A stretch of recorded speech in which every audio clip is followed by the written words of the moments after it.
Hey, good morning, everybody. Welcome to Legend 75. I'm Marcos. I'll be brewing today. This is, I think, our third live edition of Homebrew Live. I'm pretty excited. I guess I always say that, right? I'm pretty excited. So, yeah. Anyway, coming at you live. I got a lot of stuff going on today. A lot to talk about. A little bit to talk about. We should have started this a little earlier, but I haven't been sleeping very well. And last night was the first night I actually fell asleep for the whole night. Got up about, usually 5:30 because that's what time I get up to start preparing for these things on Thursdays. But God, pillow felt so good.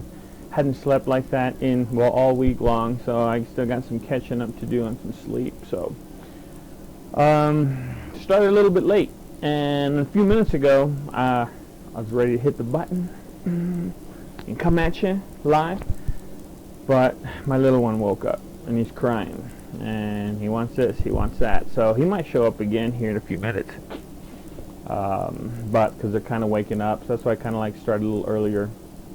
But anyway, let's get to it. So we got a lot of stuff brewing. Of Lily's Red. We'll talk about a few things, and I've got an exciting delivery today, a couple exciting tidbits here and there, but I'm not going to give it all away right now. Excuse me. I'll give it all to you guys here in a little bit, in the middle of stuff. But exciting news, I guess we'll get right down to it. Got nothing else really to say. I've already got my water boiling, not boiling, but heating up. I already crushed my grains. I didn't show you guys that this morning. Maybe next time. So it's going to be about a 4-hour process again today, so tune in, tune out, tune in, tune out, but you guys please watch. Who knows, you might like it a little bit. It might be a little entertaining, because it's live, raw, unedited. My dad, my wife's at work, so I'm a single dad today, so the kids will be in and out. I'll be doing a whole bunch of different stuff, but tell me what you think, man. Comment down below, give me a thumbs up. Say what you don't want to see, what you want to see, what you'd like to see. Hell, if you want to be a guest brewer, come, right? Give me a shout. We'll bring you here. We'll do this live together, and we'll go from there. I mean, if you want to, we'll even brew your beer. You want to go get a kit, or you want to go get something, we'll put it together, and you can use my stuff and take it home to the family, or drink it for yourself. Oh, we're also going to try 2 beers. The Mucho Macho is ready. I think I already tried that last time on our previous video. But that's ready. We are going to try the pumpkin. Now, the pumpkin turned out a little pumpkin-y, a little bit more spice. It's like a pumpkin spice. Now it's going to be like a spiced pumpkin. But that's ready. We'll try that. Great day for October, right? And it's raining out today, so a little chilly. What else? And we are going to rack the double chocolate stout, which turned out primo. I didn't think it was all that chocolatey, so I was going to add some more cocoa nibs into the racking, secondary. No, I wouldn't even call it secondary because it's already fermented all out, right? But secondary is where you can dry hop, add flavors, tweak your beer a little bit. But I'm not going to tweak this one. I'm not going to add more. My wife liked it, and that's who I made it for. So she liked it. We're going to, I'm going to leave that for later because it's kind of exciting. Exciting for me. So FedEx is coming hopefully about noon, right around when we're done. So that's how we'll wrap it up maybe. But I'm excited for that. I'm excited you guys being here. I mean, who doesn't love Brew Day, right? Share a brew with you here in a few minutes. I know it's only 8 o'clock, but it's 5 o'clock somewhere. So, without further ado, I'm going to check on my water and actually go back here to Beersmith and finish getting everything ready. So kind of behind the 8 ball. But we'll step in and out. Hope you guys step in and out. Hope you guys watch. Let me know, man. Let me know what you want. You want me to send a shout out to your family? Say, hey, mention me. Hey, do this, whatever. I'm open. It's supposed to be fun. So, anyway, let's get started. I'm going to turn around here for a second. I'm going to go to Brew Smith. I'll even show you what I'm doing here. Let's see if we can do this. Once again, not sure if you guys can see this clearly. We're going to do Lily's Irish Red, and I'll tell you exactly our grain bill. We got 10 pounds of pale Maris Otter, a pound of crystal malt, 8 ounces of carapils, and then of course we're going to deal with some East Kent Goldings today. And then I've got Irish Ale yeast that I've done a starter with. So we'll show you that here in a little bit.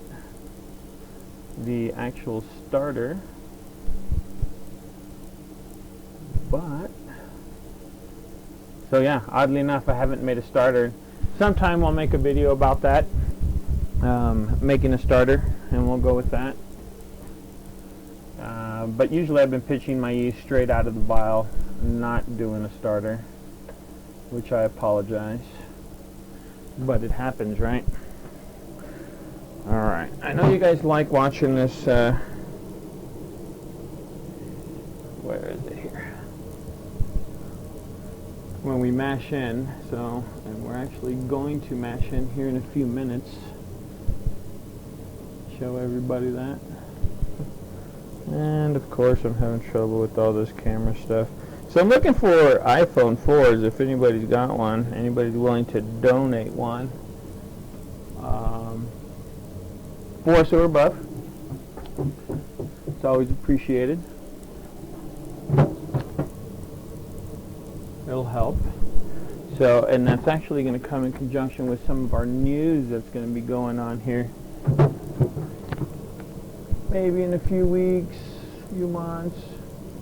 I'd say more a few weeks, but I'm pretty excited about it. And all the people involved are real excited about it.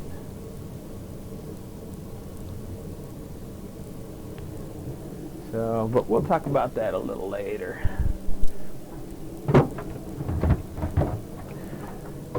Can you see me? Oh, you can see my back. Huh? That's all you see my back right now? That's horrible, man. Here. There we go. Hey, there we go, right? Probably cut my head off. But, so we're going to check the temperature of my water. Like I said, I've had my water going for a little bit. I'll give this a quick stir here. But we're going to try to get this water up to 170. Warm up my mash tun and go. So this was supposed to go a little bit quickly, but obviously it's not. But during the mash we'll talk a little bit. You guys will be excited. So we're about 168, getting close to 170, maybe getting 169.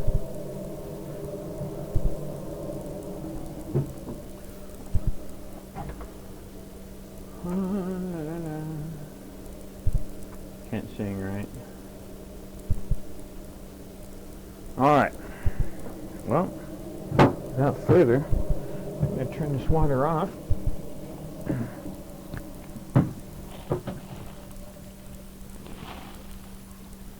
Open up, go full bore here. I'm always ill prepared, aren't I? But we fly by the seat. Alright. Here we go. I'm going to go. Whoa, whoa, whoa.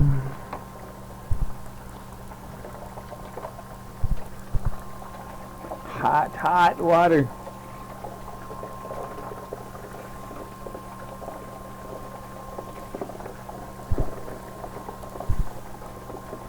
So I just like to get this water and kind of swirl it around the sides, kind of pre-heat, if you will, my mash tun.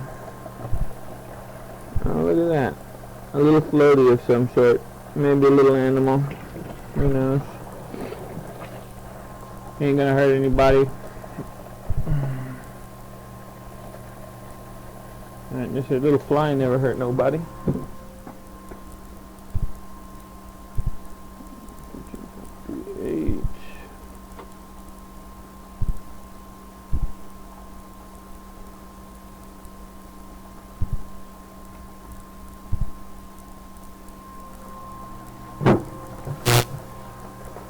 Whoa. We're going to go to almost 4 gallons. We're actually almost at 4 gallons.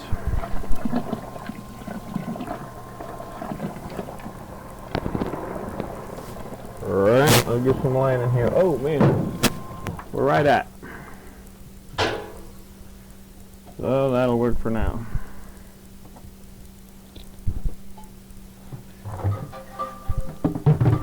Give that a few seconds to warm up.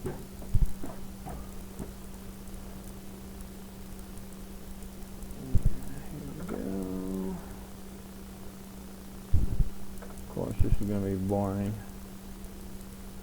isn't it? So I think we're going to have some background music here in a little bit. We're kind of doing some research on what YouTube is going to let me do, what they're going to let me play, what they're not going to cut me out on.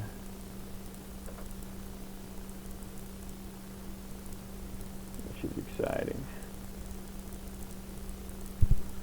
Alright, let's get some double hit going here. Like I said before, got my grains ready, already milled. Ooh, where'd all that water come from? That's not good. We're going to have to clean that out. It's usually dry in there. I bet you it's a little moldy, huh? Huh. Interesting. Maybe one of the kids are playing in here. Who knows?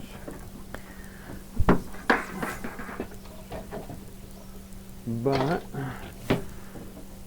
so if you're just joining, you want to say hi to everybody. Hi, everybody. Hey, what's going on? Hi. What's it? Man, what about that hurricane that's about to hit? I think it's going to hit today, isn't it? God bless everybody in Florida. I doubt anybody's watching Florida, but if you're watching from Florida, man, good luck to you. Be safe. You know, heed the warning, right? So this you've had what, a day or two to know that this hurricane's coming at you. Heed the warning. Get out.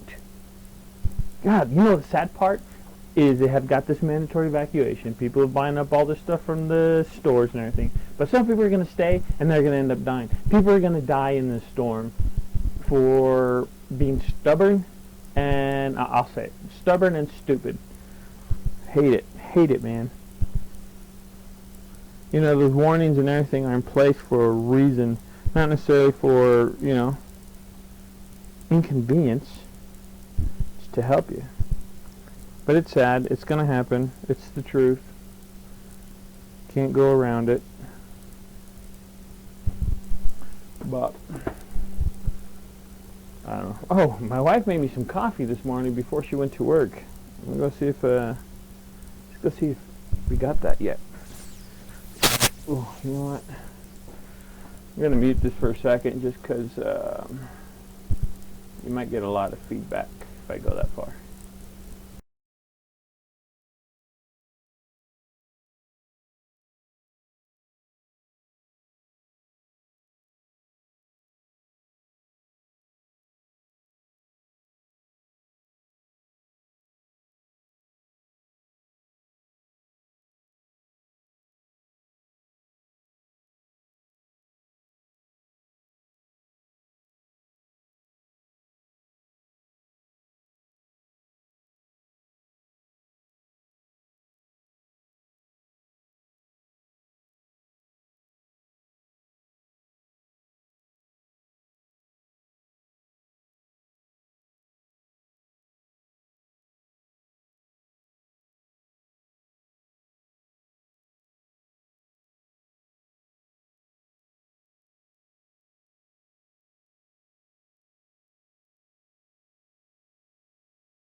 Okay, hello.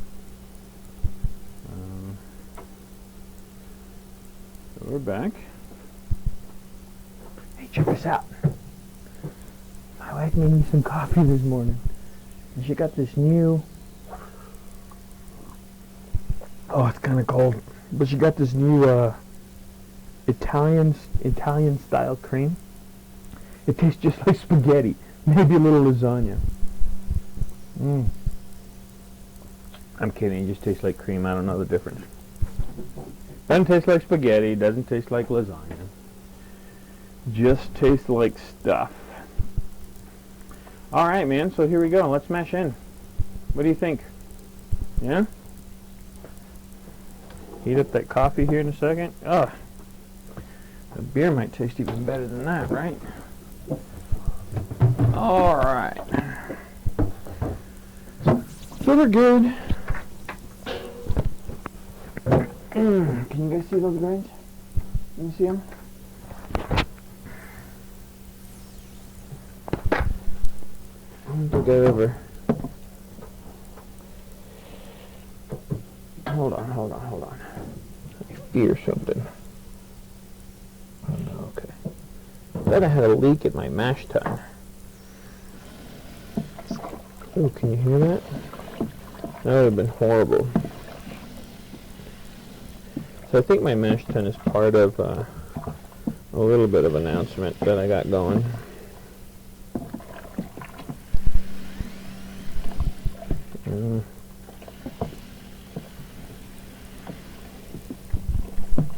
Kind of makes you hungry for oatmeal.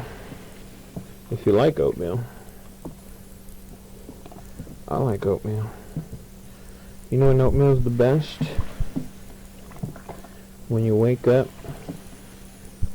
and you can smell the woods and it's nice and chilly and you don't want to get out of your sleeping bag because it's chilly. That's right. Camping. But you get out anyway. I think nothing beats the chill of a camping morning more than the chill of a city morning, right? And some people like a chilly morning anyway, but when you wake up out in the woods, it's cold. So you put on some jeans, put on your sweatshirt, hoodie, or whatever. Put on a beanie. Oh, a little bit of residuals in there. There we go. I like to get it all. Anyway, put on your beanie, go out and just take that crisp, clean air out in the woods. So good. Start your hot water. Or start your fire first. Then you start your water.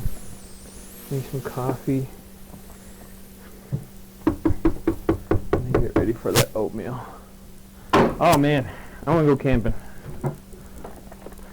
Like right now.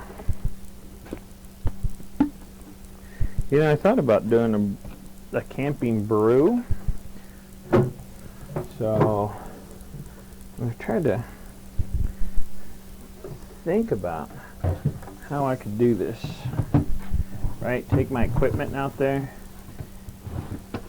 and do a brew. So we can say that it was brewed out in the woods.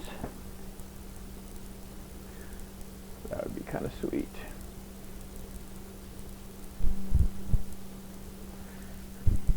So there's our mash tun. We're going to start our timer here. So we're going to let it run for 10 minutes and we're going to take a temp. Hopefully we're at about 150 like always. Alright, that's where we want to mash in at.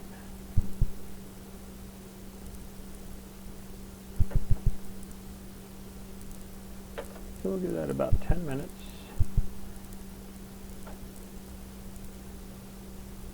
And in the meantime, I gotta take a little break, so I will be right back. Oh, did that kill one of my shots? That sure did. Alright. So I'll be back in about 10 minutes.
Here, leave it on this shot so it doesn't look so boring, even though it's going to be boring, but pop in and out here.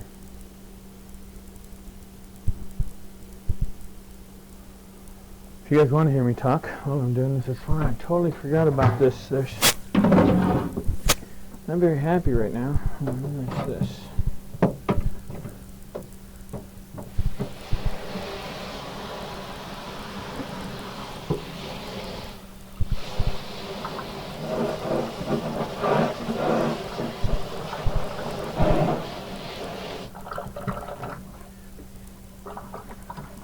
Put this guy back. Not gonna need him. You know what I just thought about? I don't have a fermenter ready right now. Oh, I do. Okay, I do got one. Kind of made me nervous there. I was like, here I am brewing a beer and I didn't even get a fermenter ready. Rookie.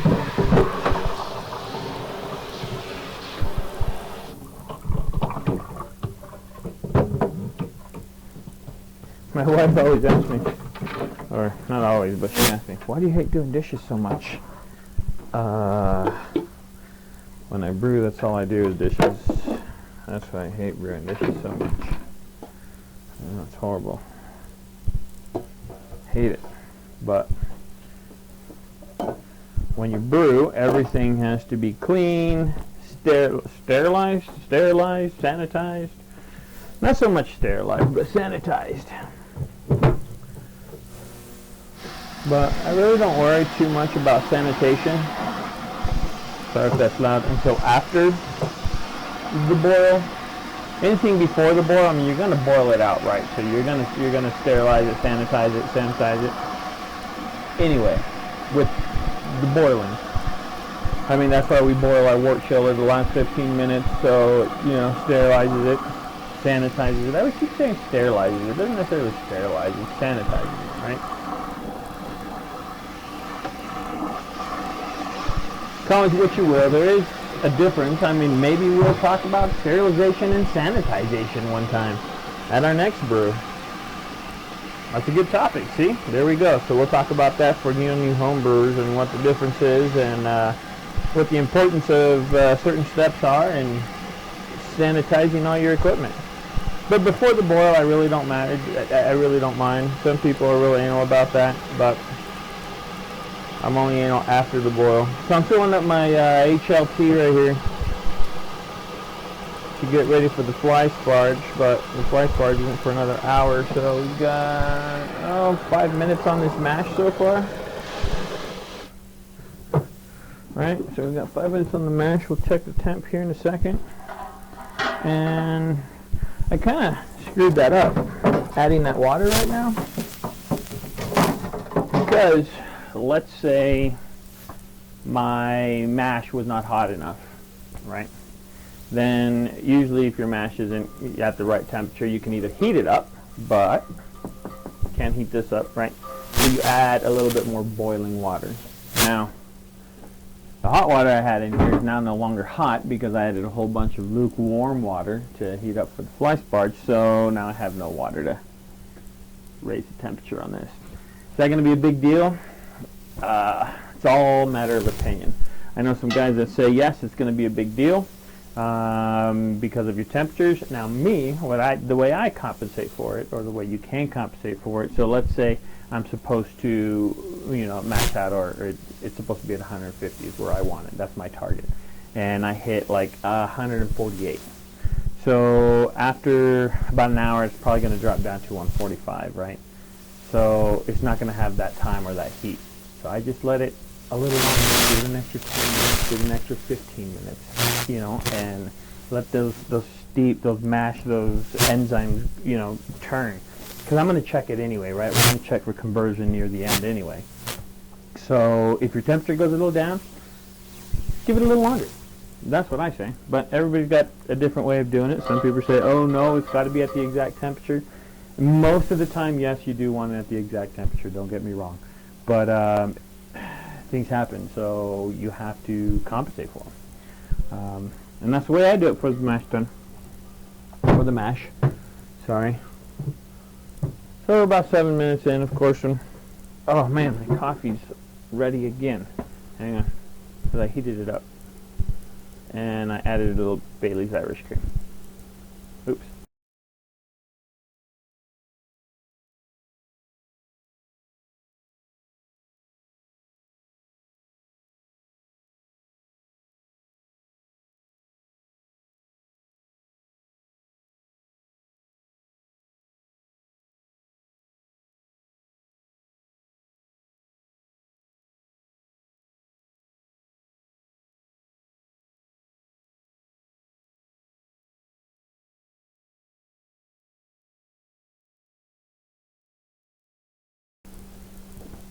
It's hot. Now it's too hot.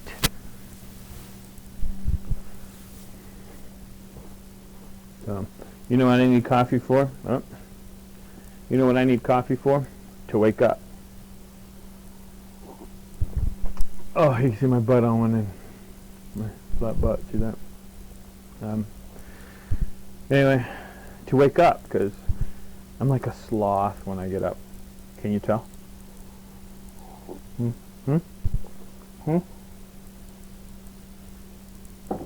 Slothing it around.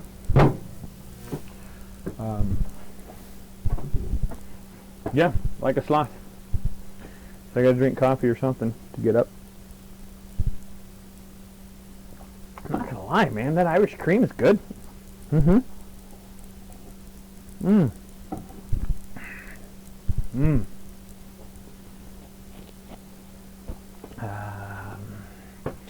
don't know. What do you, Halloween's coming up. Halloween. Usually one of my favorite, not usually, it's always my favorite holiday. I consider a holiday. But you know what? I'm disturbed. Hold on, I'm going to go on a rant here in a second. I'm going to give one more minute, and I'm going to go on a rant here about Halloween. And we'll change the camera view so you can focus on me. But I'm not happy. I am not happy with Halloween anymore this year. I know a lot of people out there that know me are going to be like, what is wrong with you? But I'm not. I'm just not. I'm disappointed. Discouraged, if you will. I mean, usually by mid-September, my whole house is decorated with Halloween stuff. I've got three. Well, like one. She's kind of my mascot in here. Look at her. Maybe I'll put batteries so you can get the full effect. But anyway, it's horrible.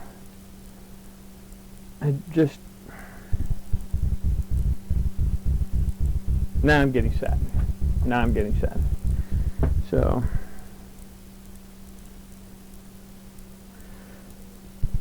I don't know. We'll go on a little rant here in a second. So let's go check this. We're going to check the mash, the temp. I always check it 2 ways. Uh-oh, I hear another kid waking up, so I might get interrupted. But here we go. So I got, can you guys see that? We'll go single it out here. There we go. So I got a temperature floating thermometer in here, which is at oh, that's not bad. That says it's 152. We'll leave that in there.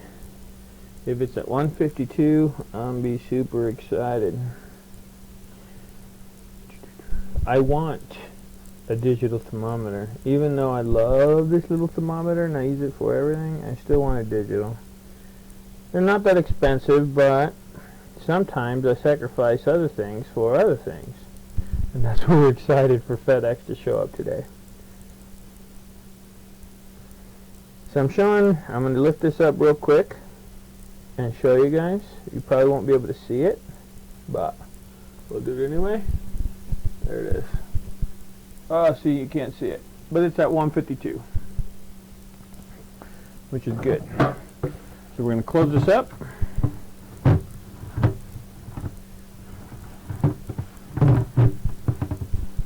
There we go. Turn this light off. Don't need it anymore. And we're going to go for our about hour 5 minutes, right? 152 hour mash. I'm okay with that. Alright, so here we go.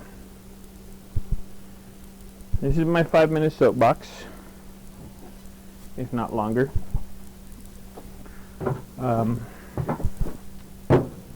About Halloween. Uh-oh. Hello? I accidentally called you, sorry. I don't know. My phone just called somebody.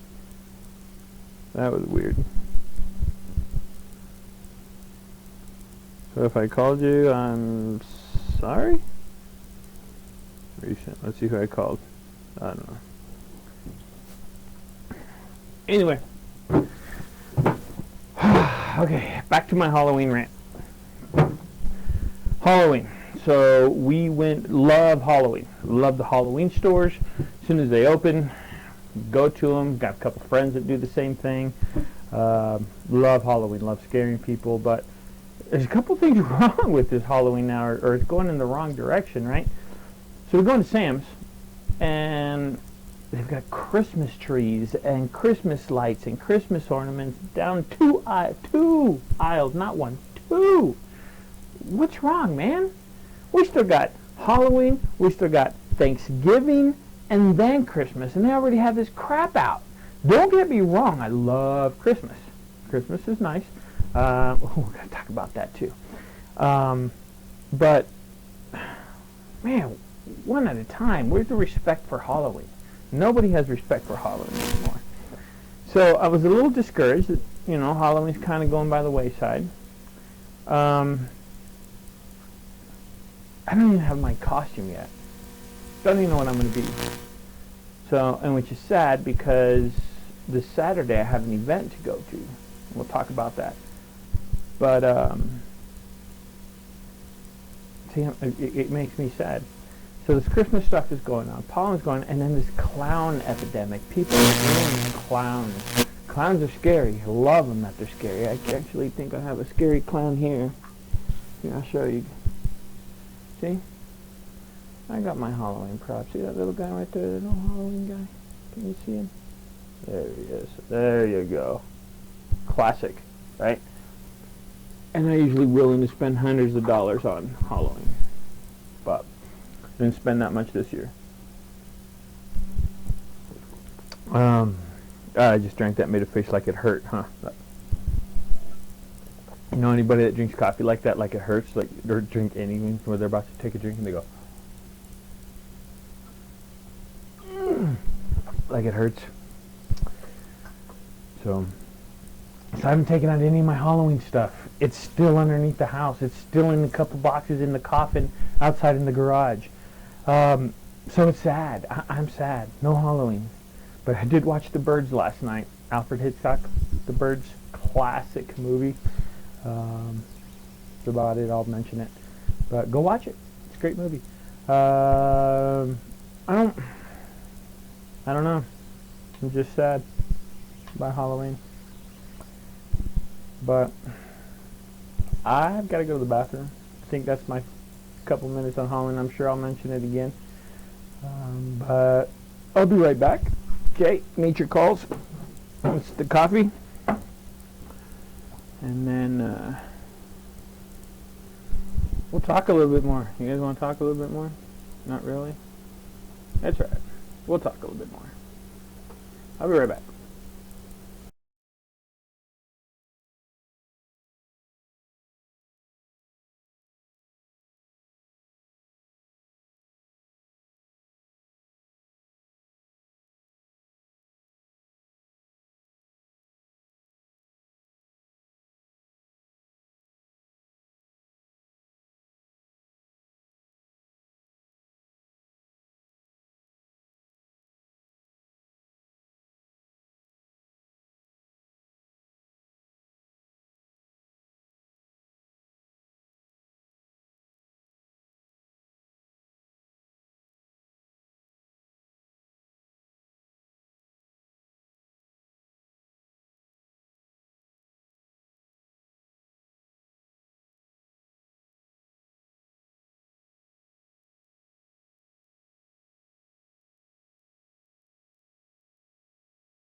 Stuff just fell on me. You see that? Stuff just fell on me. Oh, I still got to take care of that water. Horrible. Oh, that's good. Hang on.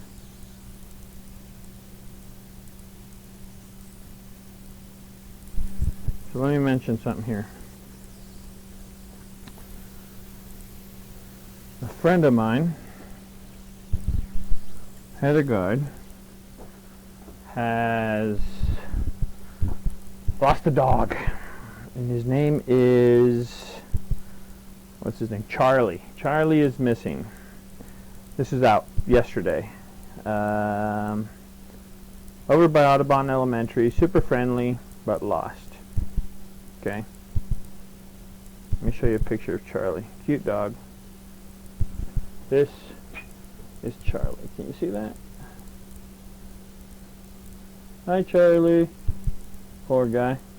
So and it's raining today, so it's a little concerning, you know. Hopefully she found her dog, but if you've seen her dog, let me know. Audubon Elementary, Colorado Springs. I know some of you guys aren't watching. Or some of you guys that are watching aren't in Colorado Springs. But it is what it is. So we still have a lot to talk about, right? I said we have a lot to talk about. Didn't I say that? And we're still not talking about a whole bunch of different things.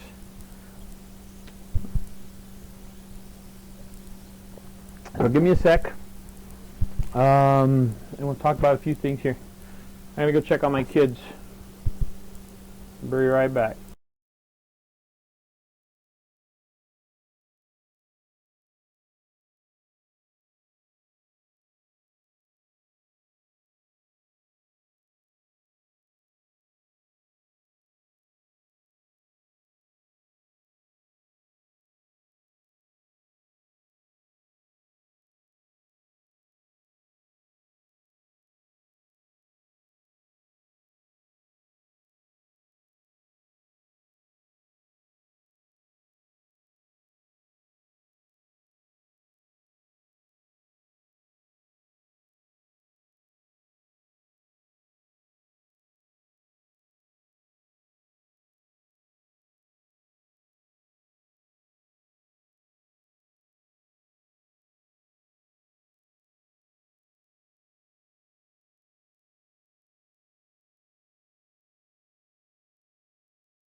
There's my son.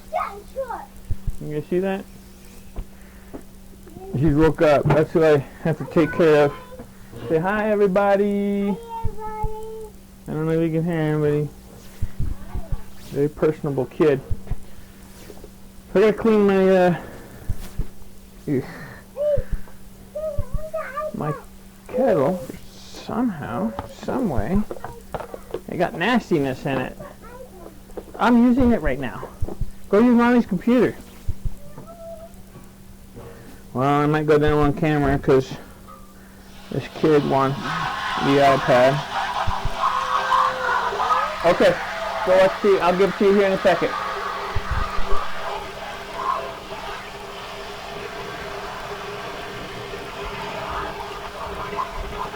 And this is always a problem. Where are we at? And this is always a problem. With kids. Alright. So I'm going to make some cleaning water in here. And kind of use it, since I got to clean this anyway, right? It had some nasty shit in it. Usually it's already been cleaned, but I don't know. That was gross, man. I don't know how that got in there or what was up. But it was nasty. So I'm going to make some cleaning. I'm going to get it for you here in a second. I'm going to have to cut out here in a few seconds just to go deal with some children again. But I'm going to clean stuff out of here today, not using one of my buckets, I guess. Kill two birds with one stone. I got a new lid that I cut this lid out. I know you can't see it. I have a keg to make my kettle. And I have now, what do you call that word? Modified it. That's what I'm looking for. Too early. So I put it in there, hook up a hose to it, and it sprays water in there so it rinses it out. So I don't have to sit here and spray and everything. Kind of a little bit self-sufficient, self-cleaning, if you will.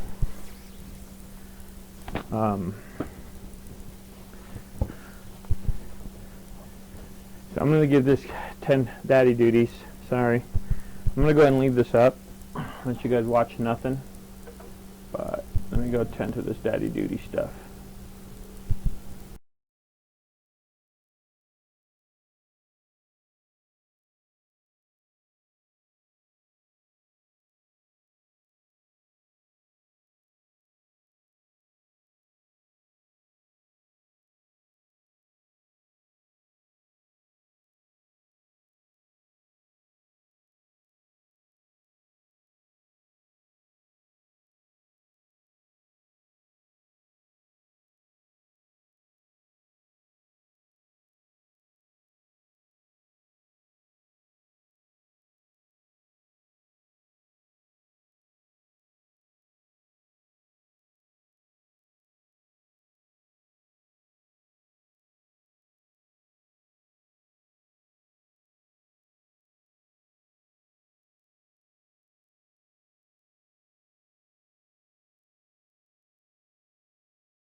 Yeah, they're crying about it now.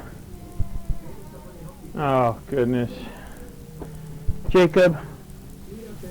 Hang on, guys. I'm sorry. But this is real, right? Real life.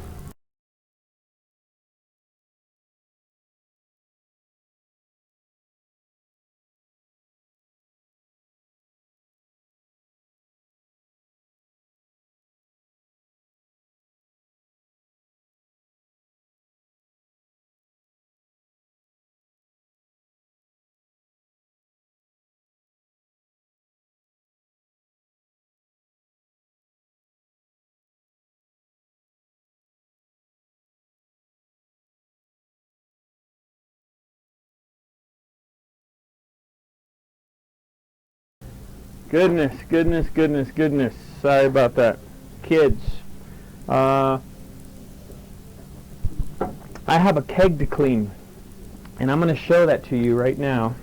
Well, not the actual keg, but the actual cleaning process. But I got to get a bucket ready. It's kind of cool. I use... Stand by. Blah, blah, blah. It'll probably fall in. It doesn't matter. So I use corny kegs most of the time.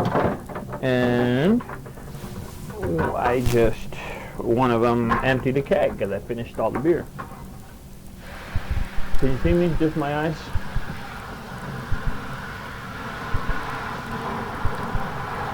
And I'm going to show you how I clean them. Now this isn't a thorough cleaning where I'm going to take it all apart because I just used it, right?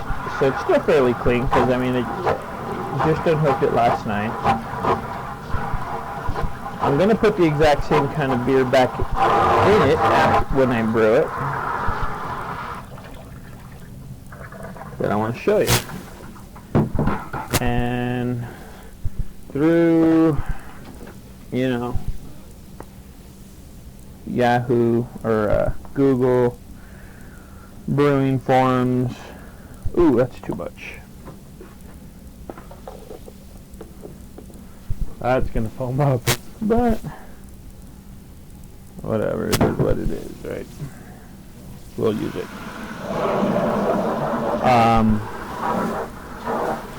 I made this myself, so I didn't go out and buy it. I went and kind of bought parts for it. There are corny keg cleaners out there, machines or whatnot, but I'm a big do-it-yourselfer, like I did this room, and I made my own corny keg cleaner with some help, with some ideas, of course, off the internet. I mean, I didn't come up with it myself, but it's pretty cool. It makes things a lot easier, a lot easier.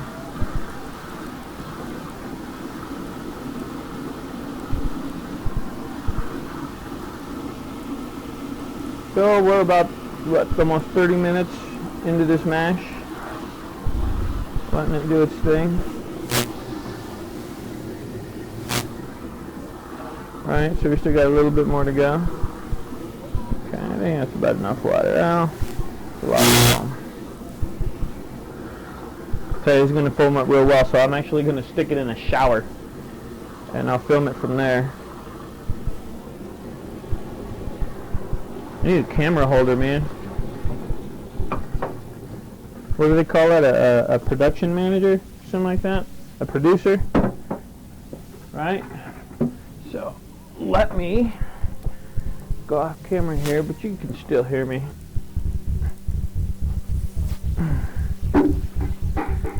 And I wish these corny kegs were clear. Wouldn't it be cool if somebody made like either a glass corny keg? I don't think could hold enough pressure, I guess, maybe with PSIs, but a clear one. Let's make a clear corny keg. Who wants to make a clear corny keg?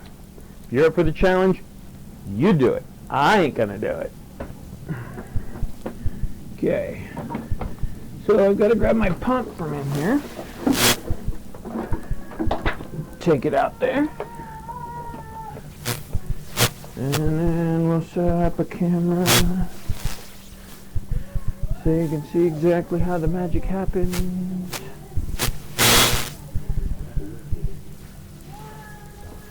Let's see. Let's have a look here of how we can do this.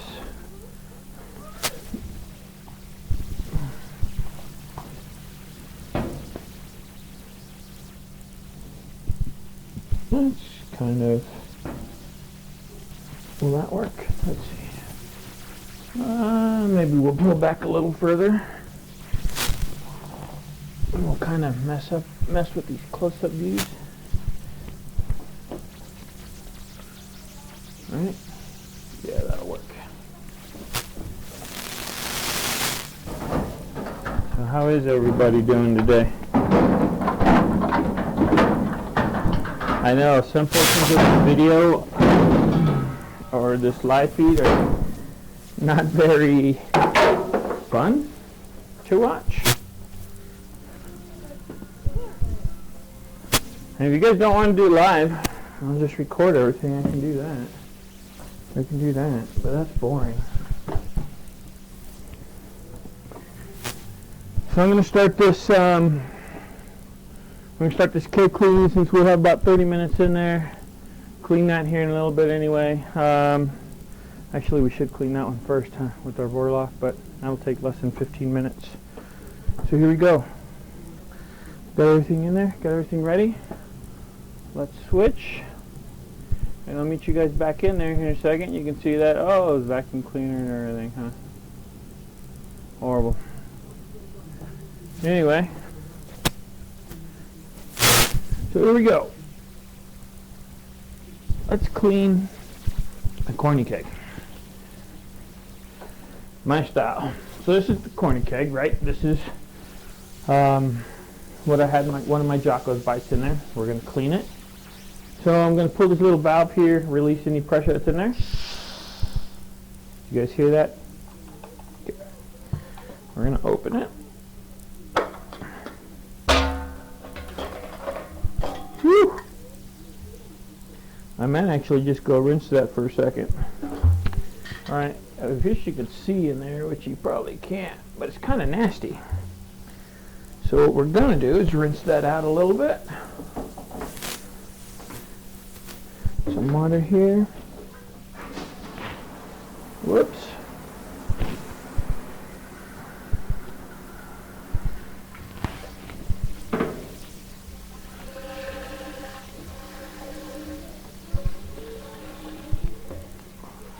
Now it's in the bottom is a lot of sediment.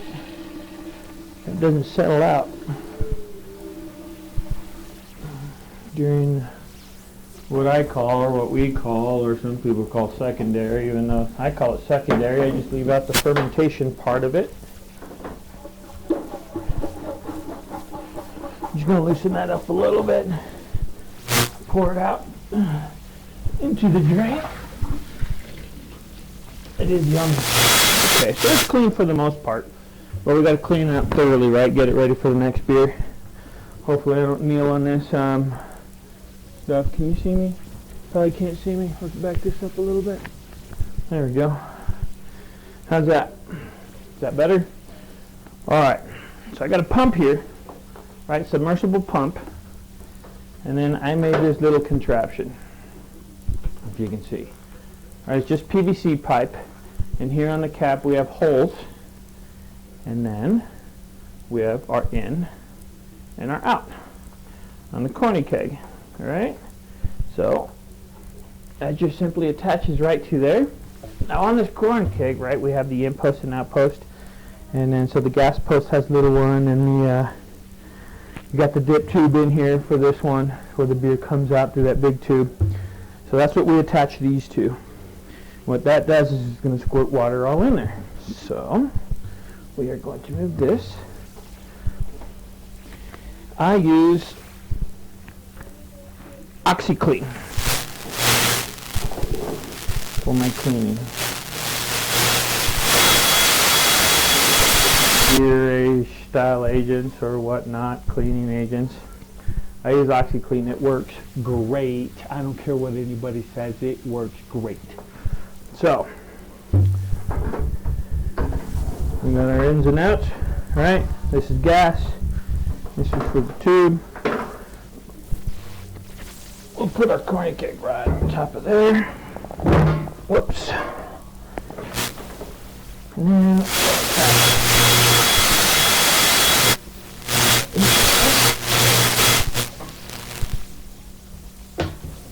one.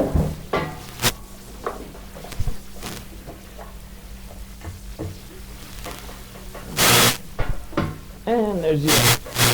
People ask, hey, how do you know which is which? Huh? You've been brewing for a while, you know, right? So we're going to plug this in, and you'll probably hear it start whirling up.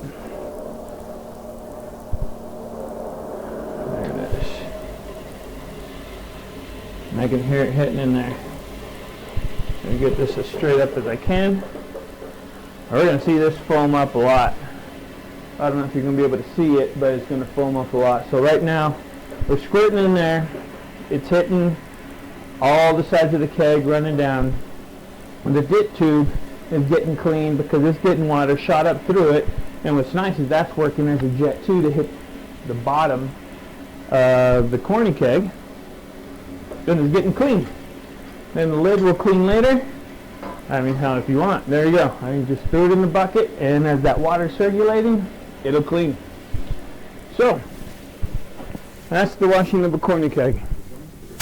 And I'm going to let it sit there for about 20 minutes as it cleans. Ooh, yeah.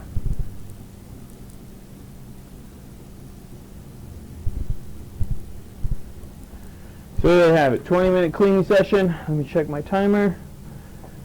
20-minute cleaning session on that corny keg, and I don't know, once it's here done, after I start this, we'll go back to it, show you how we, how I do it anyway. I put some star sand in it, then we'll pressurize it, and then we'll shoot some of that, we'll shoot all that star sand out. There'll always be a little left, but then the keg's under pressure, and it's clean.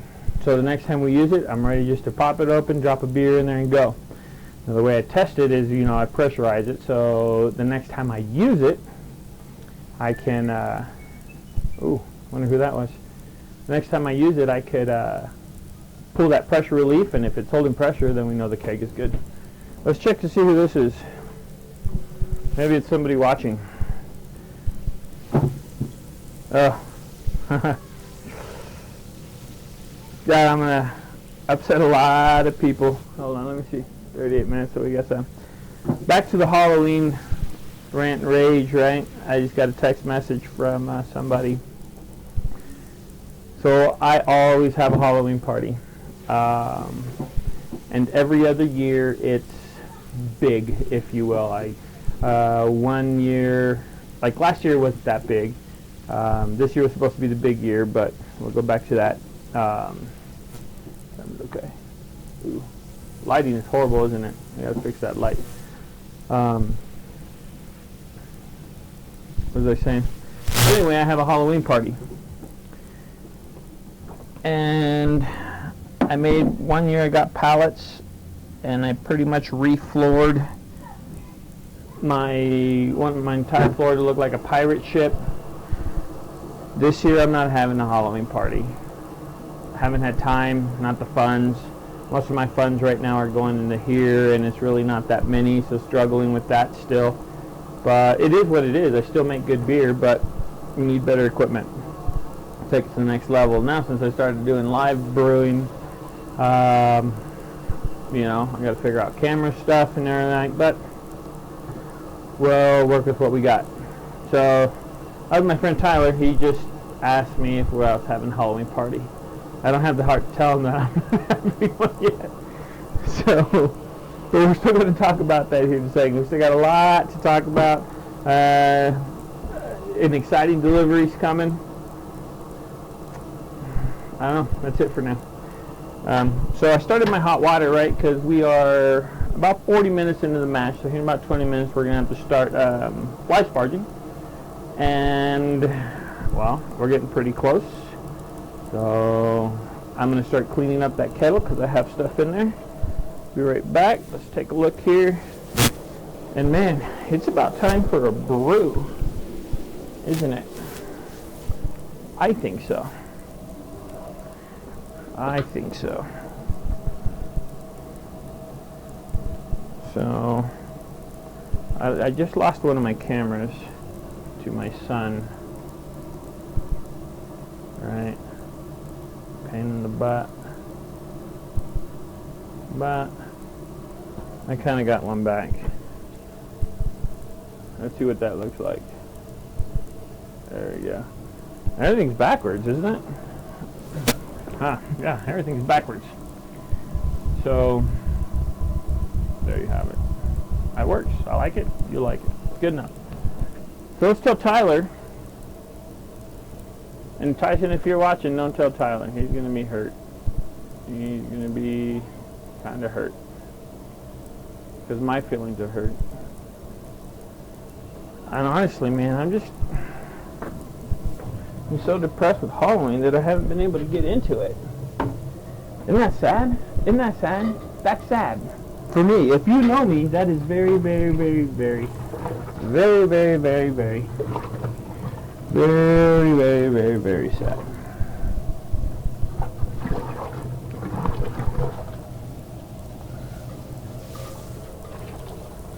Ooh, these last 20 minutes, you know what I'm going to do?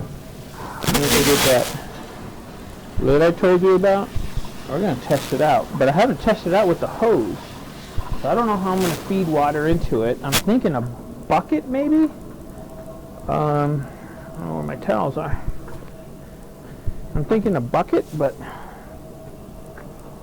I don't have a clean bucket. No clean bucket. So I'll be right back. Listen to this. Watch this, guys, okay? Watch this for me and make sure nothing happens. If something happens, let me know. Okay, just shout out. Okay? Don't forget to like, comment below. Tell me what you want to see. Hang on one second. Let me go get that contraption.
There we go.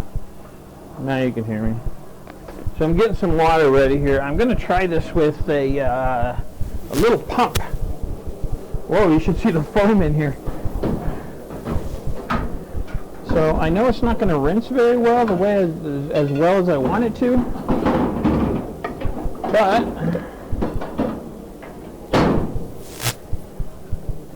let's see what happens.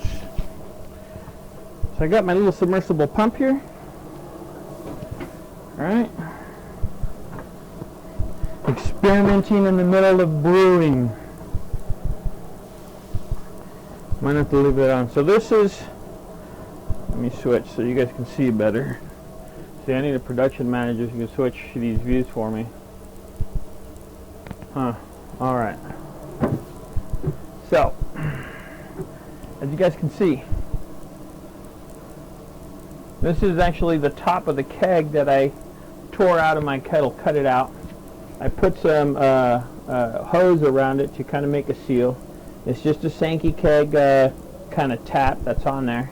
But I took that dip tube and you know what, this is not going to work because I hadn't finished it.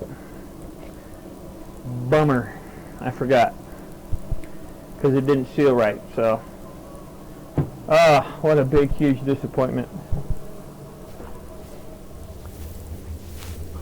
So that's not going to happen. Man, that's got kind of a delay on it even, huh? I don't know what's going on. Oh, crap. Bummer, bummer, bummer. So we're going to go out that the window. That's for next time. Video for next time. See, at least we got stuff for next time. What a retard. What a retard, what a retard, what a retard. So right now I'm looking for my hose. I got a lot of hose. Here it is.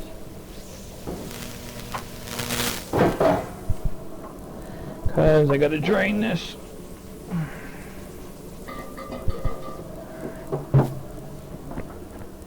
everybody what I'm doing here.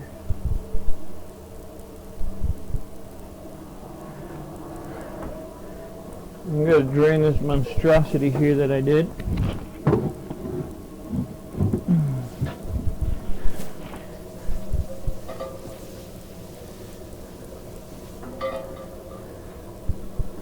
And just put down, let's put down, and there she goes.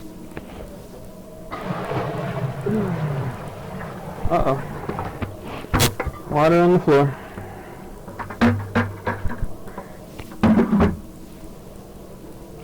Oops. So I gotta start rinsing that. Man, I'm always losing something, huh? I don't know where my towel went. Oh, there it is. Always losing something. How's everybody feeling right now? Still bored? If you were here, you wouldn't be bored. Come brew with me. Come on. I'm waiting for you.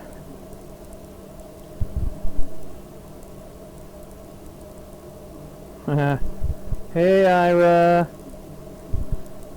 Maybe Ira's like, hey, Ira. Love you, old man. I miss that guy. So I got a friend, Ira. Think he'll be my friend for life. He's about 220. I should have been older than that, I think. But great guy. Miss him dearly. I don't know, maybe I'll show up to, because I know you go to a shop, for breakfast or something a lot. Maybe I'll show up and say, what's up?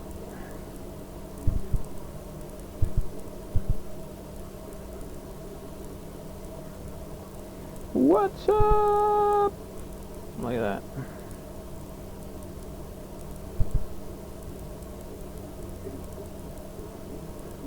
Wherever you are, thank you for being there for me. So, aw, man. Oh, that's draining slowly, not as quick as I thought it was going to, but that's okay. I got scared. Here. Gotta rinse this out. Whoops.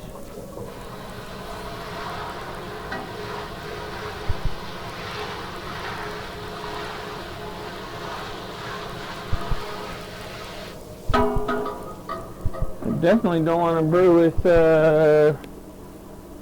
who knows, it might add some flavor with OxyClean. This is what I use. By all means, I'm not getting paid to say OxyClean. Got to give them shouts out, right? Uh-oh. Okay, good. But they got to get their props, right? They're not telling me to do it. I'm going to check my temp water here. A lot of things going on all of a sudden. A lot of things. Oh, no. Might have stopped it. Nope, I think we're still good. See, that's close. Sometimes I get into certain things and forget about other stuff.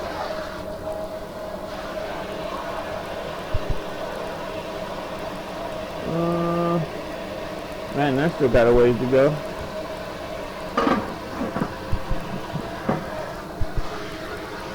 I'm draining nice and neat, nice and clean finally, because it was super dirty. I don't know what got in there, man.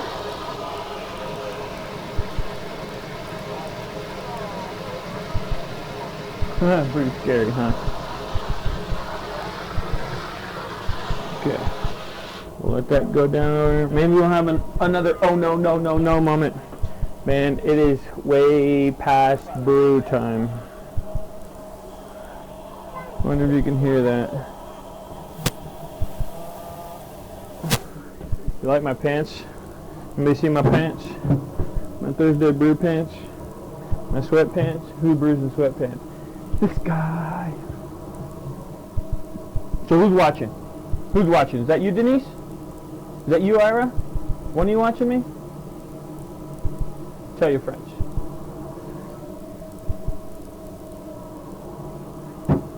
Maybe the NSA? Hillary Clinton's watching, isn't she? Yeah. She's silly. Silly.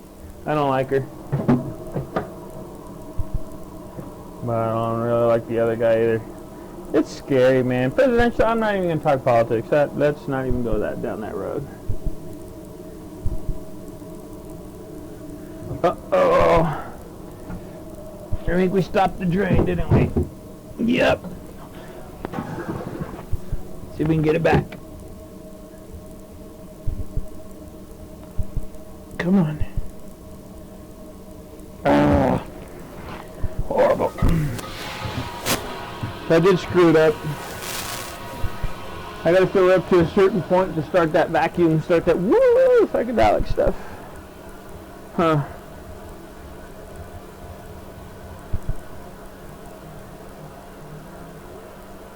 I wonder if Heather Guard found her dog. I hope you found your dog, Heather.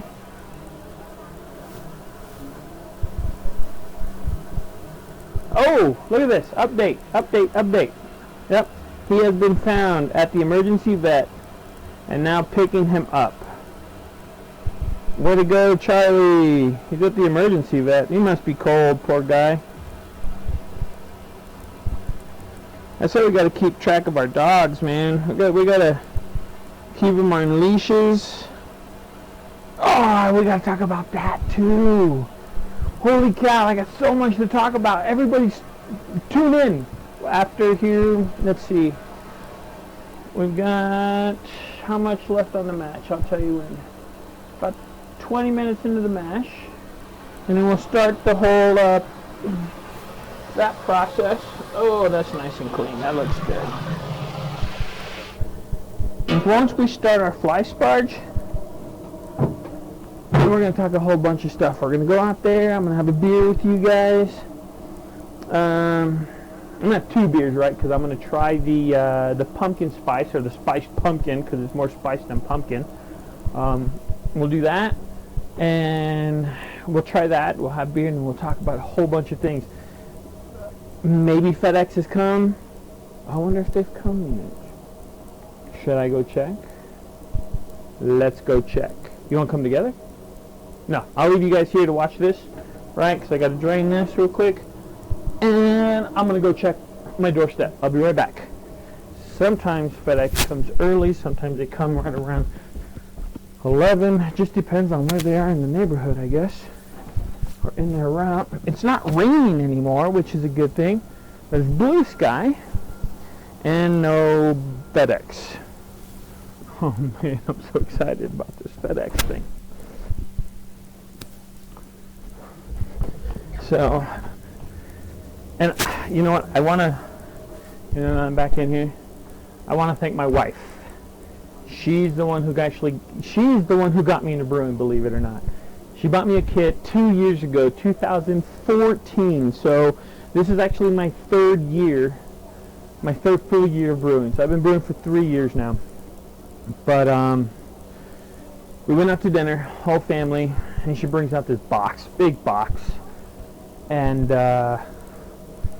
okay, what is it? So I open it up, and it's a pot, which I still have, which I still use, and I'm going to use it. This is about part of what I'm talking about. Carboy, and just a few things, and 1 beer kit. And I was like, oh, cool, you get to make your own beer. And I actually taped it, me and Fat Boy, my son, making this beer. So I'll put that video together. It's still in pieces, actually. So, and I'm wearing a work shirt because I think it was late at night. I just got home from work and I was like, hey, let's do this. But yeah, we'll put it together and show it to you sometime. And loved it. She created a monster. We followed the instructions, letter by letter, word by word. Fermented it. I didn't have anything the keg. I wasn't kegging and I was bottling. So in those 3 weeks, I think it was 3 weeks of that brewing process, I scrounged Craigslist for bottles. And I was like, man, I don't have any bottles. How are we going to do this? Brand new to this. What am I going to do? But I found some. Me and Uncle Paul drove all the way up to Castle Rock to pick up some. This guy had free bottles, right? And even 3 years ago, it was still, home brewing and breweries were hitting the mainstream pretty hard, but it was hard to find bottles. Now I find them all over town. I don't pick them up because I don't bottle anymore. But anyway, shout out to my wife. Thank you, babe. Love you. This is all because of her. But she is very tolerant of me, of spending every spare change I have. I actually have a brew fund that I put into, penny here, dollar here, dollar there. And then when I get enough, I buy something nice or something that I need. Today, that's why I'm waiting for FedEx. Let the cat out of the bag here because we're getting close, but waiting for that extra something that I got to splurge on. So excited. So back to this. And see what we've got here. This water looks like it's almost emptying, but it's not going as quick as it should. Maybe it stopped. It stopped again. There we go. There we go. Now it's coming.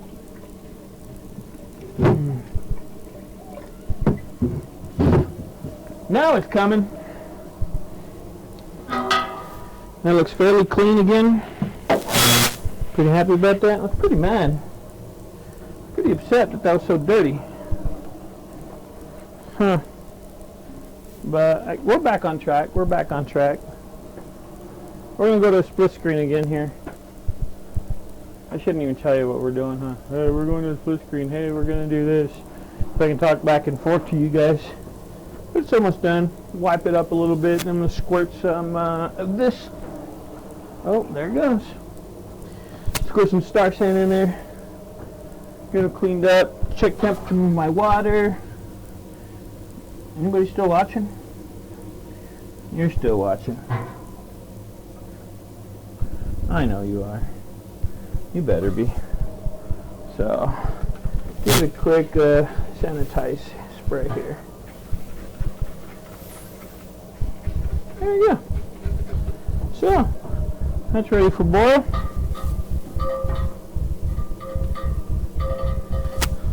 You know what I'm scared of though? My propane. I haven't had a chance to go get more propane. Hopefully I have enough. I think I have enough for this brew. I won't have enough for next week, so I gotta go get some. But alright, let's do a few checking here. We're a few minutes out. We're gonna fly sparge.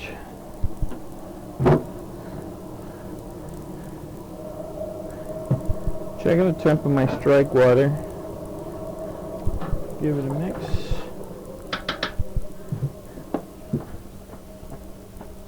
Because we want to fly sparge with about 4.5 gallons, which is weird, all right? Because I'm making a 5-gallon batch, and we're actually gonna need little under 8 gallons of water total for a 5-gallon batch. Because, see, we need to do about 170. Because you lose a lot of water. I lose about a gallon out of here. It stays in the bottom, or the absorption of the grains. So we lose that water, about a gallon, gallon and a half. And then in the boil, I mean, it's a boil, right? The evaporation. So I lose about a gallon there. So actually, almost 2. I'm not gonna lie. So I actually boil with about 7 in my. Pour in here is about 7 gallons of wort, and I lose a lot. Wow, this is taking a little longer than I thought, man. I wonder why. I wonder if anything's on. So this pulls a lot of amps out of a circuit. I gotta go check. And if there's lights on this, there we go. If there's lights on in there, it pulls from there, right? So it pulls amps from there, so this doesn't heat as quick because it's not getting as much amps for that heating element. So where is this? I'm gonna turn it off, but I'm gonna take you guys with me so you guys can see while we're waiting for this, we got about 15 more minutes. But look, it's me. It's me. It's me. It's me. It's me. Anyway, camera 1, camera 2. Camera 1, camera 2. Anybody tell me who that's from? So we're going to go back into the cleaning. Look how much this is foamed up. Whoa! Whoa! So I'm pretty sure that's really clean now. It's been going for about 15-20 minutes maybe. I'm going to go ahead and turn it off. This is how we turn it off. Unplug it. That is it. Unplug it.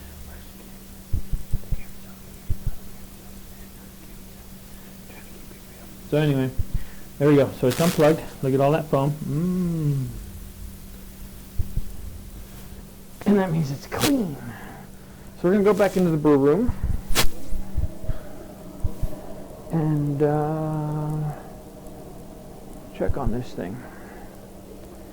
Maybe I should wear a camera like this, right? I wish GoPro, I can put like a GoPro. Oh, I said GoPro. Sorry. But props to them. I don't use GoPros for this. But maybe attach it to myself, have it here, right? So we can have a moving camera. Would you guys get dizzy if I just did this forever? Huh? Huh? I'm getting dizzy. Anyway, back to brewing. Fun's over. Let's go here. Let's even go here. Right. Hook this back up. Should get you some of this. I don't care, man. Oops. There we go. Monster mash. It's the monster mash. Monster mash. And then we'll go to another one. Ooh, I don't even think I'm supposed to sing, am I? I read somewhere that you can't say words from a song on YouTube. So if I did, I'm sorry. Props to you guys, credit to them people. What am I looking for? A hose. I'm telling you, man, I got so many hose. So many hose. And we're gonna get ready to hook up our propane. Yeah, it feels like I got enough.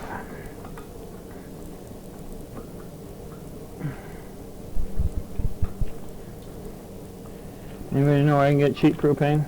Cheap, cheap, cheap. Comment below. Show me a comment down there. See? Can you guys see that down there? Down there? Down there, right there. You see it. Hit the comment button. Put a comment. Ooh. Say you like it.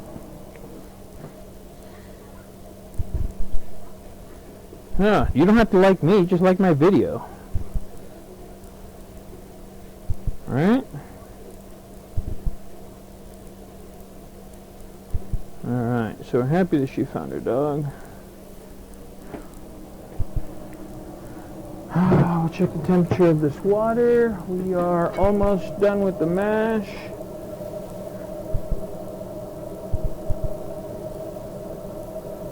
I might even go ahead and check to see the test the starch conversion before it's even done. But first, let me check the temperature of my strike water. Getting close. We're about 160, so we got about 10 more degrees to go. Finally getting hot. 10 more to go. So we're going to test this. This is what we call the iodine test. If I can find what I'm looking for. There she is. There she is. There she is. My little cup. So what I got to do here is we're going to pull off, uh-oh, that's water.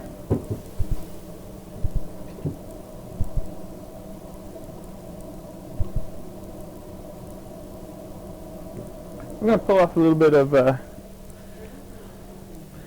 what do you call it? Wort, mash stuff. And then we're going to put some iodine in it. Now the iodine test as follows, right? So the thing is, oh, looks pretty good. We have sugar. So the grains during the mash are starch, right? And then the heat and everything, the enzymes, when you heat them up, they convert the starch into sugar, and that's what we need the sugar to convert into alcohol. The yeast does that. So it tastes pretty sweet. Oh, that's good. And that's basically what the mash is, right? So you're just converting starches into sugar. That's our main goal, but depending on what type of grains we're using. Did I say yeast earlier? I might have said yeast. Depends on what type of grains we're using is also the flavor or the color that we're going to get. And right now we're doing a Lily's Red. So the color's good. Obviously we've converted, so the conversion's done. The brew, the dark water's almost there. Oh, can you hear Oscar? Whoa, that's loud.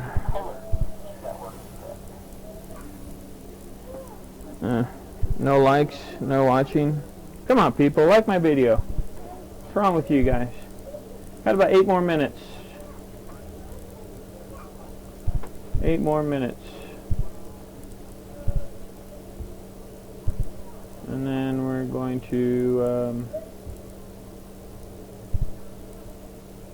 fly sparge. Let me get the stuff for it. And if you guys don't want to hear me talk, you guys don't want to watch, come over, brew with me, drink with me. That's if you want. Anybody's invited.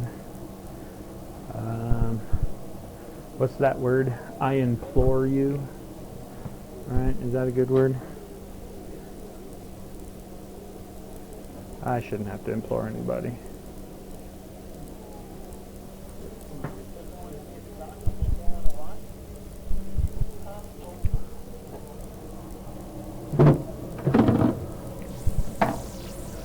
But pretty soon.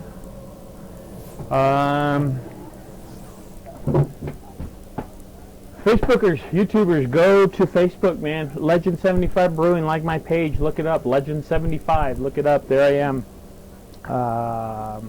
That's where you're at. That's what this is.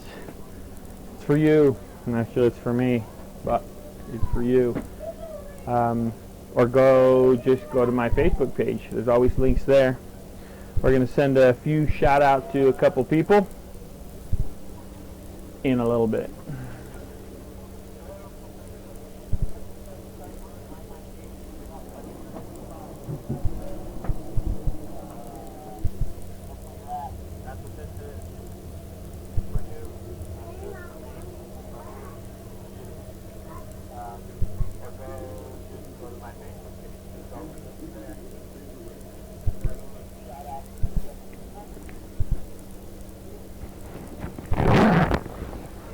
Little zipper.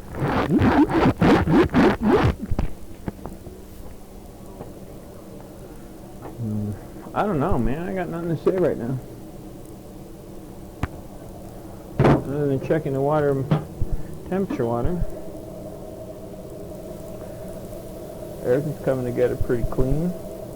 Been here since what, 8 o'clock, so a few hours, I guess. I don't know what time it is. I can't see what time it is.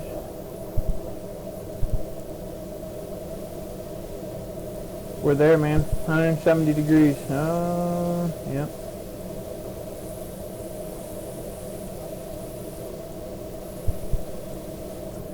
We're there. So we're about ready to start sparging. But before we sparge, of course, we Vorloff. What is Vorloff, you say? You all know.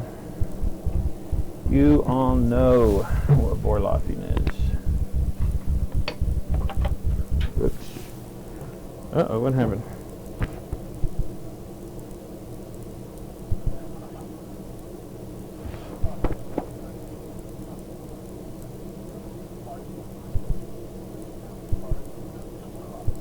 There we go. Spin this around.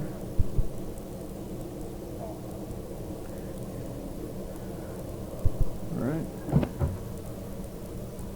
Go with this. I think that's about right. Well, for the fly, we're going to go back the other way. Right there? Yeah.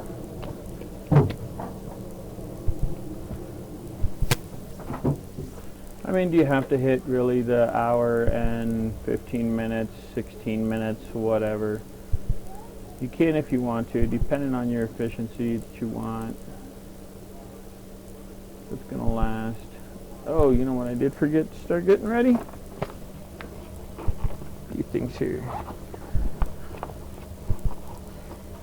My refractometer.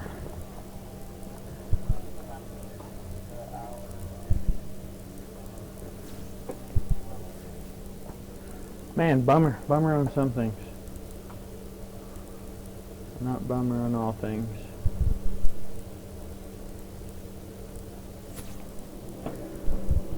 So, getting closer. We've only just begun.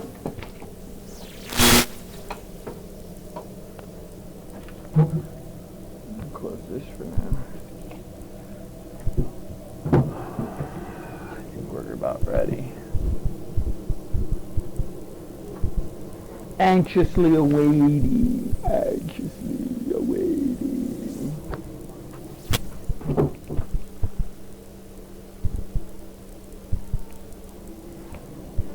I kind of wish this thing's hurry up. I want to speed this up because I want a beer. A beer. Let's go get some beer.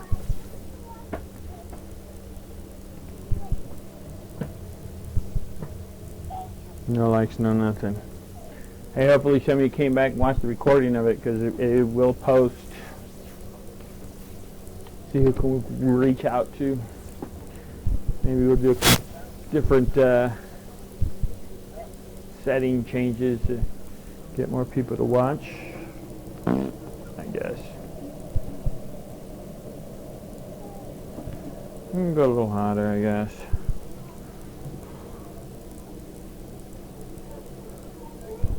There's a few things I wanted to try that I'm not trying. But you like my vest? The track Body by Beer.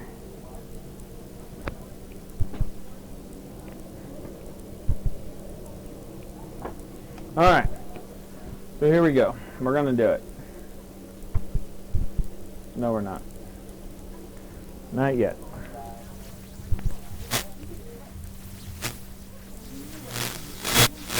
I'm getting hungry too. My starter's still going real good. Started that on Tuesday night. I always start my starters, my yeast starters, on Tuesday night, so they swirl. They make a pretty much making a mini beer, right? Get your yeast real active. Get it to multiply. We'll talk about yeast starters later. But I do it so they're at least in there a little over 24 hours. 18 hours I think is the bare minimum. But since I work Wednesdays, it's easier just to make it Tuesday night. About 10 o'clock I usually make it. So by brew day, we are good to go.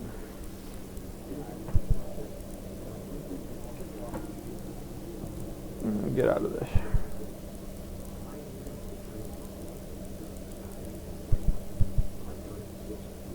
Not much effort.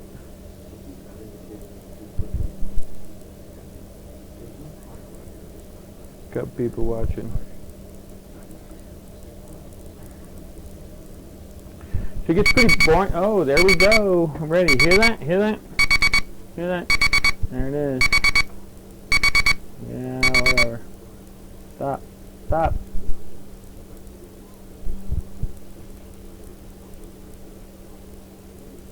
Let me set this.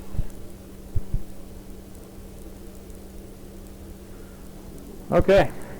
So we're going to go ahead and start our spars, but first we're going to boil off. I'll just say, oh, so as you hear, there's no background music right now, right? Nothing playing, nothing going on. Do we call that tragedy? No. Call that inconvenience. But if you have a band out there and you want to be featured on here as background music, and I'll send a shout out to you, you know, we'll maybe even sell a few, oh, there's a crying kid, sell a few CDs for you. Oh yeah, look at that, it kept this temperature perfect. Perfect. Perfect. So now we're going to set the grain bed. Let me switch here. Get you guys involved in this. There we go.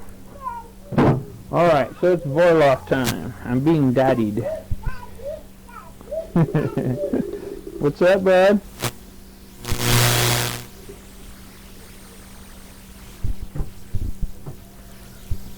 So we'll boil off. We'll set the grain bed. Sorry, that just smells so good. I don't think I'll ever dislike that smell. Yum.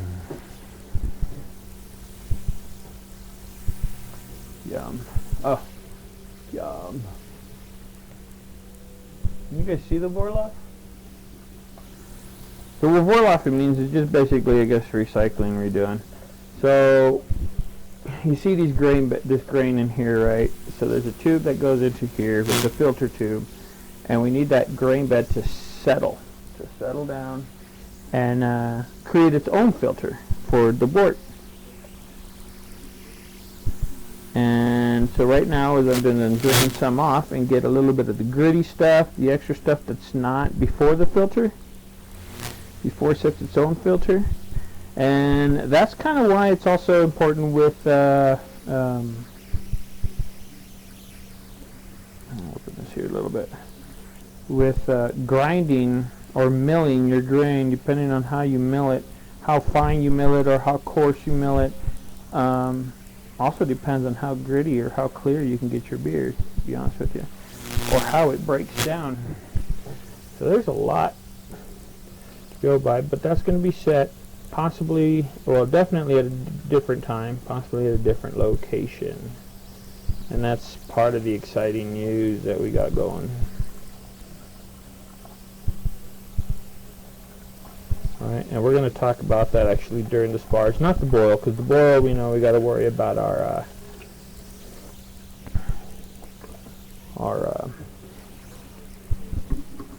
additions and all that, even though there's only two hop additions to this. So if you see, I don't know if you can see, it's still a little frothy, but what you'll see is before you can see the grains kind of on top, floating on top, and by setting the grain, mash it all down, and then you're just going to see kind of the liquidy on top with the few grains floating, of course. That's kind of how you know you set your grain bed. And then, of course, the liquid will seep through the grain, and then you'll be able to see the grains again.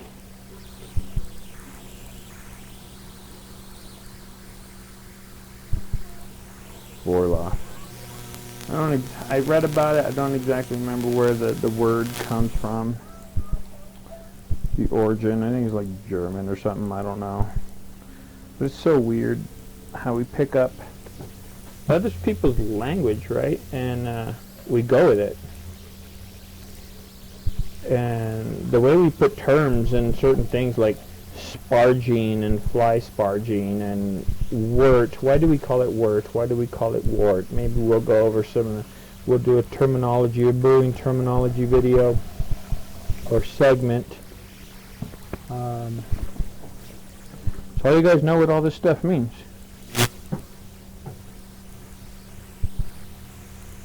But please, get into brewing. Brew your own beer. It's cheaper. Okay, let me rephrase that. In the long run, it's cheaper. You don't have to go to the extremes of all grain. You don't have to go to the extremes of getting certain equipment or, expensive equipment. That's one of the so I got to the point of loving it and enjoying it, and it was cheap. It was cheap. Red beer was cheap. Usually the beer you can make at the kit, a basic extract, you can get for, $30, $40, and you get about 2.5 cases, 2 cases, depending on how you make it.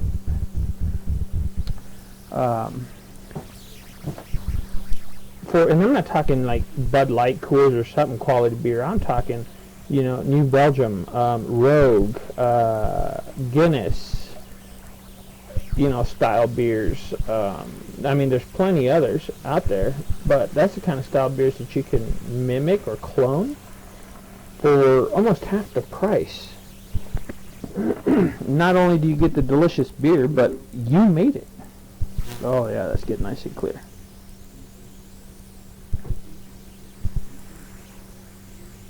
Tell me you've never made something and felt so proud that you made it. That feeling comes from a child when you make something for mom and dad, a handprint, a coloring at school. My kids get excited when they make a coloring and mommy comes home from work and they give it to her, and got the smile on their face. Childhood, that feeling of it's, and just smile. Who doesn't love that kid smile? If you don't love your kid smile, well, I smile the exact same way when I make my beer. And when I drink it, yep. So do it. Try it out. Like I said, if you want to come over and use my equipment and make your own beer, I'll help you. We'll make it together. You can come through the whole process, use all my equipment, and then you can take it home. Uh-oh. Okay. You want socks and pants? I got my kid crying here. Oscar crying at me saying that he wants socks and pants. It's a chilly day. Yeah, and I think it's supposed to start maybe even raining for sure. It's already rained. But we're supposed to get snow, I think, in the higher elevation. This stuff is sticky. Why is it sticky? Because it's almost like concentrated sugar. Syrup. Warm syrup. Can you give me a few seconds, buddy, and I'll get your pants? Probably needs a diaper, too. So see, I can be a dad, boys' day at home, brew my beer at the same time, play with my, I still play with my kids. They know it's brew day, so, they know exactly what everything involves. And it doesn't get any better. And then you get to, what? And I'll show you my kid here in a second. He can say hi. He loves the camera. Both of my kids love the camera. So, this is the last time we're over Orloff. It's nice and clear now. Here, he's trying to say hi to everybody, but of course he can't be on camera, because I only got one view here. So, but it's, I don't know. The rewards outweigh the labor, and you're not alone, by all means. I started brewing and I had so many questions, even after my first brew, and you can YouTube videos, watch YouTube videos. There's forums. I'm part of 2 forums, and you can just go in there, and if you have a question, you ask. And now, if you're dumb about it, of course you're going to get ridiculed, right? Some of these brewers will be like, really? You just asked that in another post, or, in another place. but for the most part, they're welcoming. They don't make you feel dumb. Every brewer, whether they've been brewing for 6 months, 6 years, or 20 years, they're going to help you. Just because the love of the process and being a brewer is so tremendous. There's no real secrets. Nobody's real secretive and going to be like, oh, I can't tell you that. You know, that's my secret. There's no real secret ingredients or secret processes. Now, that's where,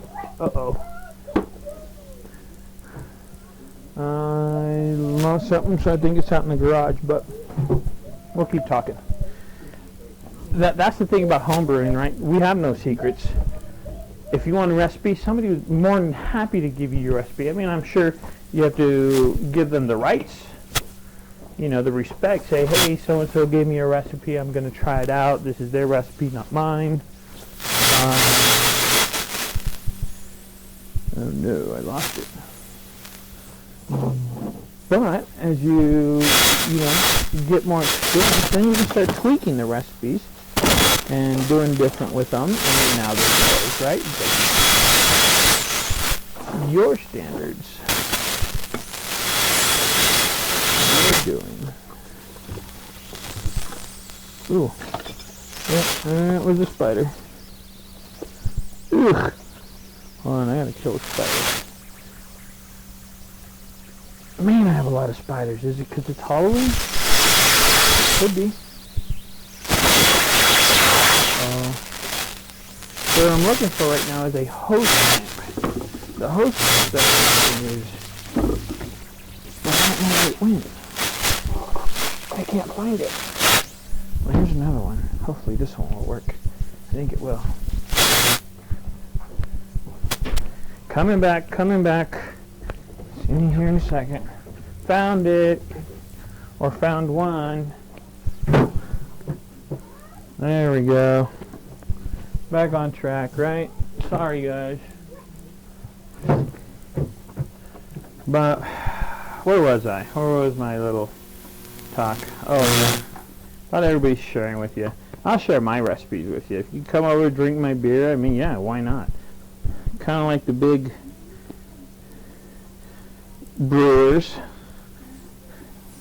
You want everybody to sample your beer, don't you? You want everybody to enjoy what you made. So if you could duplicate it, yum. Now don't ask, hey, can you help me duplicate a Bud Light? Really? Don't get me wrong, Bud Light is great. And I drink Bud Light still, every once in a while. And I like it. And I mean, I still drink store-bought beer. Not as much, but it's more the times when, get this water going. I drink store-bought beer more when, we're going to other people's house. It's easier. Sometimes I take a growler of my beer so everybody can taste. But here we go. So let's start this fly sparge. Close this off before I drown my grains. Alright, let's start this fly sparge.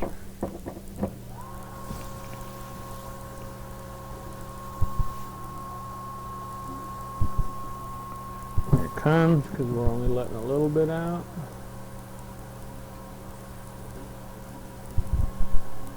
Okay. So right now we're just going to try to regulate the water. Because like I said, just like everything else, this is a long process. Everybody says you want to fly sparge in about an hour. You want to take about an hour. I say fly sparge as long as it takes. Whoa!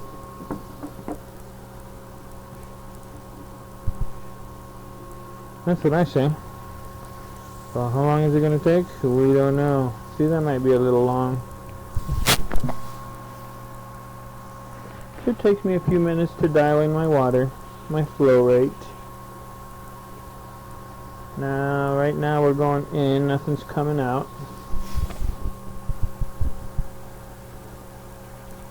we want at least an inch of water on top of the grain.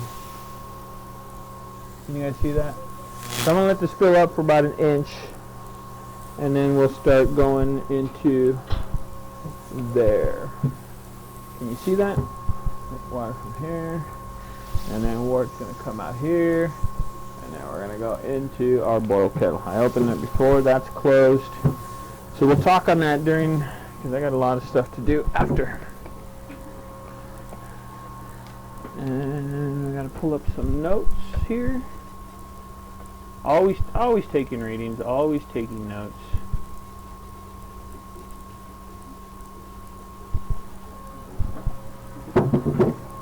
Because just like the big brewers, we want to make all our beers the exact same. Now where's that going?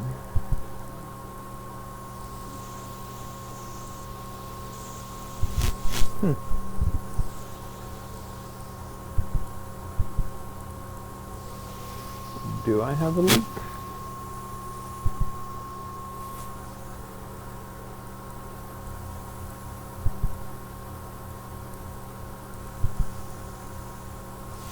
It's kind of odd. Ow, the pump's already getting hot. The water's hot. There we go.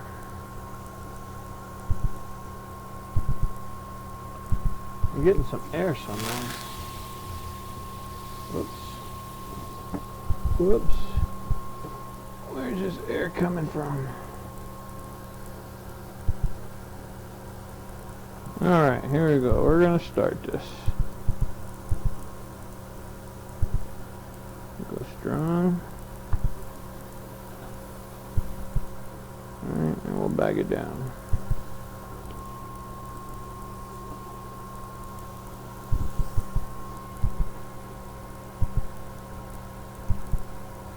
Okay, water's a little flow, it's a little much. Whoa, whoa, whoa, whoa, whoa.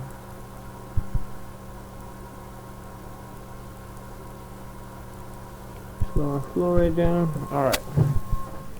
Now what I gotta do is take a gravity reading. Alright. And simply, it's coming up pretty quick, man. I don't like how fast that is. Can't see my reading. Whoa! That's pretty efficient. Well, that's about normal, right? 18... between 18 and 19 bricks, we're going to call it 18.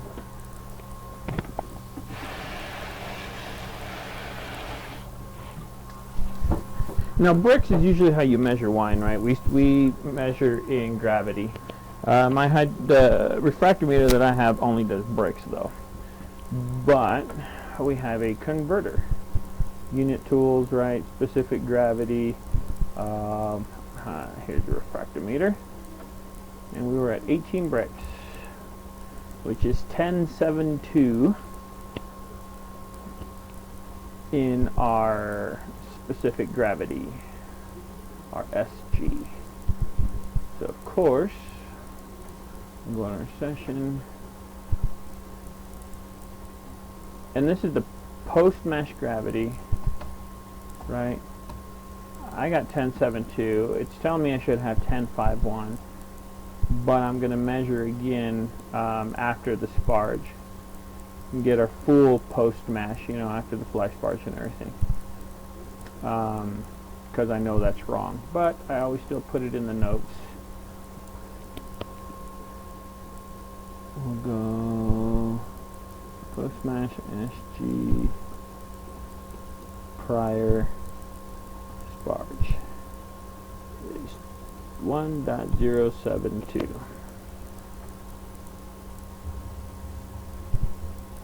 And I always take measurements. You take measurements, you write them down, and you compare them. Whoa, that's way too fast.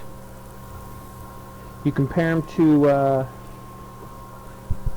your last brew.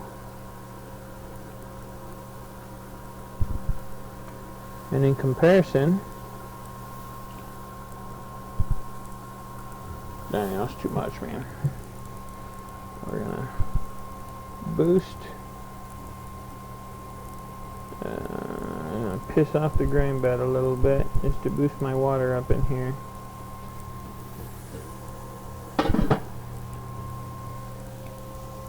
Yeah, that's gone way too fast.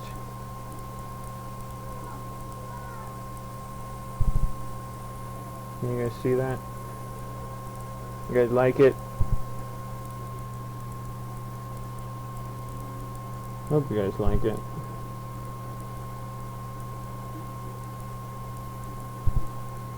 Okay, here we go. So usually I have this dialed in pretty quick, man, but for some reason it's taking me forever. Look at that redness in there. Can you guys see that redness all the way down in that kettle? Probably not. Oh yeah, you can. Look at that. You can see it. And look, so look in the mash tun, how it's not red anymore. See how it's clear? The water's clear. And then look in the kettle, see how it's coming out? A little strange, isn't it? But no, it's not coming out at all.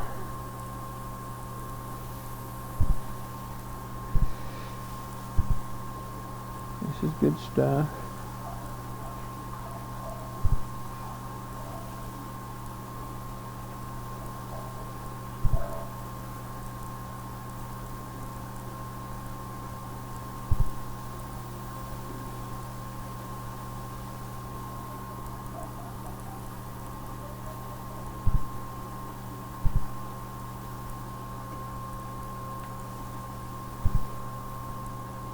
Man, this is being a pain today. Usually it's pretty cut and dry.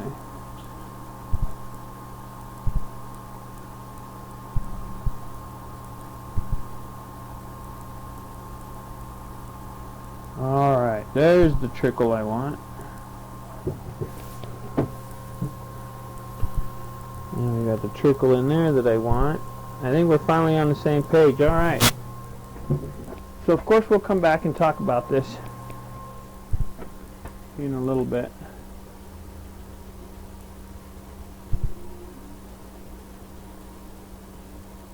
But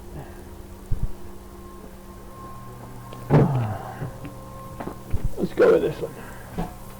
Okay. Move this into here. And we're going to talk a little bit. I'm going to go get a brew. Hopefully that doesn't fall over. Yeah, oh, you need pants. Alright, so I'm going to go get some pants and a shirt or socks for this kid, and I'll be right back. You guys watch that.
Alright, so they were excited about the pants.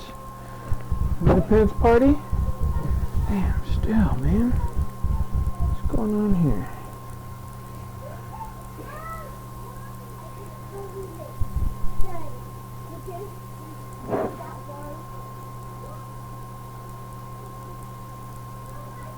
Craziness. Why it's slowing down on one end and not on another? So we're probably going to end up having a 40-minute, 30-minute sparge. But, so it's time to talk, guys. I'm going to go get some beer. Alright. Need some home brew. Why don't you come with me? Well, oh, you want to go outside? Gotta let the dog out. I should have made notes of things I wanted to talk about, right? But I didn't. Which, am I sketching in and out right now?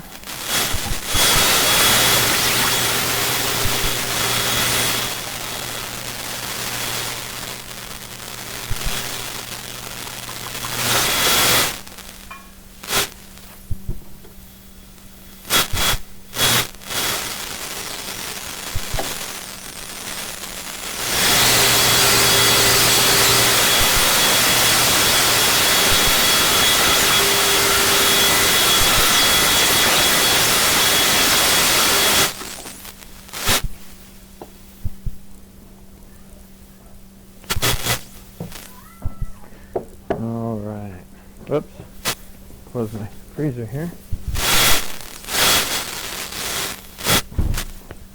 So I got a couple, we just say problems, or issues. Put a little lime in there, a little lime in the coconut,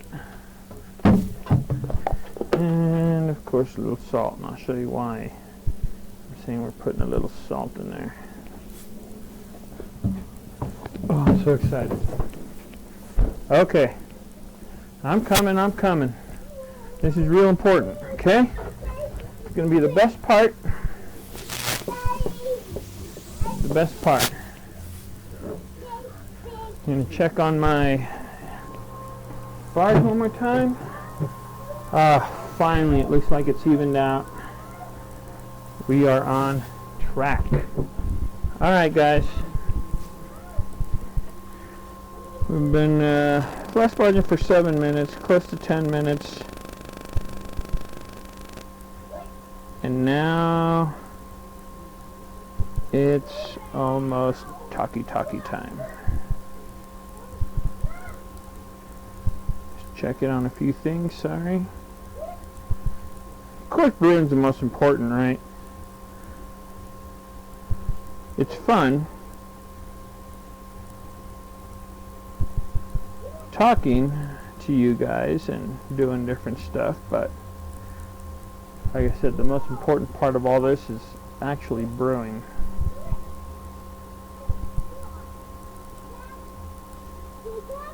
Okay, I don't have anybody to push the button on here. What's going on?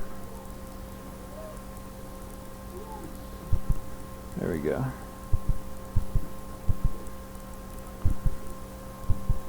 We're going to talk. So I'll meet you in the other room right now, okay? Here we go.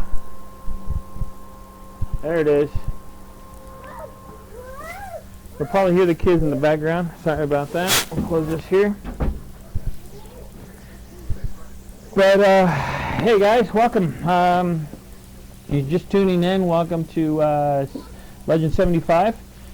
Here brewing an Irish Red today. Now it's time to talk about a few things that are going on. But before, without further ado, cheers.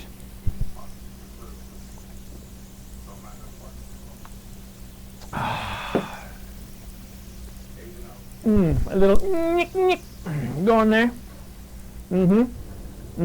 Oh, that's so good. I'm getting another one up in there. So this is my Mucho's Macho. It's a Mexican lager. I kind of got a base recipe for it, but then I did a little bit of tweaks. It's very strong. So if you can see, it's a light beer, right? But it should be lighter. It's got a little bit of haze in it. If you can see that. It was a lot hazier earlier, but it's actually clearing up a lot better than I thought. I had problems with some fermentation temperatures on this one. It fermented really high. It should ferment at about 55 degrees. That's where I wanted it, but it was fermenting like it's almost 80 degrees, which is way too high for this beer. Then I lagered it for a month, kegged it, but there it is. It's clearing up. I can actually see there's a logo here. You can actually see that logo right through there. Yeah, you can. Even on camera, you can. So it's getting better. The head retention's nice, and it's delicious. So delicious that it deserves a little. So, now, put this inside for a second. Problem with this one, 8% ABV. The ABV is on 8%, so it's up there. It drinks like a light beer, but it kicks like a mule. Mucho macho. So this is the pumpkin, the spiced pumpkin. I'm going to go with spiced pumpkin again. The head retention, it didn't look like it had much head, but I don't know how well carbonated it is. This is the first time I'm trying it. I kegged this thing maybe 3 days ago, but most of my beers I don't I force carbonate, but I force carbonate them at serving pressure, and I usually serve all my beers about 10 psi, so it takes a little bit longer. I could carbonate it in 15 minutes, the way they say, shaking the keg, and 15 minutes later you have beer, but pissed off beer because it's all foamy. I like to carbonate it slowly. Usually takes about 3-4 days. So this, I don't know if this is fully carbonated yet. Why don't we give it a whirl, okay? You can smell the pumpkin in it. I smell a lot of the spices. I would wish it had more of an anise. Yeah, I might even add a little bit more anise in there. But it's good. It smells good anyway. Let's give it a whirl.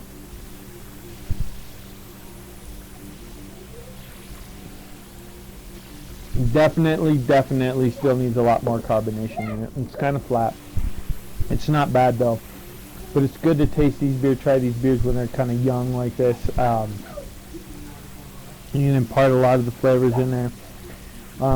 Actually, the pumpkin's coming through really nice. Not as it's coming better than I thought it was. And when I first kegged it, I was like, ooh, not so much pumpkin, but it is nice. A lot of the other fall flavors got a lot of fall flavors, so it's going to be a really nice fall beer. I'm going to finish that, but we're going to put that aside for now.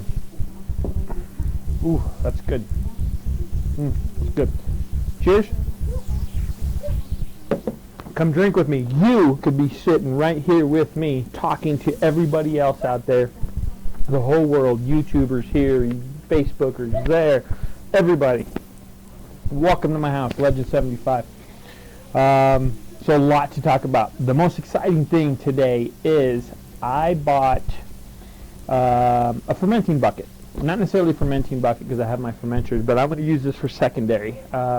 Usually I use all my carboys, my glass carboys for secondary, which, don't get me wrong, they're great, they're easy to clean, they're inexpensive, they're only $40 a carboy, so it's pretty inexpensive, but I want to go to that next level. I want to get good brewing equipment, real brewing equipment, so little plug here for SS Brew Tech. They do stainless steel buckets. I have one of the fermenters, love it, paid a good penny for it. Same with this bucket. You'll see this bucket. It's a 7-gallon bucket. But what I love about it is it's got, so instead of the tape on, I wish I had one here. Don't have one here. The stick on thermometers, it's got a thermal well. So the thermometer's actually inside, so it's got a thermometer on it. It's got a draining spigot at the bottom, usually with the carboys. If you see me rack a beer, or keg a beer, I mean, I put this carboy stopper on top. It got my racking cane to the tube, and then I blow in on one end, and it kind of starts that siphon. Well, this, I don't have to do that anymore, so it's going to be a lot less cleaning stuff, a lot less sanitizing stuff, a lot less stuff touching my beer, because when I put that racking cane in there, oh, hey, stand by. Why don't you guys go upstairs? They're in the living room. They're going to go upstairs. Yeah, upstairs to my room. Love you. Love you. You want to come say hi to everybody? Hold on. Oscar's going to come say hi to everybody. Come here, Oscar. Hurry up. You want to say hi? Hi. Say hi, world. Hi. Say hi, Facebook. Hi, Facebook. Say hi, YouTube. Hi, YouTube. Say like my daddy's video. I like my game. I say peace out. Peace out. All right, give me a kiss. Oh, love these guys. So we're going to go play. Anyway, where were we? For the carboys, right? So right now I have to sanitize, wash a whole bunch of stuff, sanitize a whole bunch of stuff to siphon it, right? Just the little cap on the racking cane, the racking cane itself, the cap on the carboy, the hose. This is going to eliminate most of that because this is going to be a bucket, right? It's got a spigot on the bottom. So basically all I am sanitizing and cleaning is a hose. So I go hose to keg, boom. It's got a conical bottom on it, so it catches all that trub and everything on it. Before, you know, some of these carboys, they have ridges on the end, you know, they have little ridges. And some of the sediment and the yeast gets stuck on those ridges, and as it goes down, it kind of floats on top, so you kind of end up getting some of that in your beer and some of that in your keg. This will eliminate all that. I do got to see a couple beers, you know, see how well it's going to, or how much loss I'm going to get with that conical bottom. But it's going to be a lot easier, a lot more streamlined, a lot less touching my beer, because it's very important that as after you boil, the less stuff that touches your beer, the better. The better you're going to be. Ooh, I hear some crying. Somebody fell upstairs. Somebody might be coming back downstairs. So anyway, so that's that. Next point, we're going to do an unboxing. FedEx is going to show up here hopefully in a few minutes, hopefully today, whatever, and I will show it to you. We'll unbox it here live, and then we're going to rack a beer out of it. We're going to rack a beer into it today. I'm going to clean it up.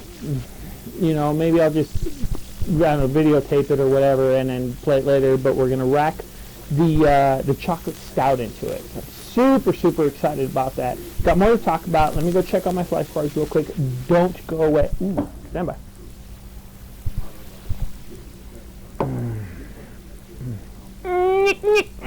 Yes, sir. All right, so checking on this. It is going a little fast. Our water did slow down a little bit. So we're going to speed it up a little bit and see if we cannot get a little more water in here. We're at about 4 gallons and about 20 minutes, so we need about 3 more gallons to go. So we're going to slow this down a little bit, actually. Speed that up a little bit, and we'll check on it here after this next segment. All right, coming back.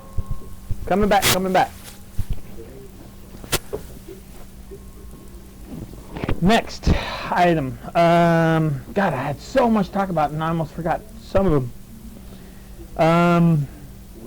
The biggest one, okay? Here soon I'm going to do another live brew, but I'm going to go back to the basics. We're going to go back to stovetop brewing, not in my brew room. We're going to go back to stovetop brewing. So a kit that you can get for cheap, it's like $100 and some odd. I can get you a better price on that. I'll let you know. But basic, the way I started, the first kit that I got from my wife as a present that I did on the stovetop, I'm going to do one of those. I'm going to do a kit, an extract kit, to show you how easy it is to brew. So it's not the length of the video, right? It's not the 4 hours that you were seeing now. It's a couple hours, right? A couple hours. You can actually go from brew kettle to drinking in, you ready for this? You can in 2 weeks. Yep, 2 weeks. And I'm going to show you that. And I'm actually going to, I haven't made an IPA because I'm not a big fan of IPAs, but we're going to try an IPA. We're going to try it in a kit. And we'll see what happens before we go IPA all grain. So I'm excited about that. I'm thinking I might do that next week. Not really 100% sure because here's the next exciting news. So I get most of my grains, all my grains and my yeast, all my equipment, not all my equipment, I'm sorry, I get that online, but all my ingredients for making a beer from my local home brew shop, which is called Fermentations. Fermentations is a great little shop run by Tim and Brenda. Shout out to them. I want to just say it. I just want to come out and say it. But anyway, we'll get to that here in a second, but that's my home brew shop. I go to them. They're great people. They mainly do wine. They run classes. So if you guys want to brew your own wine, you get you buy a kit. You make it there, you bottle it there, you label it there, you take it home, you give it to your friends, and it's amazing wine. Amazing. Actually, I'm going to show you. There we go. Uh-oh. This is not necessarily this is actually one of the kits that we got that I made at home. I don't have a label on it because I didn't make it there, but Elise made this. My wife, who got me the kit, I have the wine making stuff and everything, made this, and it is delicious wine. Cheap wine, high quality wine at a low cost. You can't beat it. So go check them out. I mean, absolutely. They have a Facebook page, Fermentations. Look them up, check them out. Go down there, check them out. Tell them I sent you. Who knows? They might give me a kit or give me a little bit of props for this, but so you'll hear me start mentioning them a lot. Not only because I get my kits from them, and don't get me wrong, they have never given me anything for free. I still pay full price. They have a great grain room. He's got grains, every grain you can think of. He's got them. They're there. So if you want wine, go there, get a kit, make it there, take it home, give it to your friends. Amazing. So I get my grains from there. I go there once a week, usually, sometimes even more. Go talk to them. But we might partner up a little bit with them. Yes, Legend 75 with Fermentations. I am going to bring you, and I talked to Tim, and he's excited about this. We are going to do a live brew at Fermentations. Dude, that's awesome. Excited. A live brew at Fermentations at a brew store. We'll do it there. You guys want to come watch? I'm sure we can set up some chairs, do a private viewing, brew, private tasting, everything. We'll do, and we're going to do a kit, and maybe we'll do an all grain there. But it's a great place. I'm super excited about that. I'm going to probably do some videos there about grains, about milling grains, show you the grain rooms, how to pick out grains, how to weigh them, and how they weigh there. And I'm excited. So, I mean, a lot of props to them. We'll probably show a link, not on the live stuff, but Fermentations. Go. Check them out. They're awesome. Excited. That's the most exciting news. We're going to go there. We're going to partner up. We're going to brew there, just like we brew here. You guys want to come watch? We'll get a little audience going, like I said before. Hang on. Cheers.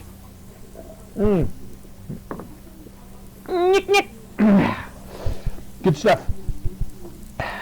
But, so, anyway, excited about that.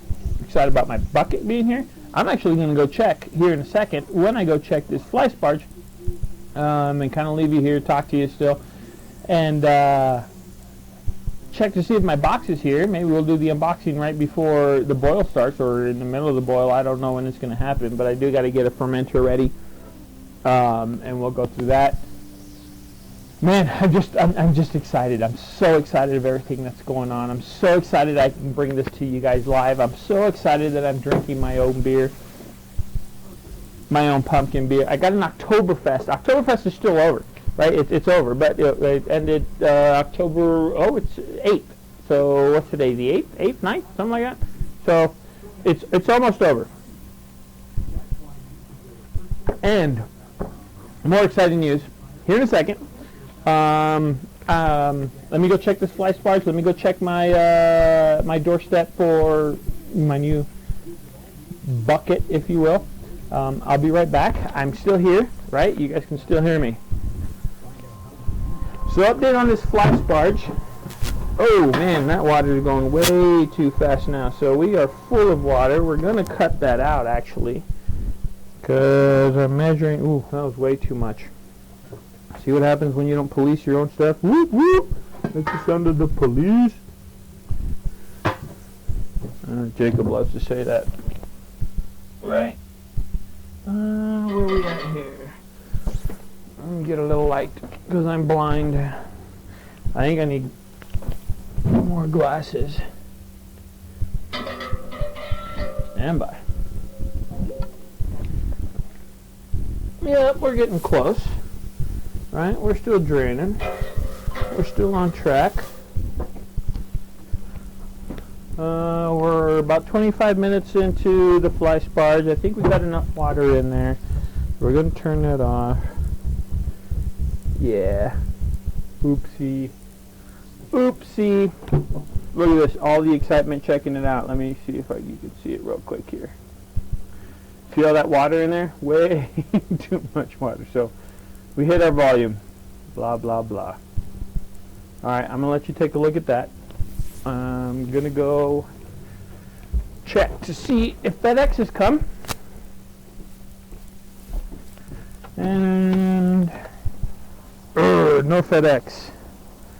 But it is still a little early. A little more exciting news.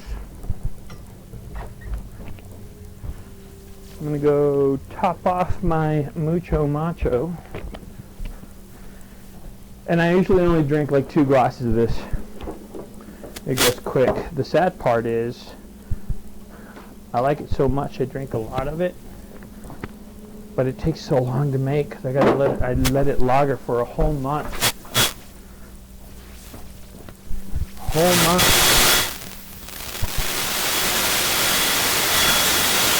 So it kind of takes a good thing, right? Yeah, okay.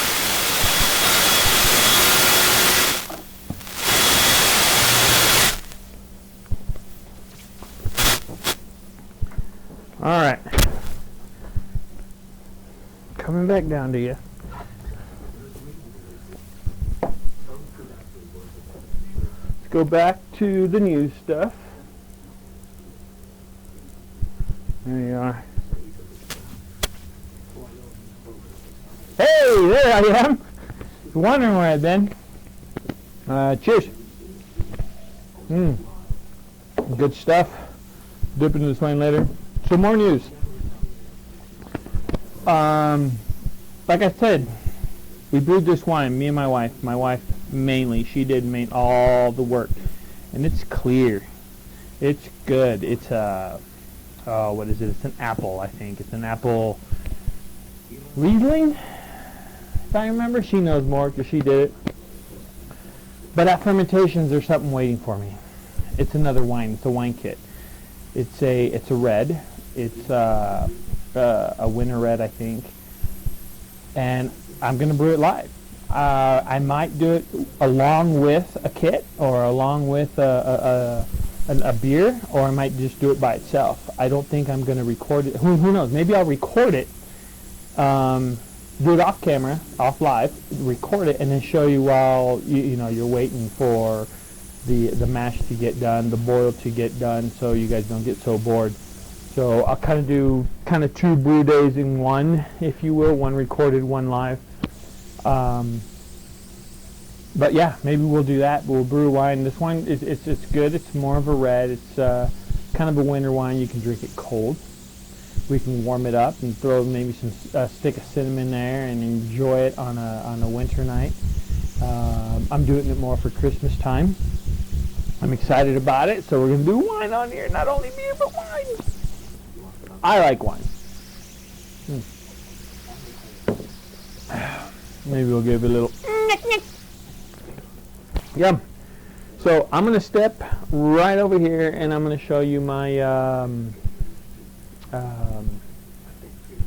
what do you call it? My starter. Yeah. So let me grab this guy here. We're going to go over here and then we're going to swing around. So here it is. Here's my starter going. I do it here, I leave it here just because it's kind of out of the way. As you can see, let's see if we can get a close-up of it. It's swirling. Oh my God, that looks like Matthew going to Florida. Ah! So that's what it is. This is my stir plate that I have here that I made myself. It's a cigar box.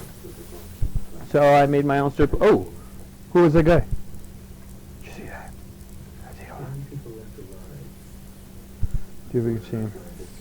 I know he was back there. Hey, let's give this guy a shot. Oh, he's not plugged in. Ow. Hang on, let me plug him in. You guys will like this. because I know people. Oh, sorry, people get mad at me because I'm not doing Halloween stuff. But here it is. Oh, I still got to tell Tyler. Here he is. Hey, dude, come here. I'll bet you can't do this.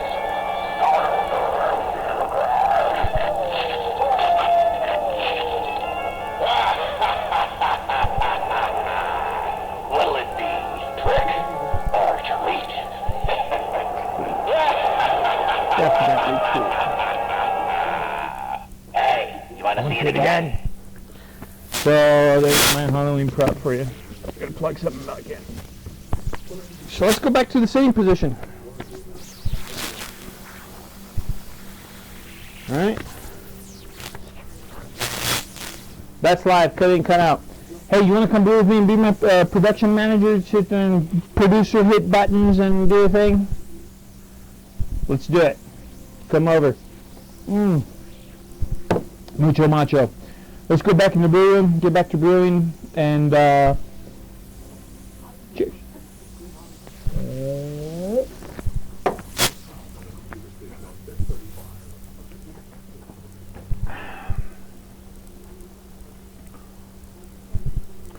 All right, here we go. We're getting closer. We are.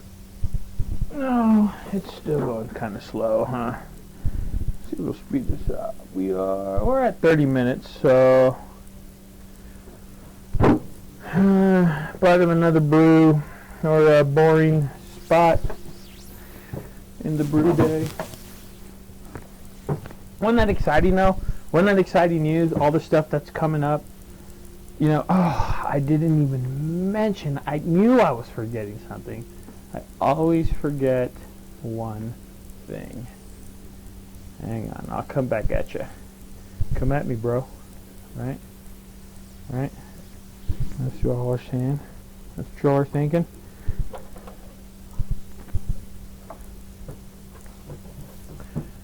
You know what would be nice? If some of my cousins, other than Melissa from El Paso, Texas, I'm going to call you out, Stevie and David, and from Philly, I'm calling you out, Hector. Calling you out, bro. Where you at? Come visit Colorado. We'd love to have you. I love my family. It's all about family. Always has been. And you know who comes home today? Fat Boy. Fat Boy's coming back home today. Excited to see that kid. He just had his homecoming last week.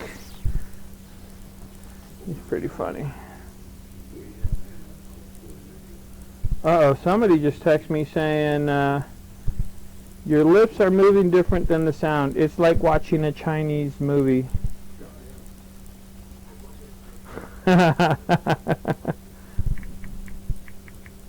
That's funny.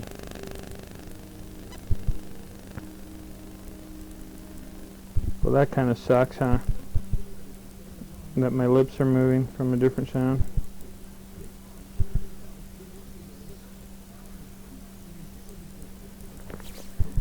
That probably has to do with my cameras. You know what?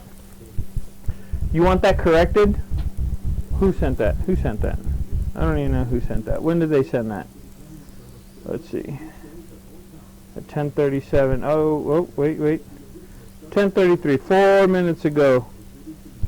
So if you're watching, send me some money. Let me get better equipment. There you go. No, I'm just kidding. You don't have to send me some money. But I need, like I said, I do need better production, better cameras. You know, it is what it is. I do with what I do. You just got to deal with it. It kind of makes me sad, though, man.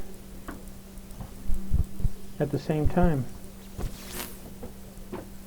I feel like I'm letting you guys down a little bit, huh? Maybe I won't put me talking up there.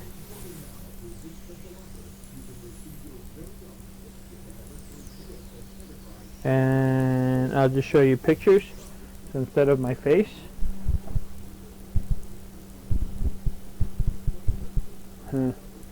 That could also be because what my computer can handle.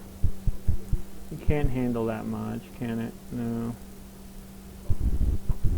So I need a better computer, need better stuff. What can I say? I'm sorry.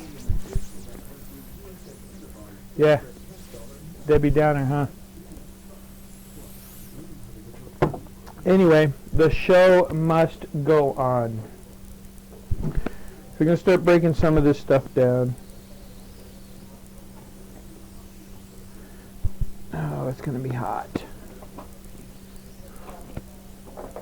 Where are we at right now? Here, let's show. There we go. I'm sorry.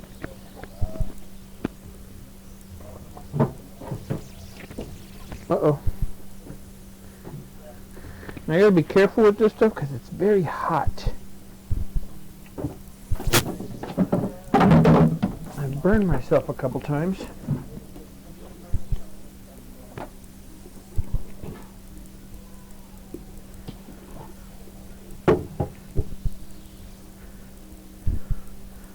Open that up all the way. There we go.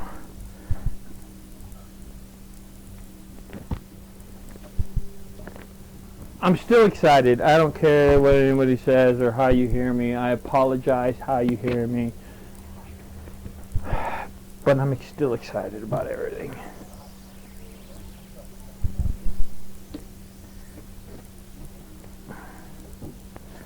Alright. I think even some of these cameras are off, right? Two of the cameras are off. Because if you look at left and right, watch. Yeah, they're off.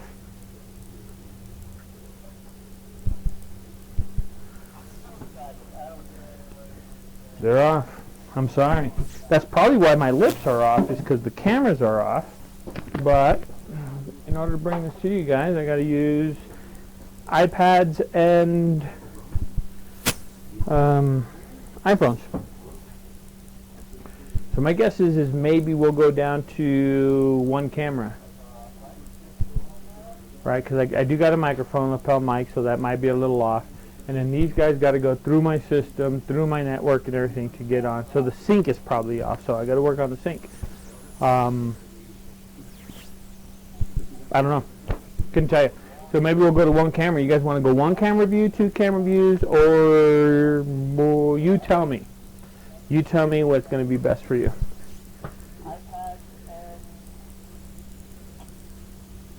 And you're watching, but you haven't texted me back. Who is that? I should know that number, but a while back I lost my contacts. Oh. Drew! That's you! I know that's that guy. How do I know? I just do. I just do. Or, no, wait. It might be, not Drew, but Mr. Sanchez. Oh, wait, I'm Mr. Sanchez, aren't I? Come on, Brent. That guy. Probably Brett. Brett always called, no, maybe not Brett. Brett always calls me out on my stuff. It's either that or Drew. It's got to be Drew.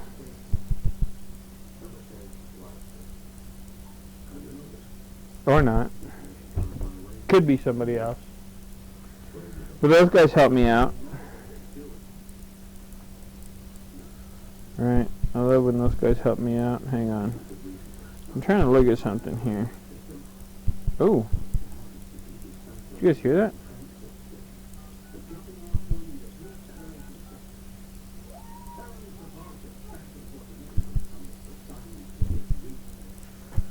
Whatever. Anyway, back to brewing. Where is my light? We're getting pretty close. Getting pretty empty. Yeah, we're at 6 gallons. Okay, and like I said, I need about 7.23 gallons. We're at 20 minutes. We're at 20 minutes, so we're right on track. Right on track. It's going good. Other than my lips moving like I'm in a Chinese movie, and maybe you can see this. We'll do it on purpose.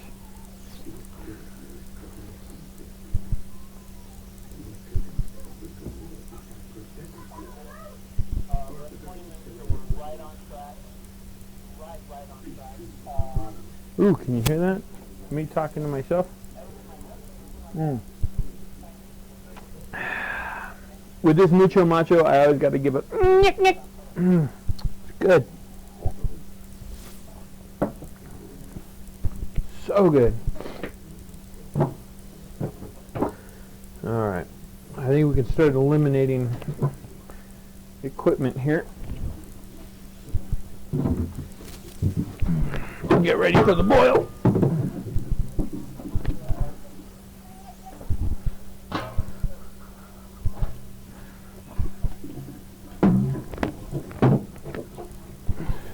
Oops.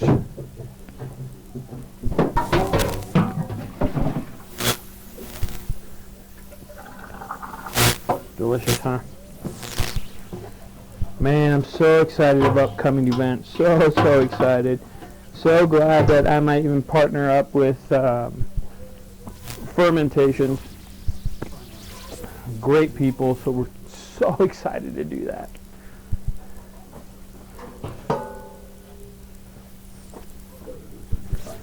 Oh, here comes Daddy Duty. Yes, sir. Careful, Kay. Careful. If you can see Oscar has a pillow and he's trying to slide down the stairs.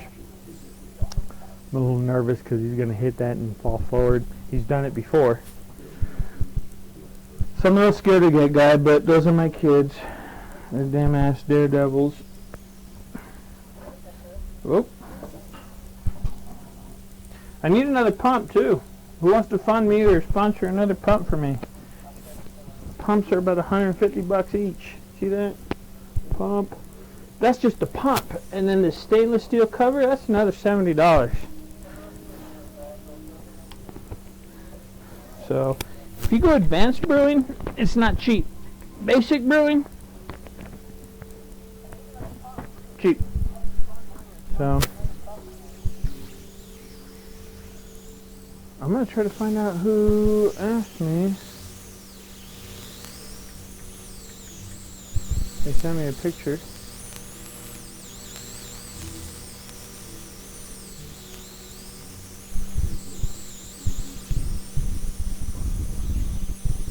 Maybe it's nobody. Maybe it's nobody I know.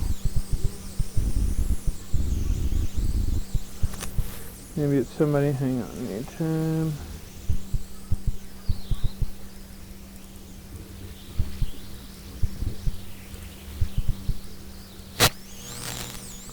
Alright, man. Come on. 6995. Show your face. Show what you're doing. It's the Godfather. Oh. It's the Godfather. Anyway. Just trying to have a little fun. We're about 6.5 gallons. We're almost there. It looks delicious. It smells like beer. No, it doesn't smell like beer. It smells like good wort.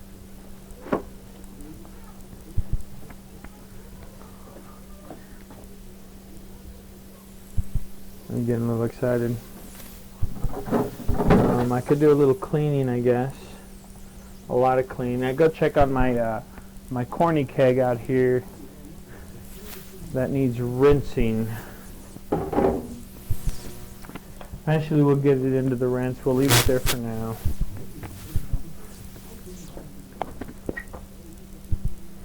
Wow. I'm really overwhelmed right now with everything that's going on. With everything that's waiting. The anticipation of FedEx getting here. The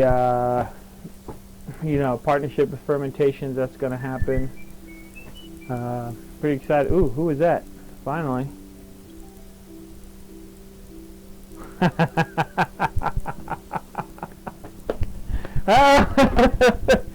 That's funny as hell. What's up, bro? Love you. Miss you. Hold on, I'm going to come over here a little closer. What are you doing? Are you working? Dang. You're still ugly as ever. But you still love me. Come drink with me, man. Come drink with me. God. These guys make me mad.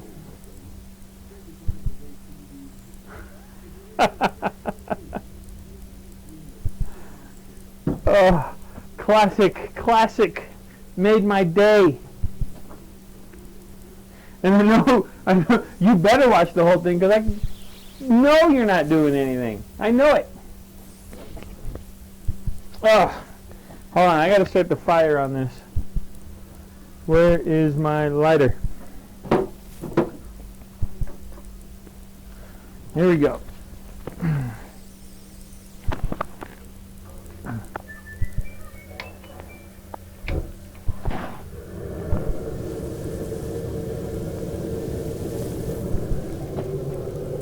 Okay, we're gonna start flame on.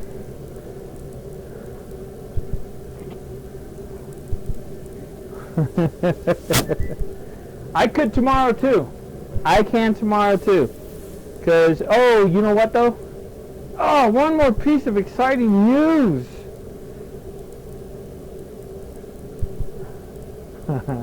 Little bastard. So, let's go over here. Is that a good shot?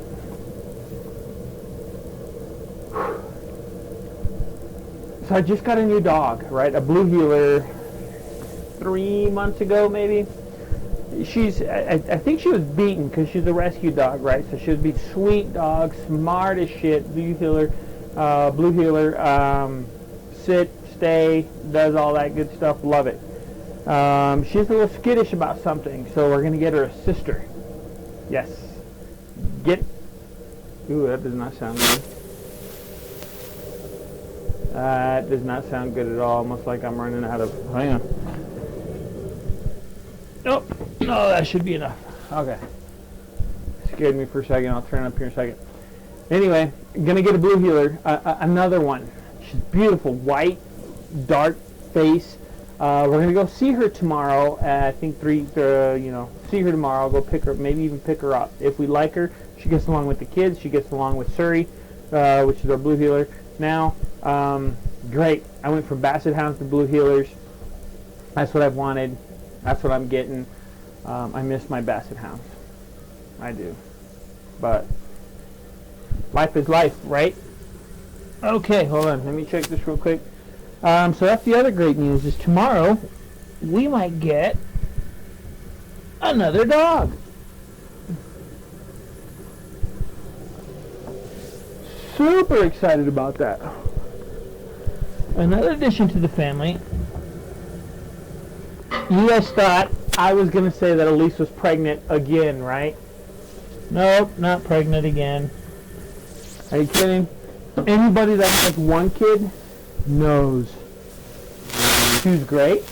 I have 2 kids. 3, good. 4, wonderful. They're fun. 5,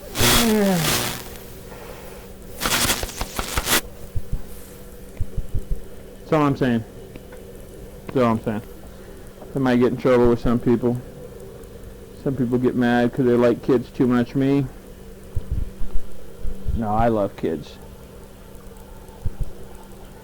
Alright, so we're done here on the sparge. We got enough. Let's pop out here. But that. So finally I'm going to take another reading. Let's go back to brewing. Enough about me and my family and what's going on. Hell no, it's all about me and my family. You're in my house. You're in my brew room. Legend 75. You want to come brew with me? Come brew with me. Right? Let's take a reading.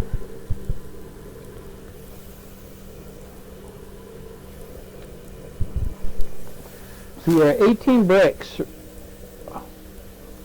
which is 10.72. At night now we're at 11 breaks, which I think is going to be a little watered down. Even after the mix. Hold on, let me rinse this.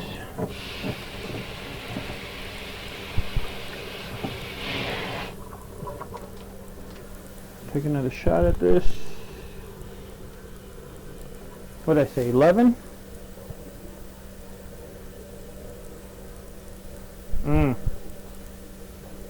9, 10. That might be the water. Oh, here we go, here we go. That might be the water also in there.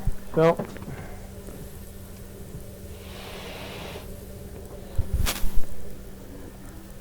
try this again.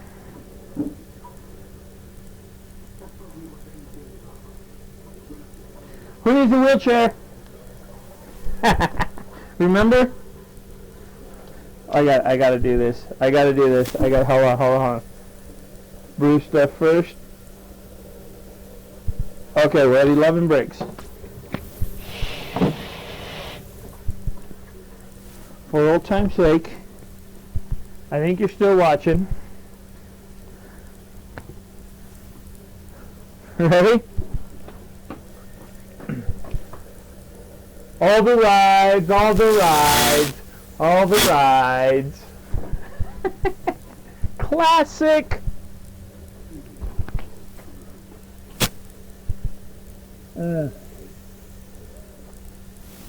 Cheers. So what I say, we're at 11 bricks. Let's get serious, right? Which is correct already, 10:43, and let's see, we'll go session. Oh, what was that? You guys hear that pop? And I see smoke. This is not good.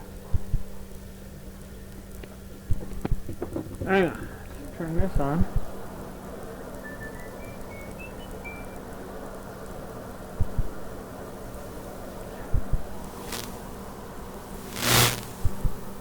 That wasn't good. Something happened, and I'm not sure what happened, but I gotta find out pretty quick. So, wow. It is super smoky in here, and I'm trying to figure out why.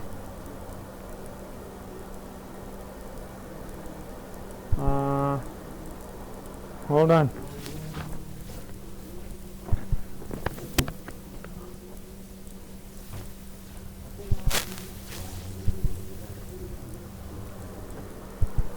Alright, this is really weird.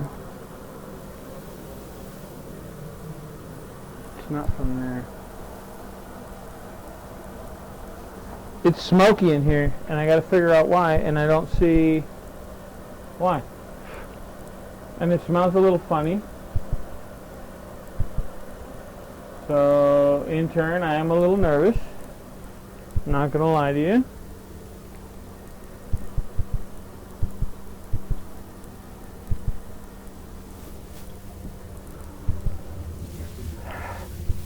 Kind of smoky out here too. It's real smoky in here in my bathroom. So there's something going on. You guys see that? Oh shit. That's what it is. Figured it out. My fault. I am burning plastic. I'm going to show you. So this is one thing I forgot to do. Hang on, don't come in here, it's real smoky. Good thing I unplugged it. Right. This is why we use GFI stuff. It is real super smoky in here. And I'm going to show you why, and I'm going to tell you why. Look at this. Look. You see that? It's one of my extension cords, just burned it. And I heard a pop, and I was wondering what the hell that pop was, because it was still plugged into the outlet. That sucks, because now I'm out of this. Luckily I have more, but now I gotta go buy another end for it. But I'm not gonna lie, a little scary. So what happened is it goes behind here, behind the kettle. And of course with the fire being lit, trying to get to a boil. Oops.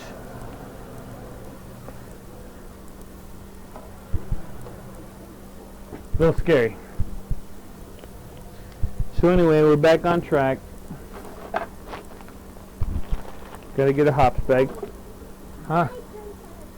What's that? Oh, hang on. I gotta go see what the kid wants. I'll be right back. You can still hear me though. What do you need, bud? Come catch you? No, tap me. You need this? Oh. You want me to put it over you? Yeah. No, tap me. Catch you? No, tap me. Trap you? Yeah. Okay. Like that? Yeah. No? Like that? Yeah. Oh, okay. Like this? No. No. Oh. So he wants me to trap him with the pillow. Like that?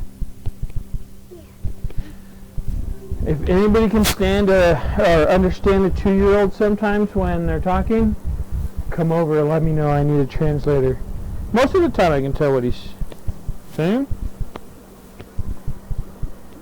So, anyway, I gotta shift back to brewing because this is almost at a boil. Getting close. And we gotta get our hops ready. Gotta get our hops ready. Brew doesn't like a hoppy beer. So what we're gonna do is, I should have done. We're gonna do an ounce of East Kent Goldings at 60 minutes when the boil starts, and then we're gonna do another ounce and boil those for an additional 5. Alright, so I'm gonna get my hops.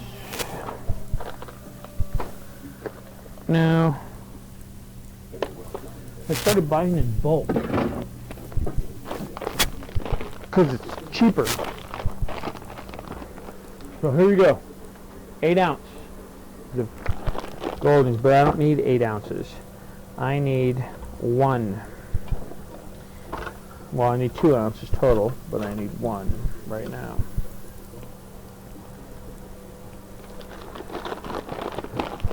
So I'll pull out my little crack scale.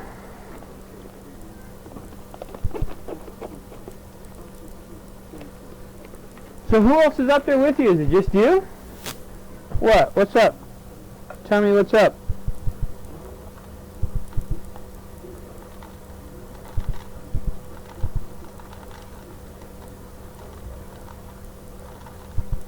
Talk to me, Goose. Getting close.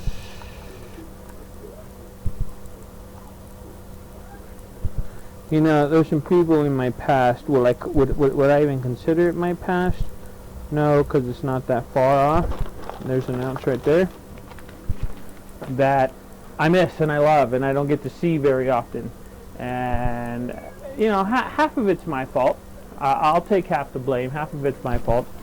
Half of it's their fault, right? You know what I'm talking about. Let's get in touch, man. Let's go have a beer. Get in touch. Let's do it. Why not? What's the worst that can happen? We're going to have too much fun?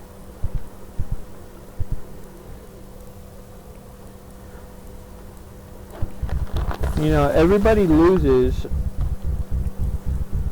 We all lose in touch to a lot of our friends. Yeah, we all lose touch with a lot of our friends. And those people that you can call back and say, hey, let's go to the park. Let's go see a movie. Let's go have a break. And they're like, yeah, why not? Let's do it. Those are your true friends, right? The ones that you can connect with after months, right where you left off. Those are your true friends. Find your true friends. Okay? That's very important. Find your true friends.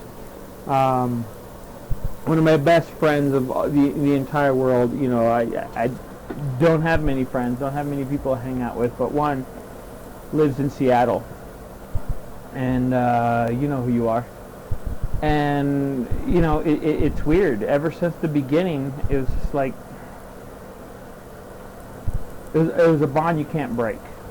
And no matter what happened, no matter how much time passes, I know if I called him and said, I need you here tomorrow, he would explain to his wife, and he would kiss his kids and be here tomorrow.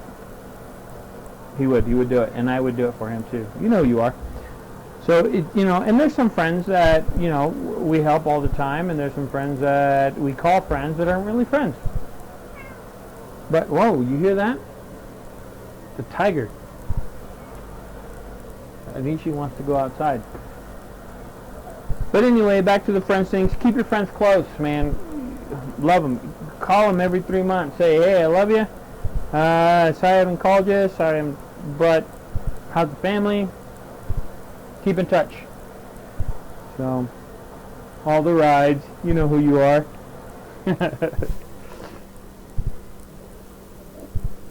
I'm going to talk about this guy right now. Friend of mine who met him, he didn't have any kids, kind of a wild card. Had a girl who I'm sure he was into, loved and everything, knew her for a long time. But when I was saying he was still kind of a wild card. And it finally came to the point of his life where, at least I'm thinking, I'm shooting from the hip here. Ended up marrying her, having kids, and great guy. I don't even know where I'm going with this. Just a great guy.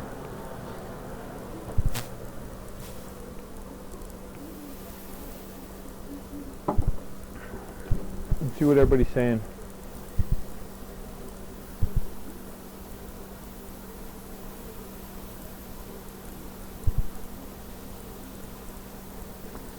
I'm telling you, man, that mucho macho kick your butt.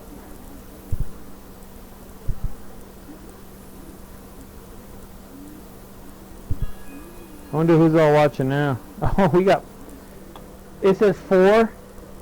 Really? I got an audience now because now I get them getting all sappy?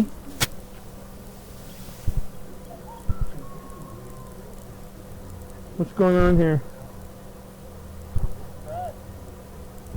Get all sappy and everybody wants to watch now? There goes something. I just dropped something else. Don't know what it was. But anyway.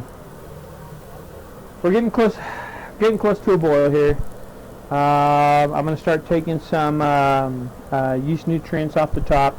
Not yeast nutrients, sorry, I don't even know what I'm talking about anymore. Some proteins off the top that kind of, it'll help clarify the beer. I'm going to move this guy out of the way now. Since we're done with our grains. Oops. It's heavy.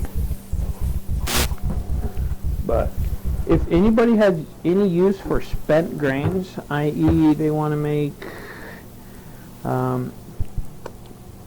bread, dog treats. Actually, I should start making dog treats for my dog and maybe my new dog soon. Horses, they're great for horses. They're just spent grains. You know, they're not anything. They don't have alcohol in them or any beer. They're just spent grains. So if you need them, let me know. I'll get you some spent grains.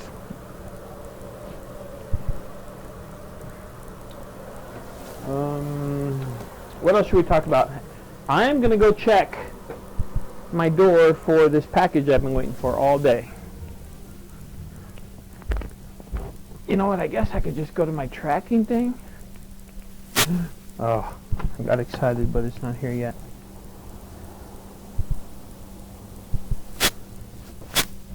Let's track it. I mean, the most we'll probably find out is it says it's still out for delivery.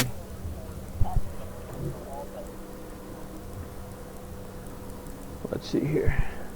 Hey, everybody, let's go to get a little bit more personal here.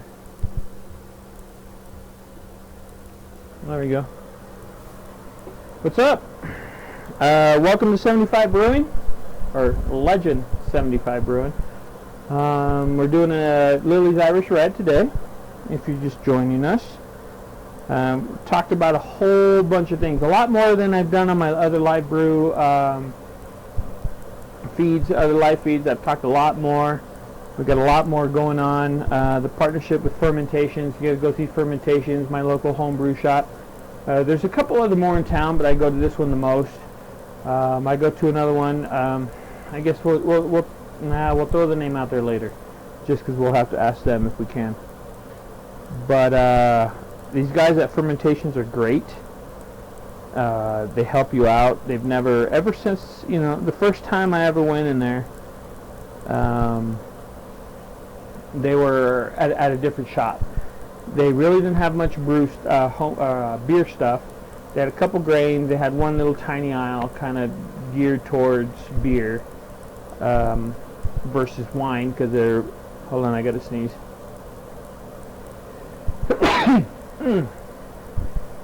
Thank you. Here we go. Out for delivery.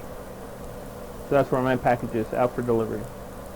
Anyway, so they deal primarily in wine, but since they were in a small store and they took me for a tour. Never been there before, walked in there, they said, yeah, you want a tour of the place? They showed me a tour of the place. I got a few things from them just because I needed them, so they weren't, they were more wine. I wasn't doing wine at the time, and they were great. Now they're in a new place. They still hold their classes. They have a grain room now. Tim has set up a little station, if you will, so we can do beers there. He's got an induction burner. He's got all the pots and everything. So we're actually going to do, I think we're going to do a live brew there. Pretty excited about that.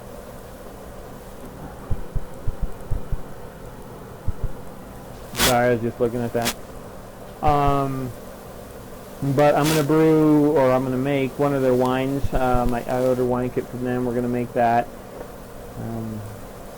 I don't know, man. What else you guys want? What do you want? Come brew with me.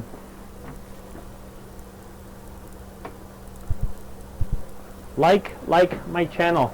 Like my channel. If you're watching it off of Facebook, go to YouTube, search Legend75, like my channel, subscribe to my channel. It'll be there. We'll have more videos there eventually. Like it, comment, what do you want? I'm here for you. I'll do what you guys want. You guys want to come brew with me? Come be a guest brewer. Be a guest brewer. I'll let you mix all this stuff and we'll do it. Bottom line, I'm on Facebook Legend75 Brewing.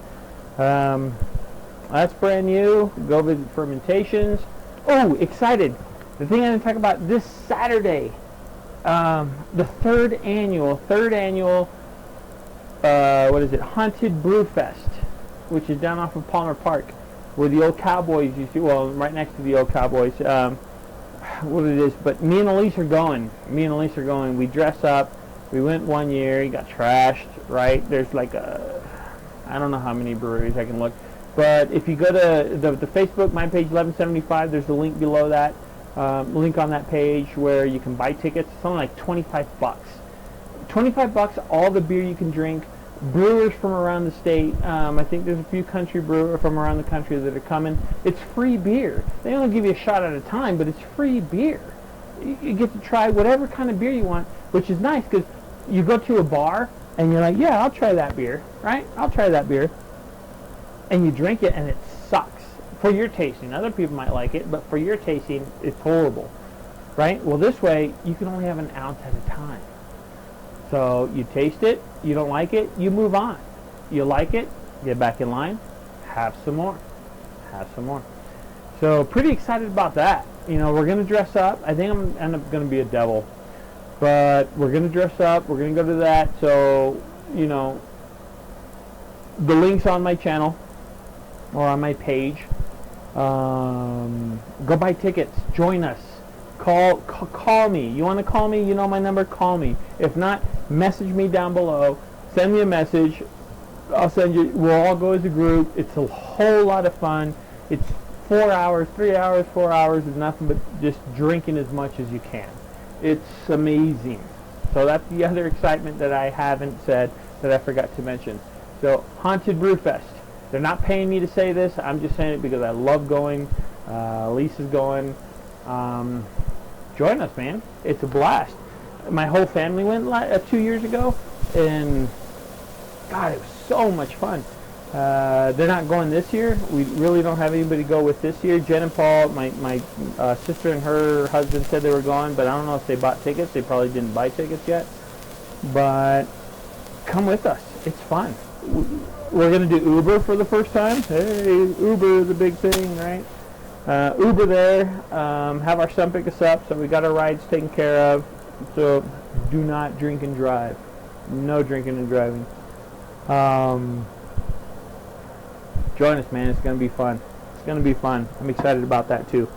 So we see the little protein growing here a little bit. So we're going to start getting ready to scoop that out. And the way we scoop that out is I use a little, can you see that? A little fencing mask. That's what I use. And we scoop it out, and then I pour it in here.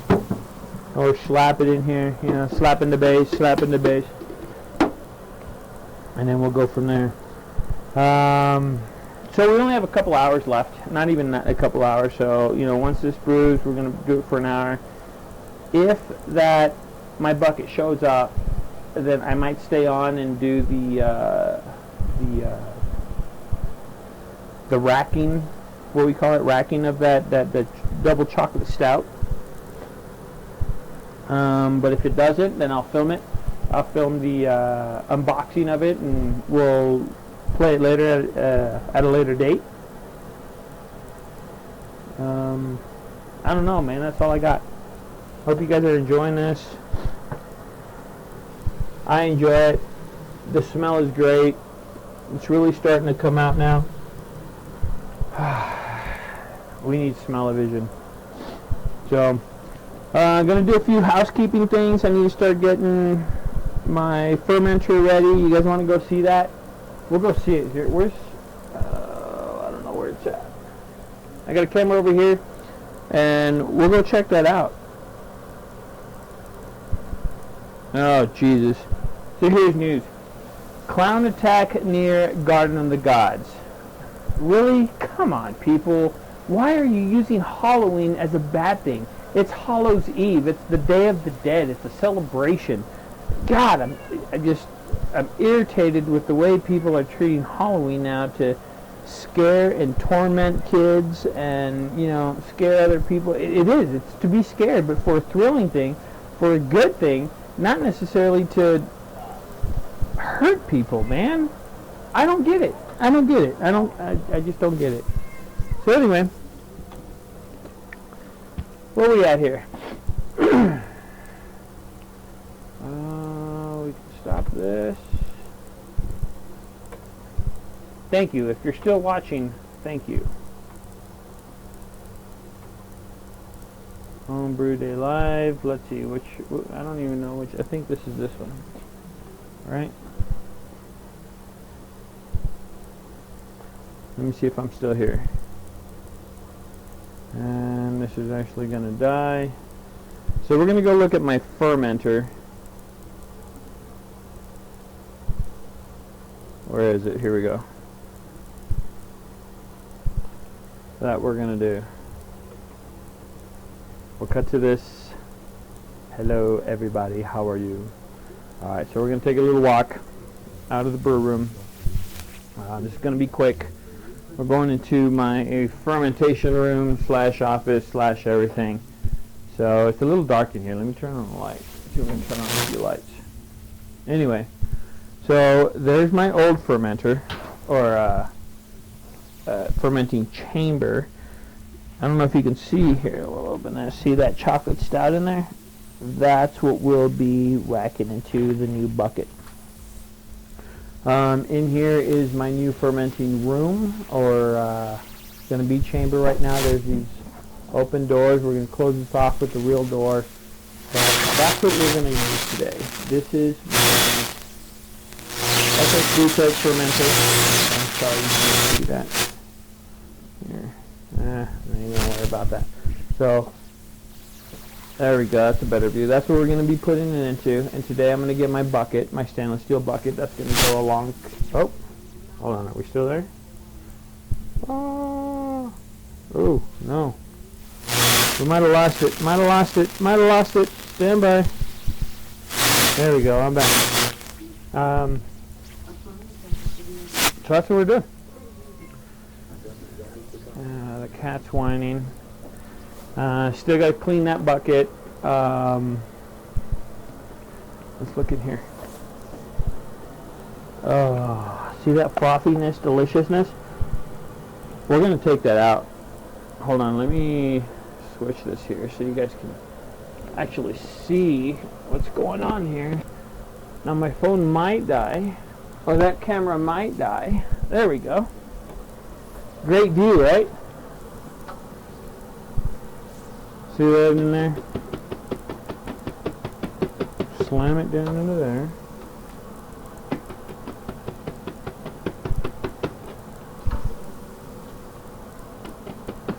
So this is just some of the protein we don't need. It's not going to hurt anything. It causes kind of,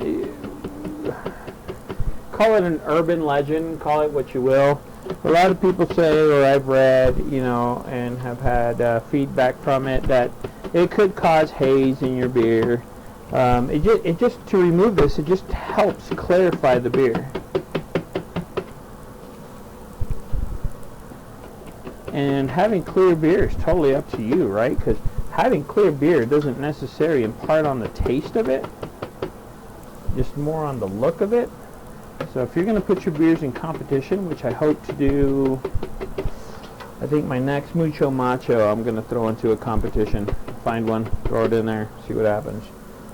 But in part, you know, they judge on clarity. So might as well make it a practice with all your beers instead of just one. So you guys see that build up as it's getting close to boil. Let me show this to you. But it's in there, and it's kind of beer. Hold on, I can't really see that, can you? But and some people are like, well, that'll help the yeast eat. Well, not if you make a starter. Not if you make your beer right.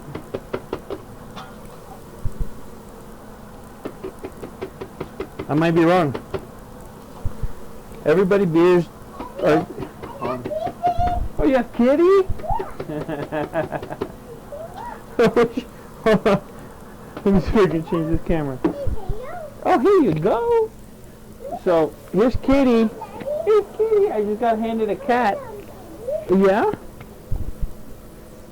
Say hi. Hi. Say how are you? How are you? How are you? So there's Oscar. Right? He's off to play. I got him. You got him?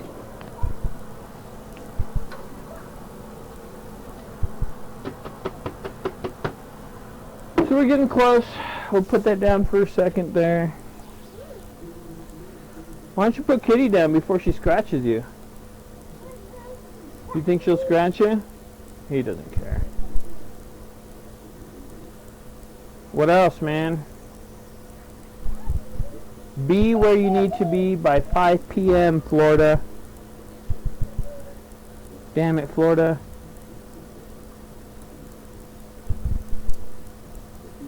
God, that makes me so sad because I know. Whoa, that was close. I know. So, let's see. People are gonna die, and it just makes me so mad that they have time to prepare. They know the storm is coming, and they don't heed the warning. And it's just, it's almost like unnecessary loss of life. It's unnecessary. Not many of you that know me, but my background is in the medical field. Been an EMT since I was 19 years old.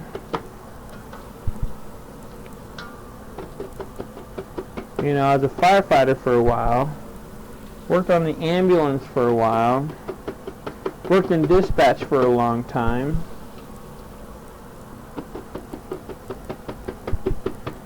So, you know, the loss of life kind of hits me pretty good, I guess.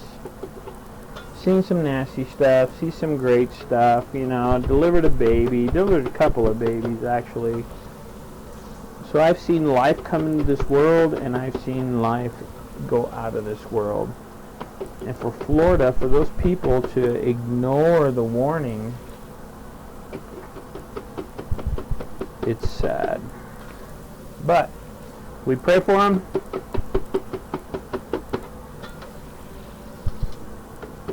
And only wish the best, right? See, can you see the frost still in there? Here, let me move back. You can see the smoke, you can see the frost a little bit. So we're still taking some of this out. It's almost come to a boil. When it comes to a boil, we're going to throw in our... Oh, crap. I don't even have that 100% ready to... Oh, there's the boil. So we'll let the hot break go through. And I'm going to get my... Here, we'll switch. We'll go to the W. Get my hop spider ready. And if you don't know what a hop spider is, so usually a lot of people, what they do, depending on where you're at, is you throw your hops straight into the boil, right? And what that does is, of course, all the hops, they kind of go out and they make well, you got to filter all that out. And now the way I do this,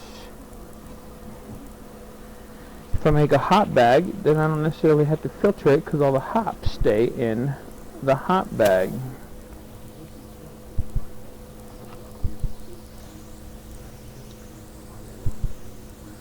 So now you guys can't see me.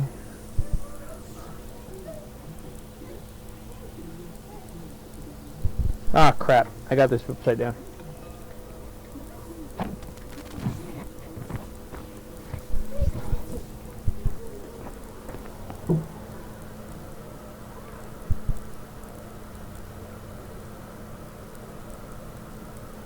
I believe the boil started. I'm not so worried about, you know, the whole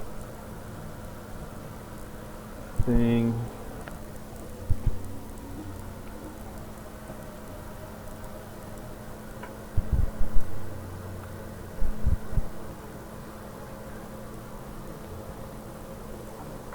Alright, so that's ready. Here's my hot bag.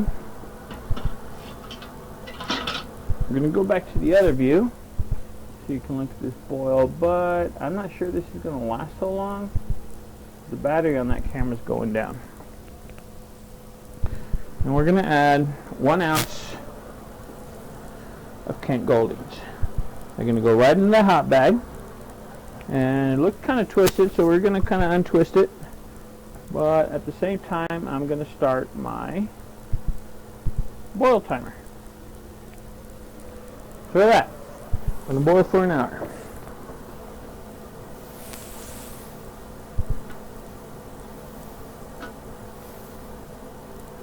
Now, so there's a lot of myths with throwing your hops in there. I use pellet hops. I don't use whole leaf. About throwing your hops in there, because they say the boil will actually push, where are we at here? The boil, the way the bubbles in the middle will actually push your hops out to the sides of the boil kettle, so it won't kind of infuse. So that's also a matter of opinion. So if you have it in a hot bag and it's boiling up on top of the center here, you just see here, then it kind of it'll spread that hot flavor, the bitterness. So, you know, there's different opinions. I can go either way. It doesn't matter. This seems to work for me just because I get clearer beer. And I don't have to filter it after, I don't have all that hop stuff. So, but I'm going to let you watch this boil for a little bit. Nature calls. So I will be right back.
Alright, I'm surprised that camera shot is still going actually, because the Getting pretty low and usually gets pretty hot right above there.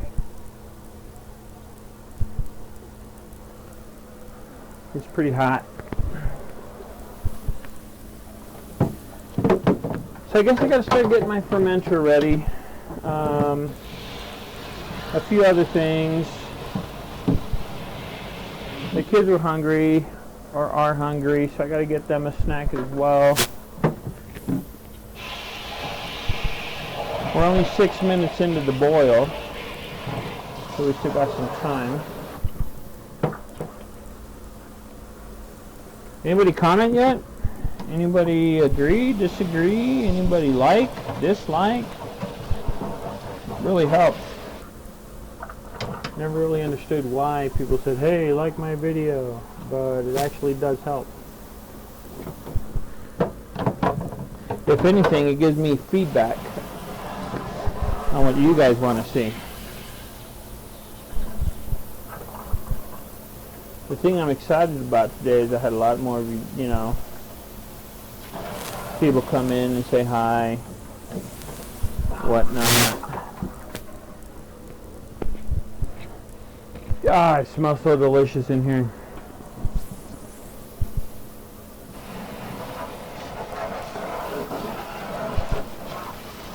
One thing I haven't done that I'm about to do is deliver some bad news. Not bad news to you, but bad news to a friend. And I have to admit that this year there is no Halloween party. Boo! No party this year.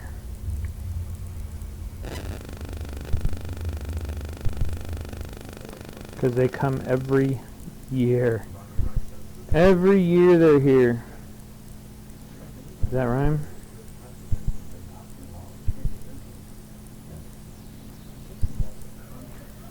That rhymes.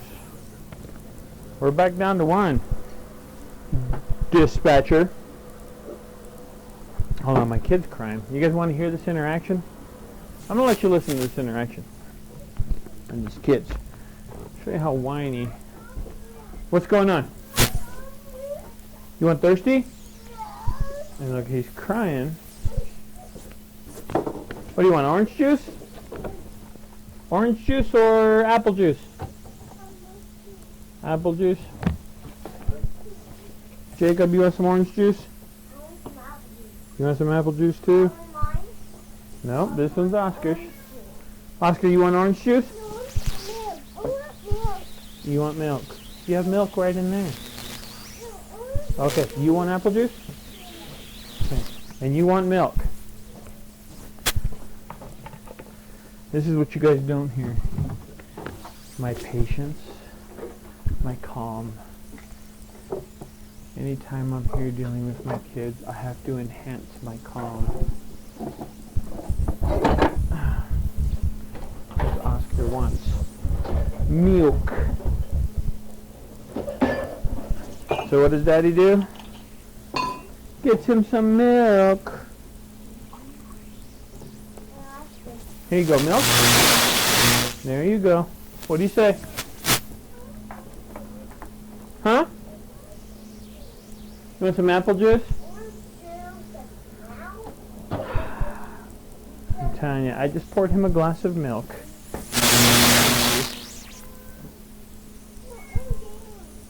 In where? Oh my God. So what do I do with this glass of milk now? Because now he wants orange juice.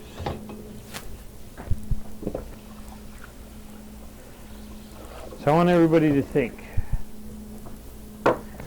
Who does this remind you of? I want this, and you give them this, and they're like, no, I want that. And then they give them that, and I want this. I love you, honey. That's all I gotta say.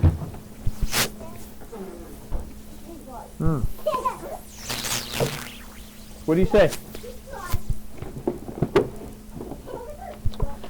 So, and now we're gonna give them chocolate.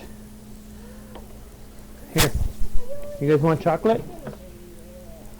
Brownie? Oh, yeah. Okay. All right. Back to business. Back to business. Hello.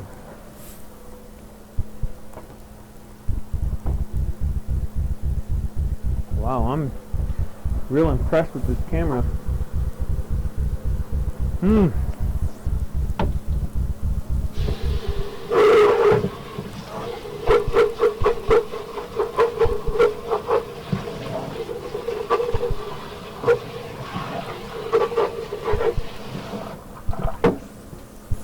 You know, a lot of people brew in their apartment.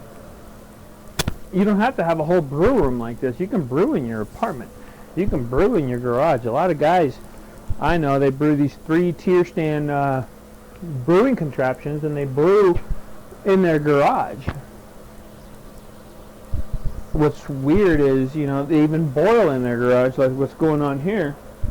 And, you know, they rack, whatever. But then they harp on sanitation, they harp on cleanliness, and they harp on this and that. When you're, my thoughts, my opinion is when you're outside and you're brewing on your deck or in your garage, there's so much dust going around. But to each his own, right? So are they doing it right? Am I doing it right? I say we are all doing it right. Because whatever works for you, that's what you do. Bottom line, whatever works for you, you do. And this is what works for me.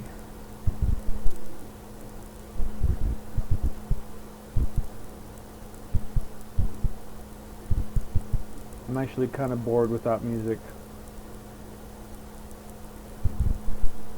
Weird, huh?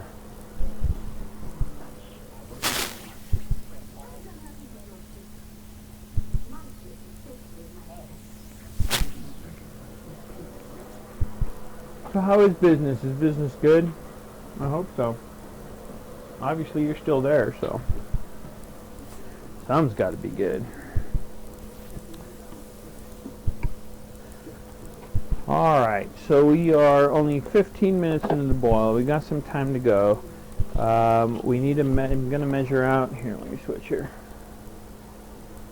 Let's go this way. We need to measure out some more hops. There you go. Kind of going to step aside here. Got my crack scale. Go. I'm going to pour out another ounce of East Kent. Getting close. A little bit more, 10.045, which doesn't matter. But, delicious. I'm going to take this back out and put it in the fridge. Make sure they stay fresh.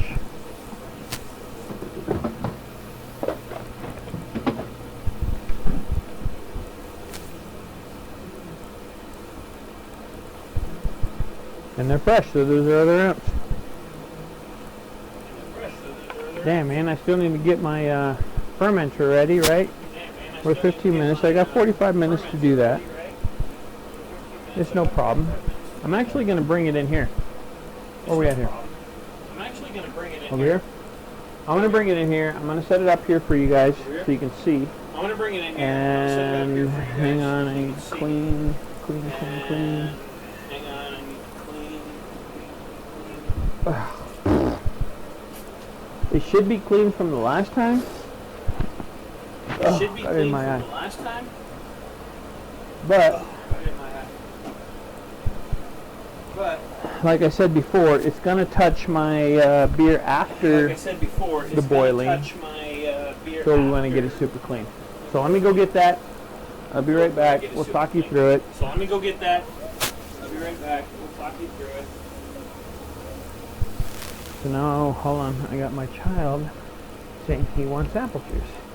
So we're going to go back upstairs. If you could see this, there is a glass of apple juice, a glass of milk, and a glass of orange juice on his little table.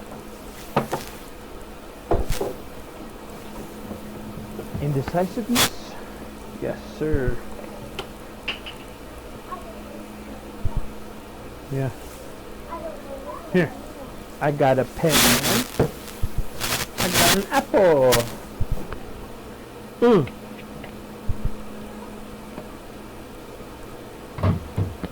Hold on, I'm about to get mad here. What do you want? Okay, hang on 1 second. I'm going to mute this. We're going to get the fermenter here in a second. I'll come back at you. I'm going to let you watch the boil a little bit, see if this camera will still stay on. I'll be right back.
Alright.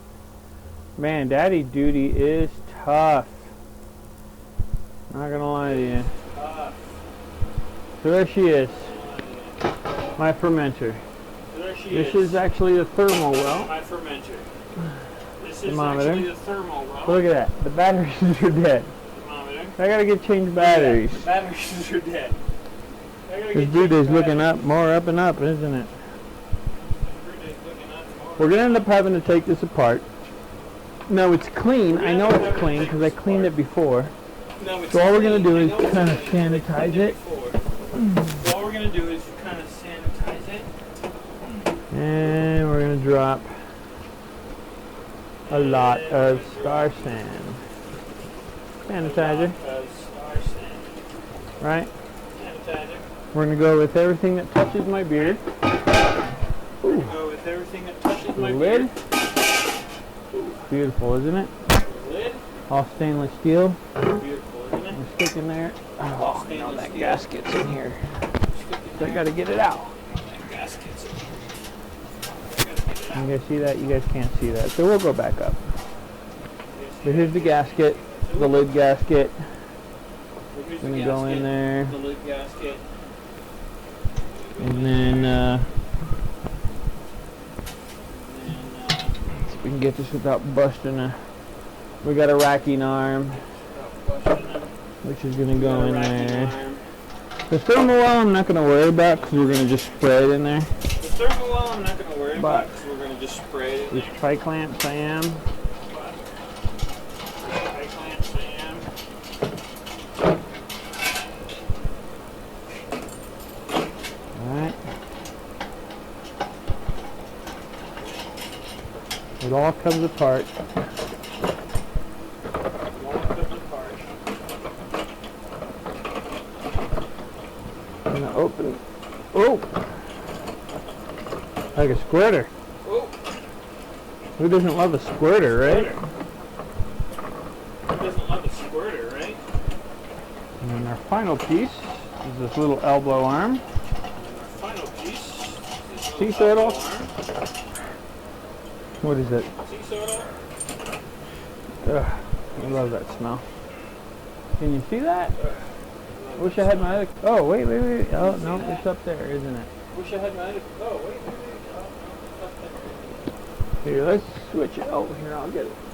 Here, Maybe we'll plug in, get some We'll plug in juice. juice. Oop.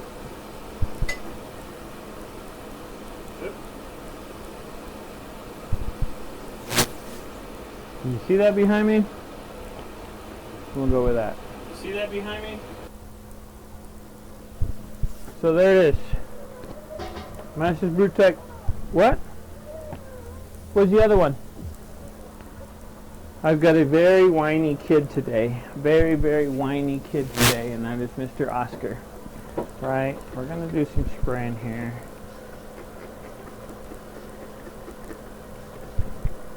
Now I'm going to put this down on the ground so I can spray on the inside.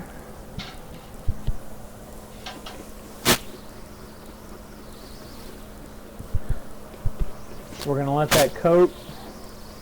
I know you can't see that. I'll put it back up.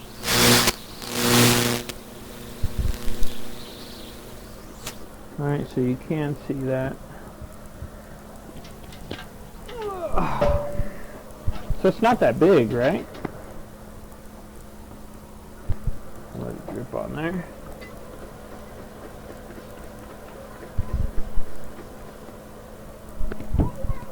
So you have it. There's that fermenter. It's not that big. Holds 7 gallons.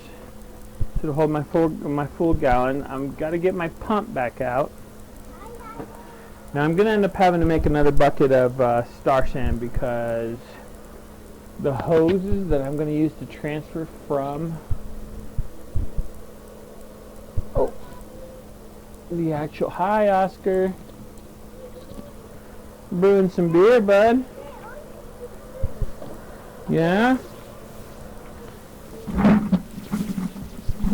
Sorry. That's my kid. I've been sitting here, so they're a little dusty. So what we're going to do is kind of rinse those down with some hot water. And then we're going to put some Star Sand in these little bad boys. Clean and sanitized.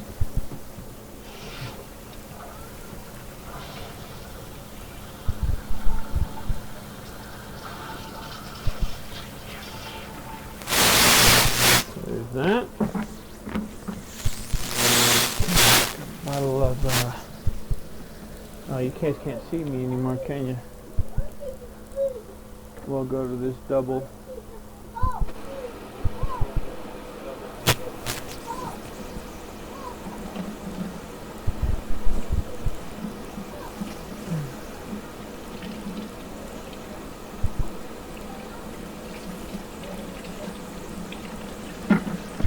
go. Another bottle of Star Sand. Another bottle of Star Sand. This stuff is fairly cheap. I mean, you get 1 shot, 1 ounce of Star Sand to every 5 gallons of water, so it's fairly cheap. Doesn't break the bank. Hi, Oscar. Brewing some beer. Hi, Oscar. Oh, 'cause I do it every Thursday. Oh, Why? Why? Why? This is why you brew your own beer. This is why you drink. this is why you brew your own beer. This is why you drink. To deal with the whys. Why? To deal with the whys. Why? I mean, we're only at 26 minutes. Right? Just 60-minute boil. So we still got another 25 minutes before we even throw in our second edition.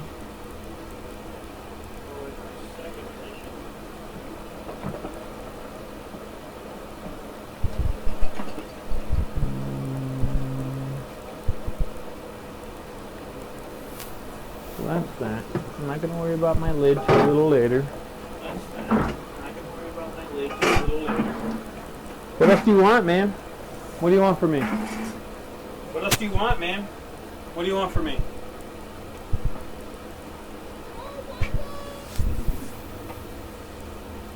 Oh!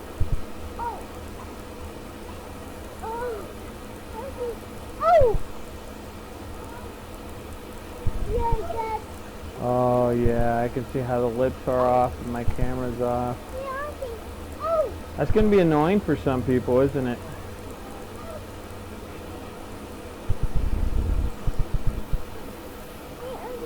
Maybe we'll just go to one camera at a time, quit the dual view. Let's go to one camera at a time. Quick view. That could be annoying. See the steam there in the corner? That's how you know it's live. Bottom left corner. Steam there in the corner. Look at that steam. Bottom left corner. Look at that steam.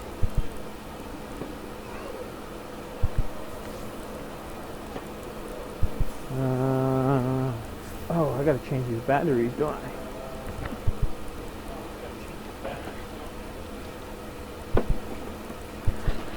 I honestly don't remember where I put these extra batteries. Oh, there they are. I think there they are. Yeah. Yeah, let's do it. Yeah. Say what's up, my people? What's up, people? Up there. See that camera up there? Say what's up, my people? Up there. See the camera up there? Say what's up, my people?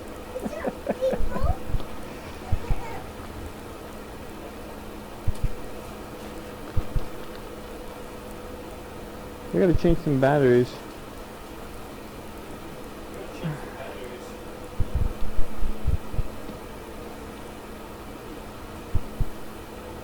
Only 2. What sucks is that means I gotta go buy some more of these.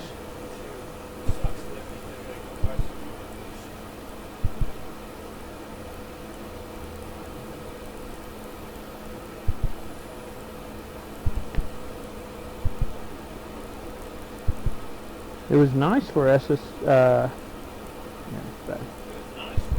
for SS Brew Tech to send, you know, their equipment with 2 extra batteries, man.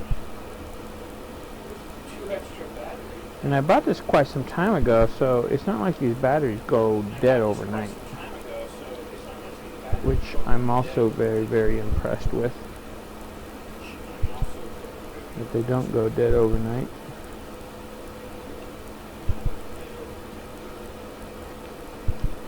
And there we go. I'll show it to you in a second.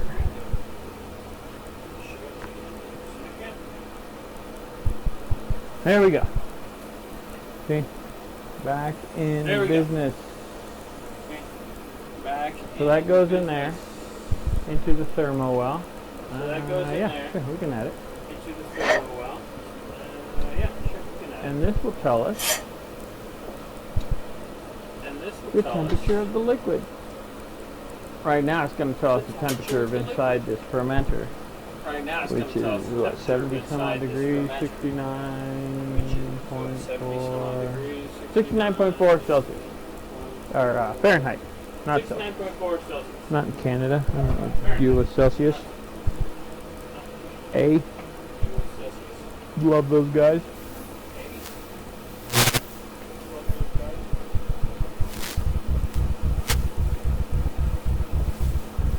All right.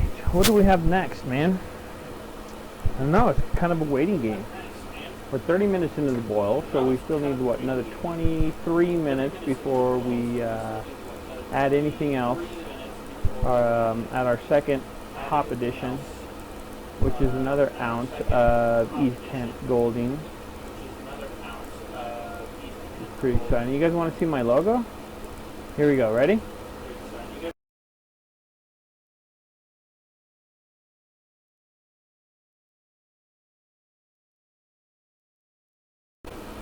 What do you think? Let me know. You like it? I like it. Let me know. You like it? I like it.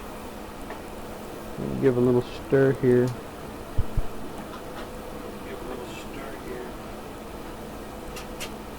Now we don't have to have a raging boil. We got a good boil going here, not necessarily a raging boil. Raging boil. We got a good boil going. What's nice is some of the brews that I make, like the Jocko's Bite, the Lily's Red. It's not heavy. It's not heavy, so there's not really much to scorch down at the bottom. It's not heavy, so there's not And like much to when I scorch did down. the chocolate stout, you add that chocolate and that chocolate sinks and make it scorch the bottom. You add that So chocolate. you constantly got to mix, scrape, whatever. With this, I really don't have to worry about it that much, which is good. With this, I really don't have to worry about it that much. You know what? Good. We might even add some sugar to this, a little bit of You know what? We might even add some dextrose sugar or to this, a little priming bit of, sugar. I got a ton of it. A ton of it. Or Here we go. sugar. I got a ton of it. Ton of it. Here's a brick. Here's a brick. Who wants to buy a brick for me? 5 ounces. Who wants Good to buy a stuff. brick for me? 5 ounces. Primo. Good stuff. Primo. Primo. Yeah. So I think we still have a delay, right? So what I'm going to do... I think we still have a delay, right? Oh, no. You tell me. Hey, buddy. We still got a delay? Tell me. Shoot me a text. Hey, buddy. We still got a delay? Shoot me a text.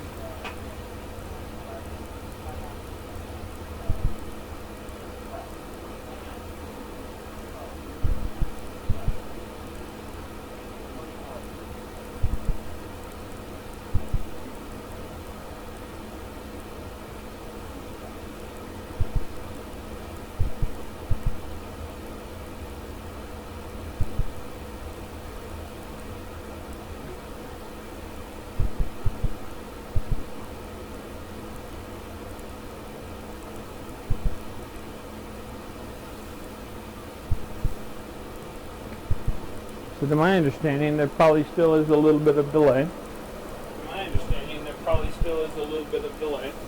I'm going to invite somebody. Jeremy Grain. Come on over, I'm going bud. to invite somebody. Doesn't look Jeremy like there's Grain. much room in here, but there's Come room on in over, here. bud. Me and Doesn't Uncle look Paul like did there's it. much room in here, but Come there's brew, room in here. man. Me Let's and go Uncle buy you Paul a did kit. it. We'll come brew if you want. We'll do it on the Let's go buy stove you a top. kit.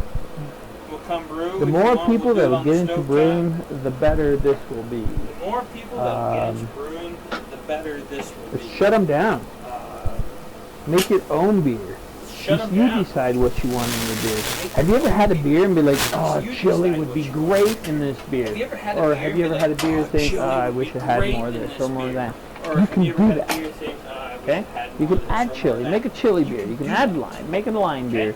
You can add chili. Make a chili You know, beer. that Add lime. Make a lime margarita lime or whatever. You know, that margarita you can do lime it. or whatever. You can add whatever you want.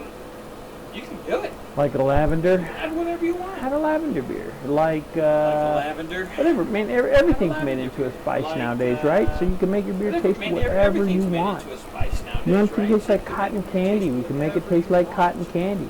I made a watermelon beer. You know, I've made I made my own a a maple beer. If you want to add some maple, actually, I think I still have some maple extract. All right, let's see what we got here. Yeah, there we go. Look at that, maple extract. Look at that, maple extract. I'm gonna try this again. Watch this. Ready? Ready? Look at that, maple extract. Look at that. How are my Maple words? extract. So maybe I should do things and then talk about what I just did, so it doesn't look more Chinese. Do things and then talk Or about what I just did. my finger points. More Chinese. Or my finger points. How was that? Better? Worse? Anyway, How was that? Worse? let's see what other stuff can I show you? I got some ginger, China cracked ginger. We got some. You want to make a ginger beer? Boom, China cracked ginger. ginger.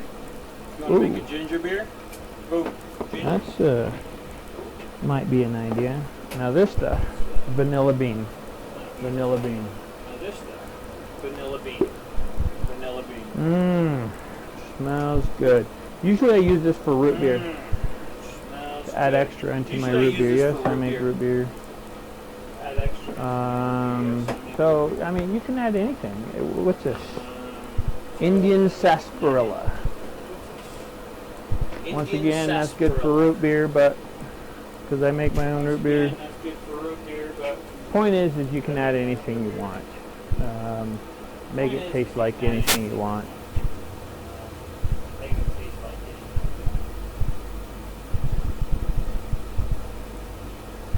it. Yeah, it's so off. I'm gonna try to do something here. Try to line everything back up. All right.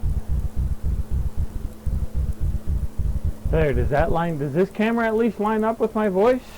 We'll see. Hang on. I'll be right back.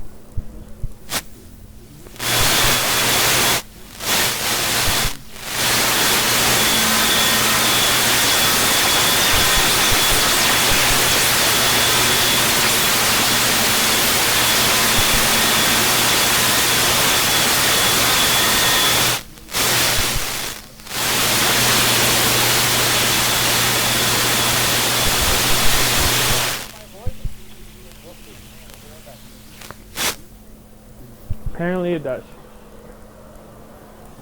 Okay. So we're going to try to stop this. Kind of line everything back up. See what happens. Scratchy. An itchy scratchy.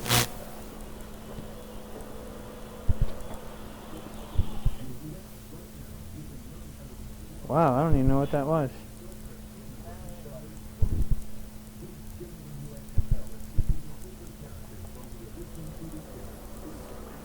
Scary. Another test, since we got nothing better to do. Woo. Does that one line back up? That one Yes. line back up. Yes.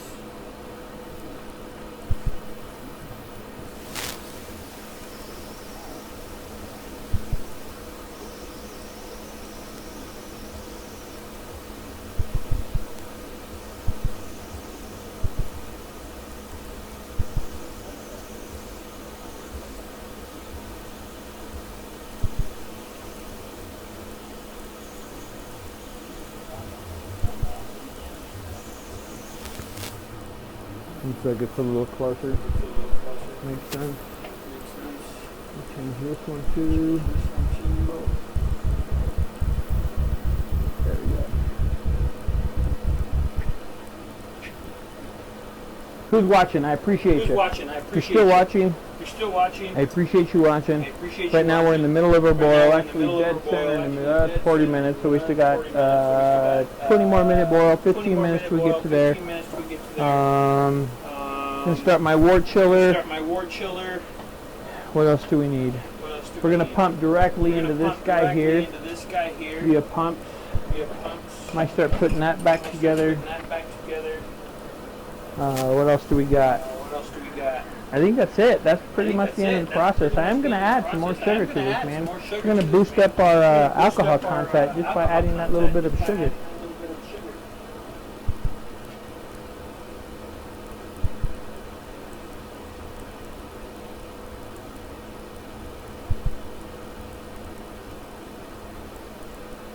Let's see. Let's go side by side. Will that work? I'm going to check some out. Finally, it's a little bit better linked up, so apologize. So down here, we don't need that.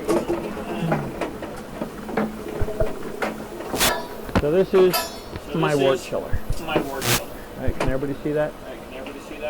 All it is copper tubing. Oh, not too bad. Ooh, gonna have to wash that bottom here. All this is copper tubing, right? Hooked up to the water. What that does is it hooks up to my water faucet, and so it sends cold water right through the copper, and through heat transfer, however you want to call it, it chills my wort, the stuff that's boiling. So what we want, ideally, is we want to chill our wort as quick as we can to get a, have a lot of stuff drop out of it. Wow, I never had to really clean this like this. This is weird. But with that wort chiller, I know I need a better wort chiller, but with that wort chiller that I have, I used to use my, when I did kits, 5 minutes. 5 minutes. So now with this one, it's 10 minutes top, so I need a better wort chiller, but copper's expensive, man. So I deal with what I got, and it is what it is.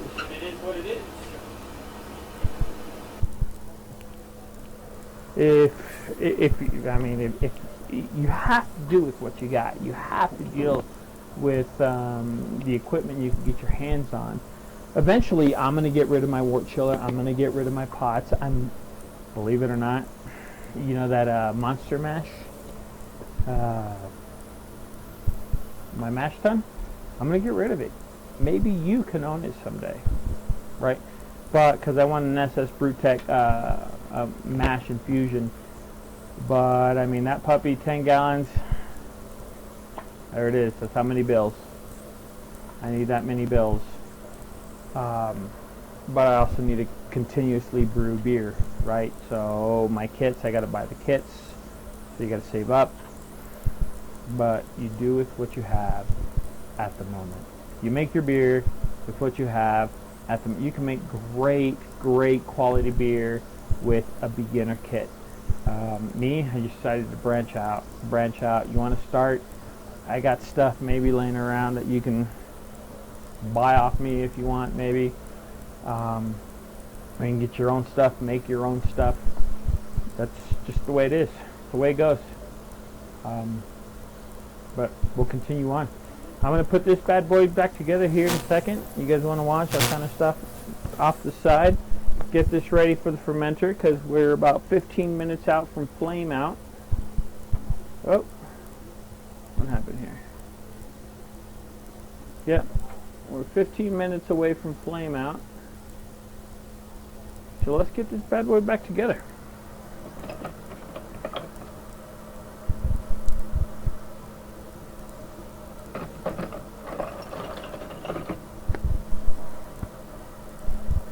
And stainless steel is always better, they say, to deal with.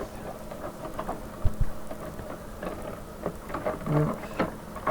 I'm looking for a gasket. Can you guys see that?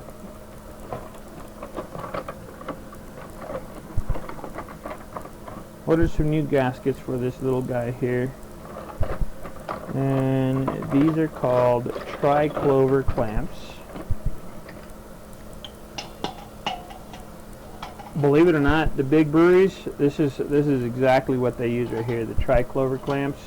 Sometimes they use the butterfly valves. So the difference between those is, I'll show you here in a second.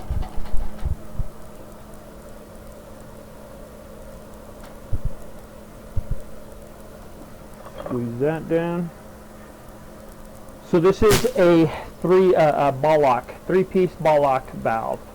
So because if you can see in there, it's actually a ball that closes, right? And they call it a three-piece because it comes apart. You take these screws off right here, and there's three pieces. So there's the front part, the back part, and then the ball valve part.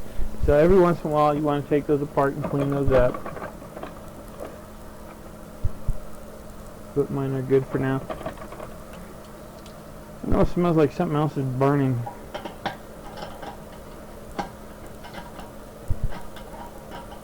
Well, give you a view of that.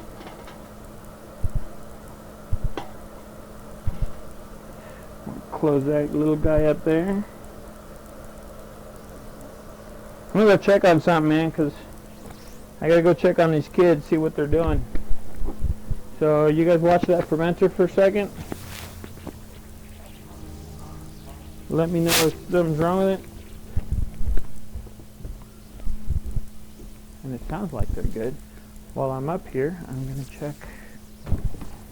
Ah, no FedEx. Sometimes they come early, sometimes they come late. It's already 12.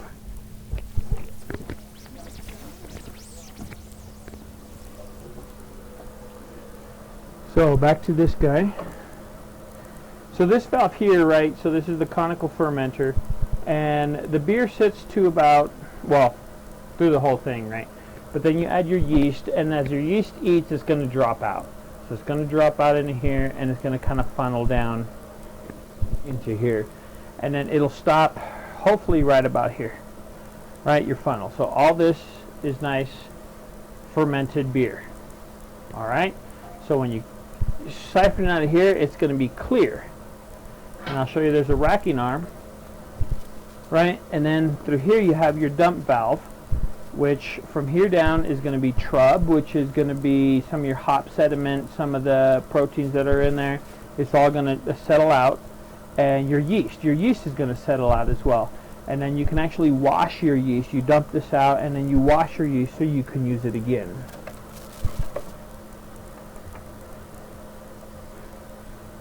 So, and that's what I do on most occasions.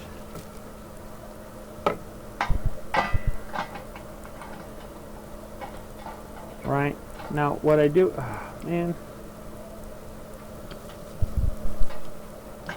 Now when I mentioned butterfly valves earlier, come on.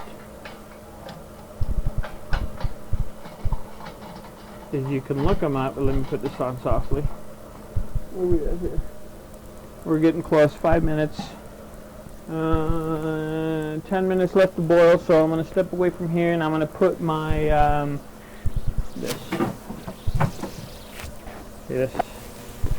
my wort chiller. I'm actually going to put it into my boil. What that's going to do is it's going to boil the last 10-15 minutes, and that's going to kill any nasties off of it, or i.e. sanitize it. But I gotta get. Alright, we're gonna drop this guy in there.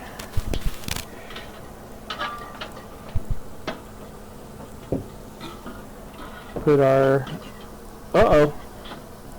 That's not good. Half our hot bag came out. Makes me a little nervous.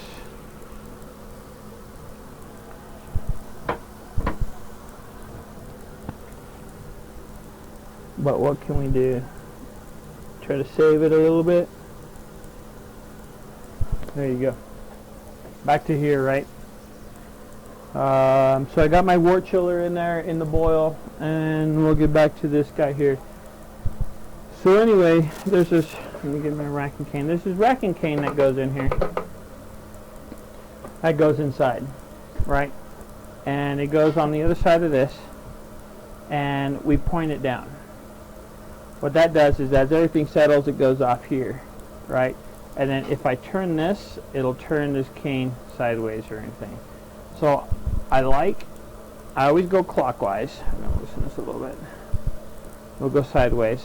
So what's going to happen is when I put this in there down like this, and then I rotate this later, it's going to rotate sideways or up. Okay? So we're going to put this down, and then when I rotate this up, it's going to rotate this racking cane all the way up like that, so then we have the clear beer coming in, and as it drains I kind of rotate it down. So alright, and I like to, some people put it all the way down, but I'm going to put this down back on the ground here, and I can be able to see it. So I can put this racking cane in here.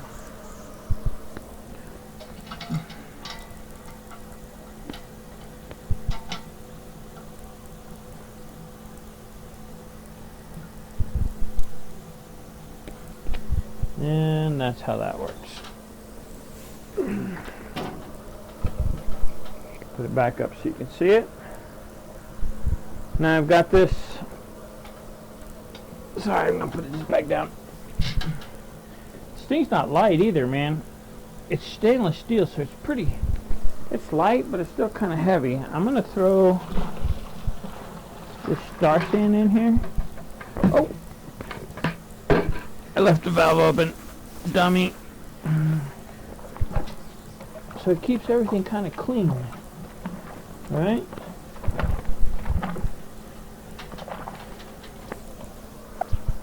And we'll put some in there. Where we at? We got about 2 more minutes before we got to add our other hop addition. So I'm going to put this to the side. We don't need it. Obviously you don't need to see that anymore.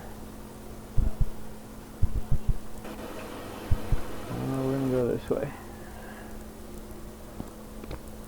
So it's down there on the floor. That's off to the side, getting ready. We're at our last 6 minutes of the boil. So I'm going to go ahead and add this extra sugar in here. Why not? I have it. I don't need it. It's just sitting around. Alright. We're just going to add that to the boil. What does it do? Is it going to hurt? No. So most of the time, what you have is each kit or anything that you buy, if you buy a kit, comes with 5 ounces of priming sugar. The priming sugar, what it does is that's what carbonates your beer. Since I keg my beer and force carbonate, this stuff is extra, right? So it's going to go in the beer anyway, right? Because if you bottled it, it's going to go in there. So I might as well throw it in. Why not? Let's mix that up a little bit. I got some on the edge here. And I'll crystalline. So by now, you're going to hear this beep going off behind me, and that's our timer for our next hop addition, which is about 25 seconds away. Here's our East Kent. That smells good. So we're just going to throw it in now. I'm not even going to wait for the timer. I mean, what's 25 seconds? Is that going to harm the beer? No. Is that going to impart different flavors on the beer? No. You hear that? That means it's time. So that's in my hot bag. We're going to add it there. Whoa.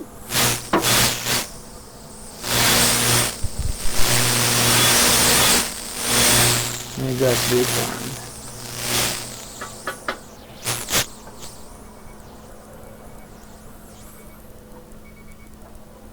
Ooh, there's another timer going off somewhere else. I think my kids are good. So we're actually going to flame out in about 4 minutes, which is good. And then I got to start getting this ready for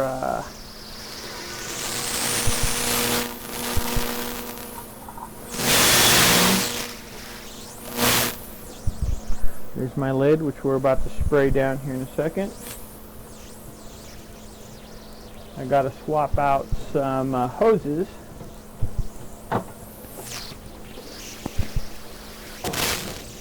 To get ready for the chill.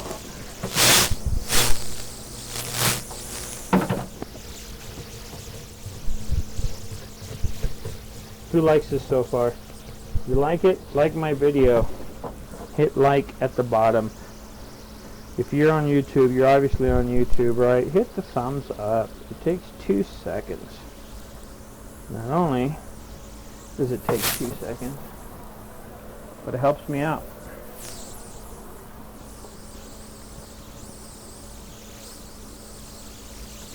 Okay, so we're getting ready here. We're close, man.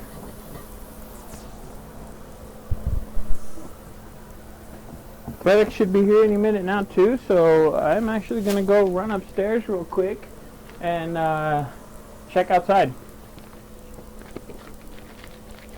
I'll be right back. I'll be back.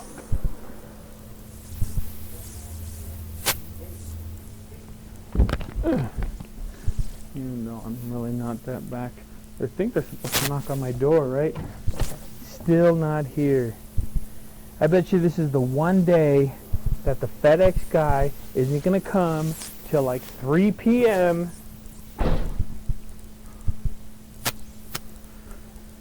That's okay. It'll give us something to show some other day.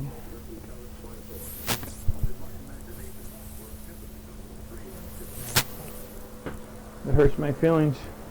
Hurts my feelings. I got my lid. I'm going to start spraying it down. It's already clean. Right. You know, the outside is not going to get, the beer is not going to touch the outside. But I spray it down anyway. And I continuously spray everything down. Which is, like I said before, it's that anal thing that people get into. Let's see. We're still going to go off with this.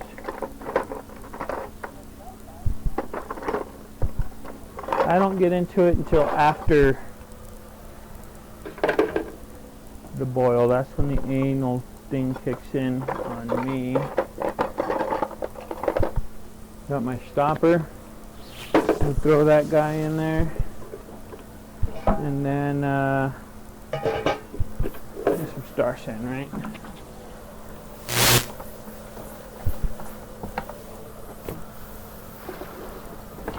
Pinch some of those guys. So in here I've got my tubing, which is clean, getting sanitized. Everything's in there, everything's ready to go. We're actually only like a minute away, not even that, half a minute away from flame out. So what I'm going to start now, I'm not even going to start it. I can't believe I burned that. That's so funny. I got to find my other bucket. I don't even remember what happened to it. Oh, that's right, the corny keg stuff. So we'll deal with that later. Listen, here it comes. There it is, our 1 hour boil. Some people boil a little longer. Alright. But that's done. So we're going to go ahead and flame out.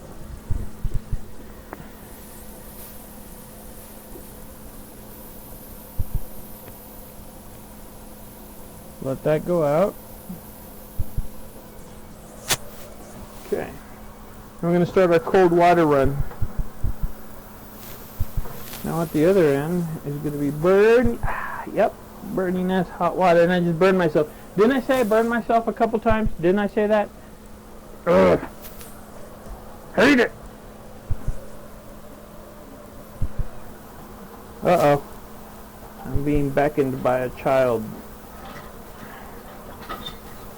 So I'm now going to take out my hop spider. I don't know if you guys can see this. See that? Drain, that's the hop bag. That's all the hops. Actually, it looks like a bag of balls. Bag of balls. Oh! What are you doing? This guy. Alright, you want that on? Yeah. No, okay. So the kids are great, man. As you see, I've only had a couple times when they bother me. They know brewing day is great, but you know what? After this, we're going to House of Bounce. They always get to go do something fun. Usually we do Chuck E. Cheese, but today I think we're going to do House of Bounce. This is a little cheaper than Chuck E. Cheese.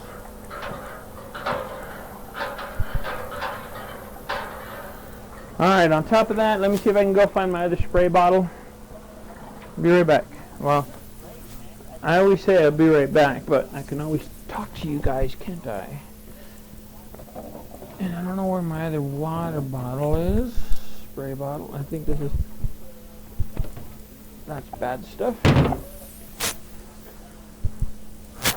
I don't have it. So, what we're gonna do is empty this,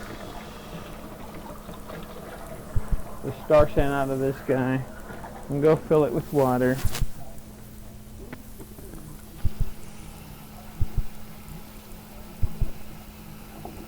I should make ice water, because this would go so much easier. Wow.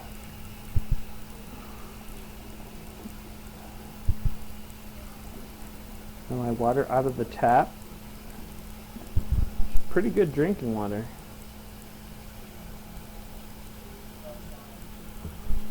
Pretty cold. So, what we do is this. Now, I don't know, you can't see this, but all this is hot, right? So I just start squirting it down. Then squirt it down.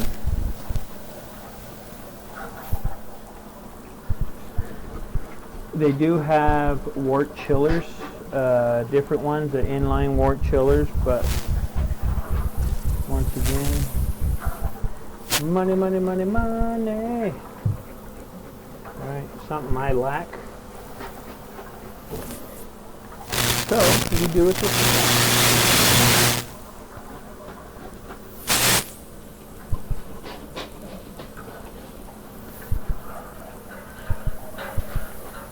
Now, I always like to time this.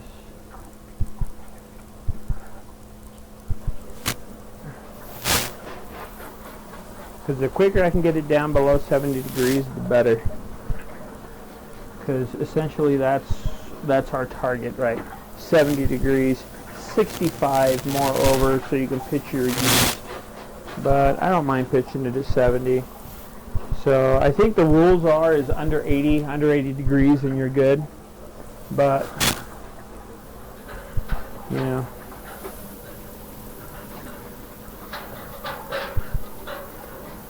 I can do a double stage chiller, but that's going to cost me some more copper.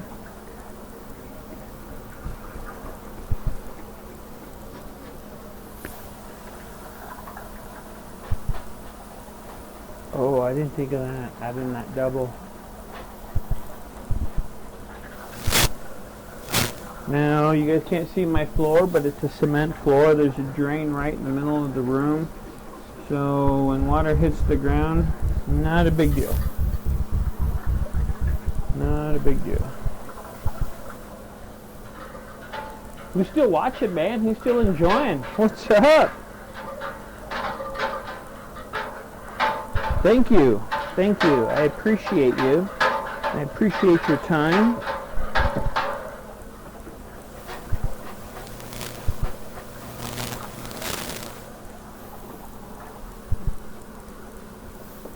Now, there's a whole science about cooling this down because these kegs aren't steel kegs, they're aluminum.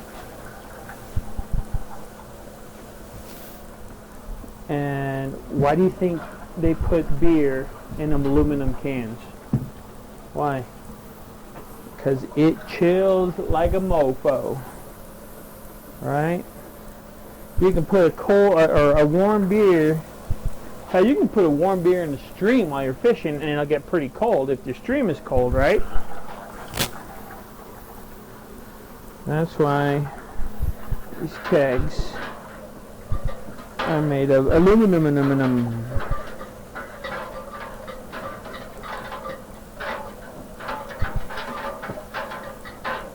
Alright, well that's chilling a little bit. I'm going to go ahead and start hooking my pump back up and my hoses.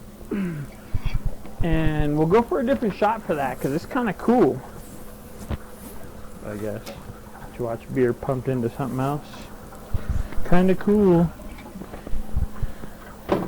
Alright. Not really, but whatever.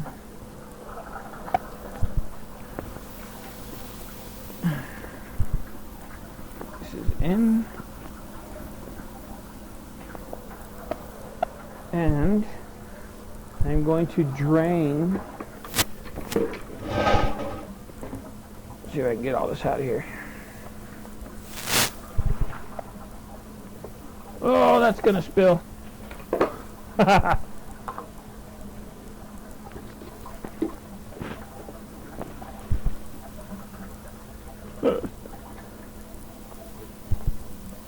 So there's a waste of star sand. Whatever.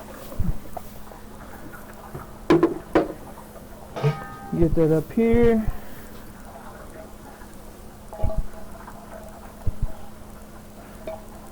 This is a silicone gasket. Helps sear. Yeah, like I'm making a steak. Seal. Although steak sounds good. The lid for fermentation. Alright, we'll work it around. It's for protection.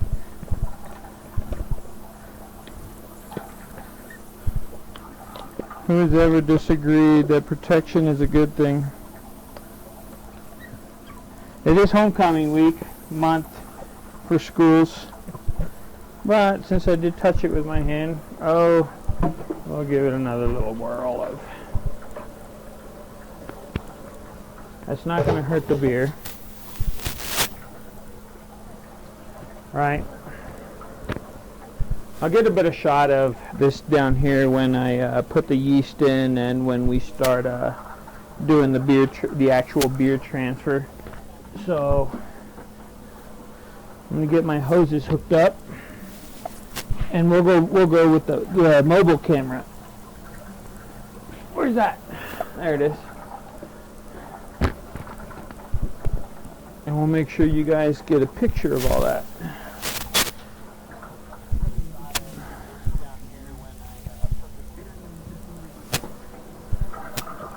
So my yeast is still going. I'm going to put this on the floor.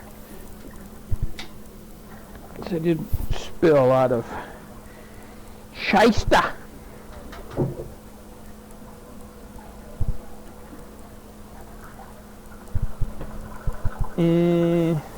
Okay.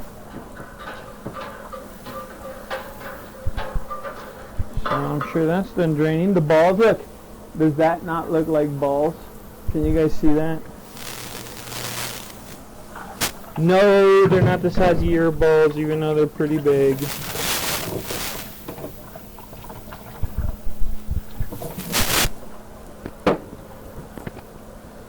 Alright. Let's check the temperature.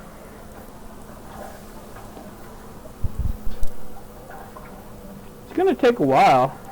I mean, it looks like we are still at, holy cow, we're still at about 95. So we're going to continue to chill. We've been chilling for about 6 minutes. No, actually a little longer than that, probably about 8 minutes. Alright, usually it takes me about 10 minutes to get, which isn't bad. I mean, 5 gallons of wort, 5 gallons, no, actually more than that, 7, right? So actually we've boiled down to about a little over 6 gallons, which is perfect. We're doing 5 gallons of beer, right? I took out of my mash tun a little over 7. Okay. We drained into here, and then we boiled off a little over a gallon. So what that's going to happen is when we go from here to the fermenter, we're going to lose about a gallon of beer. You just do in the whole transfer thing and in the the bottom of this, so you account for that at the beginning of your boil. And we go down to a gallon. What I got to take is a reading here for a gravity reading. And we started at 18 bricks, right? And then we went down to 11, and after boil we're at 14 bricks. Which in turn, I know nobody cares about bricks, right? But I do. So, what did I say, 14? Alright. Pre-measure boil was 7.23. Pre-measure boil gravity was, how much was that again? 10, oh it wasn't 10.72. I forgot that. Damn.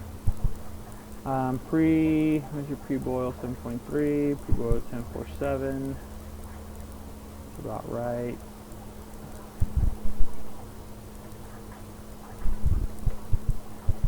So we're at about 14 bricks, which is our specific gravity is at 1055.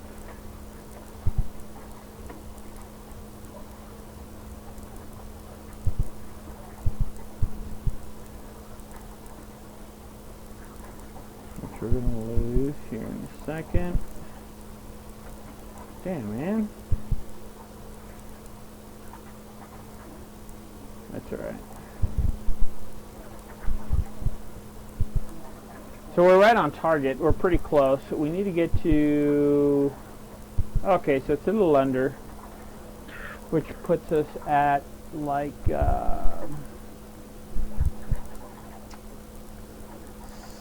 70% efficiency, which isn't too bad. I'd like to eventually get around 80, but like I said, I need better equipment to get 80% efficiency. It doesn't mean it's bad beer. Efficiency doesn't mean it's bad beer or, you did something wrong. You calculate about 7.2 for your loss of all your equipment, the equipment that you have. So essentially I'm kind of right on target for me, for my brew stuff, but I want to get higher and higher. I think I heard a knock. Hang on. Oh, this will be exciting. Nope. No knock, no box, no FedEx. So I have a feeling that's not going to come till later, 4 p.m. or so. That's what I hate, FedEx. Anyway. What was I saying? Oh, the brew efficiency, the house brew efficiency.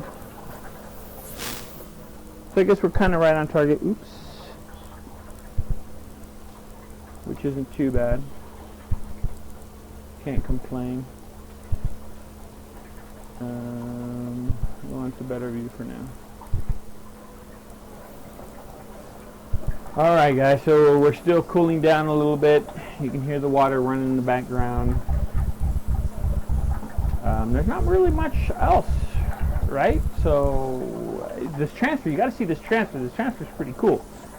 So that I say stick around for, but we're getting pretty close. I think I'm going to have to go get myself another beer to cheers off, right? To say goodbye. Anyway. So I want you to think. Crazy? You going to be crazier? Look, crazy hair? You want crazy hair? Old man hair?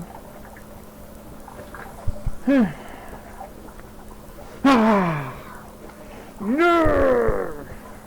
What else did I tell you?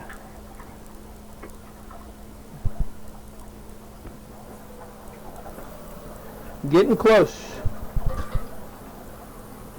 See where we're at here on temperature wise for the wart.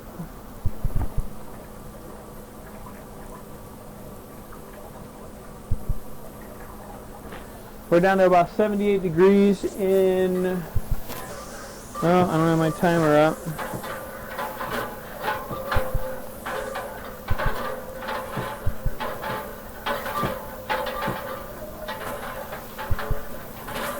Give it a mix here.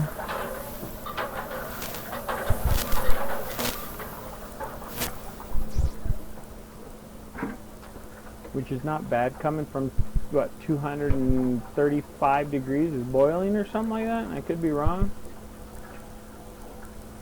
And we are 10 minutes, 12 minutes into this chill. I'm glad you guys stuck around. Whoever stuck around, man, I'm glad you stuck around. Come drink my beer. It's an open invitation.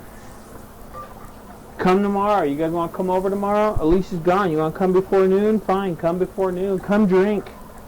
Come taste some of this stuff. You want to take a bottle home? I'll bottle a couple bottles for you. You can take it home.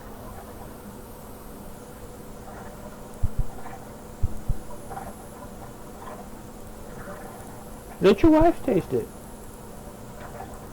You know you got a brand new baby? Throw that in it? No, I'm just kidding. I'm just kidding. Do not throw it in their bottle.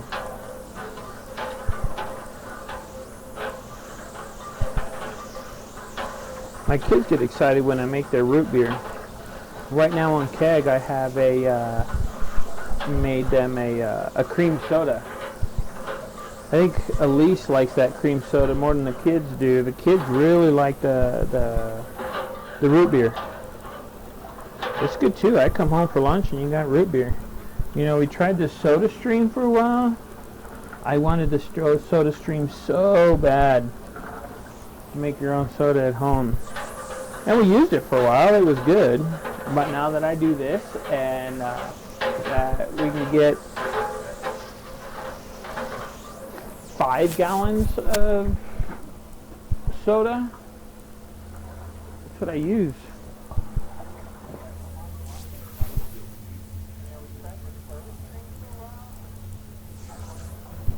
Nice, man. I hope if you're watching that you got a beer in hand. A brew in hand. Home brew, your beer, my beer, or whatever. Just get a brew. Unless you're at work.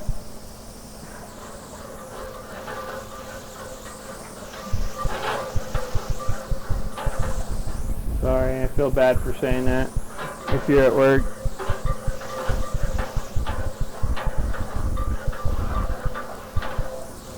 No Halloween party this year.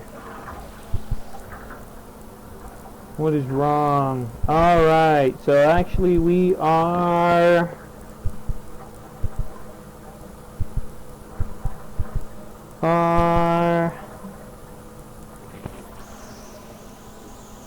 There we go. 68 degrees. I'm going to shut this water off. I'm actually going to go ahead and leave the wort chiller in there. I'm going to switch to this mobile cam. Right, which I think has, enough battery. Let me see. What can we get here? What can we get here? Let me switch this around. Yeah, man. Yeah, buddy. I'm pretty excited. Alright, so let's switch views here.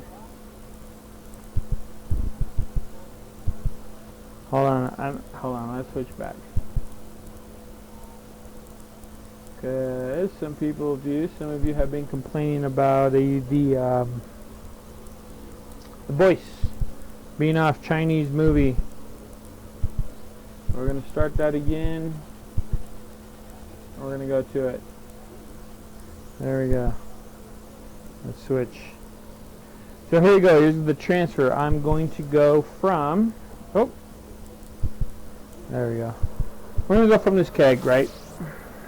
my kettle. Come out here through our pump and into our fermenter. Gosh, she's a beauty, isn't she? I keep thinking I'm hearing knocks at the door, but I don't think so. So we're going to do this. Right. It's exciting. I'm going to open the valve here. And you're going to see... Oh, it's locked. Ooh, you can't even see it coming out, huh? It's barely trickling down because this is closed. So we're going to open here. Right, and we still don't have airflow because we need to open here, which is on the side.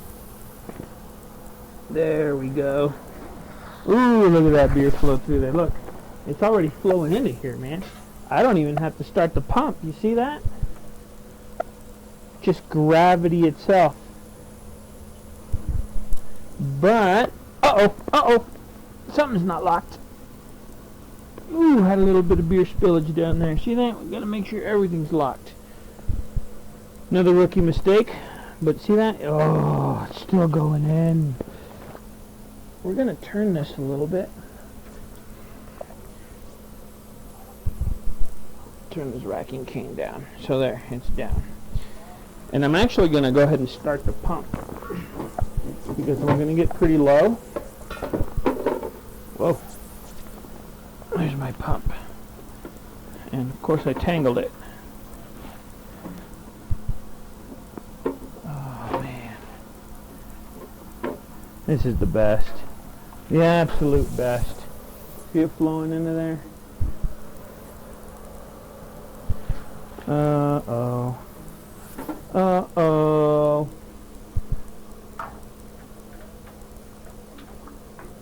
Can you... Oh, sorry guys. Sometimes I get so excited I don't get to think this whole way through. But here we go. We're going to plug in. There's the pump. We're going to come out of there. Oh, there she is. See, what that's helping is aerate it, right? Add oxygen to it, make it a little, mix it a little bit. And if we see here, you can't see those. We're going to get to the 5-gallon mark. But watch this. Look how it's pulling down. If we get to the 6-gallon mark, whatever. So be it. Pretty exciting, huh? That's why I need more pumps. Need more fermenters so I can streamline this so I don't have to, you know, fiddle around with everything. Here it comes. Getting close to the end. Now I'm going to watch it here. And I think we're already at 5 gallons. And there it is. Oh! Did I do that? I'm going to stop the pump. Stop the flow here so it doesn't come back. Oh no! Oh, hang on. Are we back yet? Oh, sorry guys. Mess with the camera, right? But we gotta stop the flow. But as you see all that gunk down in there? Unless it stays out of the beer. And then there's, you know, there's still foamy in there, still foamy, but we're closed. We're just a little bit above 5 gallons, about 5 1/4 gallons, which is perfect. Actually, gained a quarter, that's an extra beer, right? So everything's closed. Now, I'm going to switch cameras here though, because I got to do some stuff. Let's see, hopefully that's better. We'll put that one down. Beautiful. I'm going to come back, show you the pitching of the yeast. Then we're going to carry this over to my fermentation room. Even though that room's not done, I'm okay with putting it in there because it's starting. It's going to snow. It's going to be in the 60s, 65s, right? And that's where we want it to ferment, right around 65 degrees. That's where my other fermenter's set at. But I'll probably wall up, plastic up the place. I'll show you here in a second. See who's watching. We still got about a couple people watching. Where is... And a lot of people think, God, this is wasted beer, right?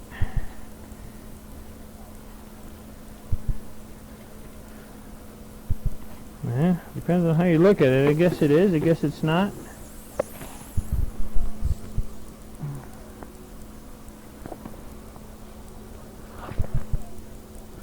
Holy crap, what's going on here? Why is that not closing completely?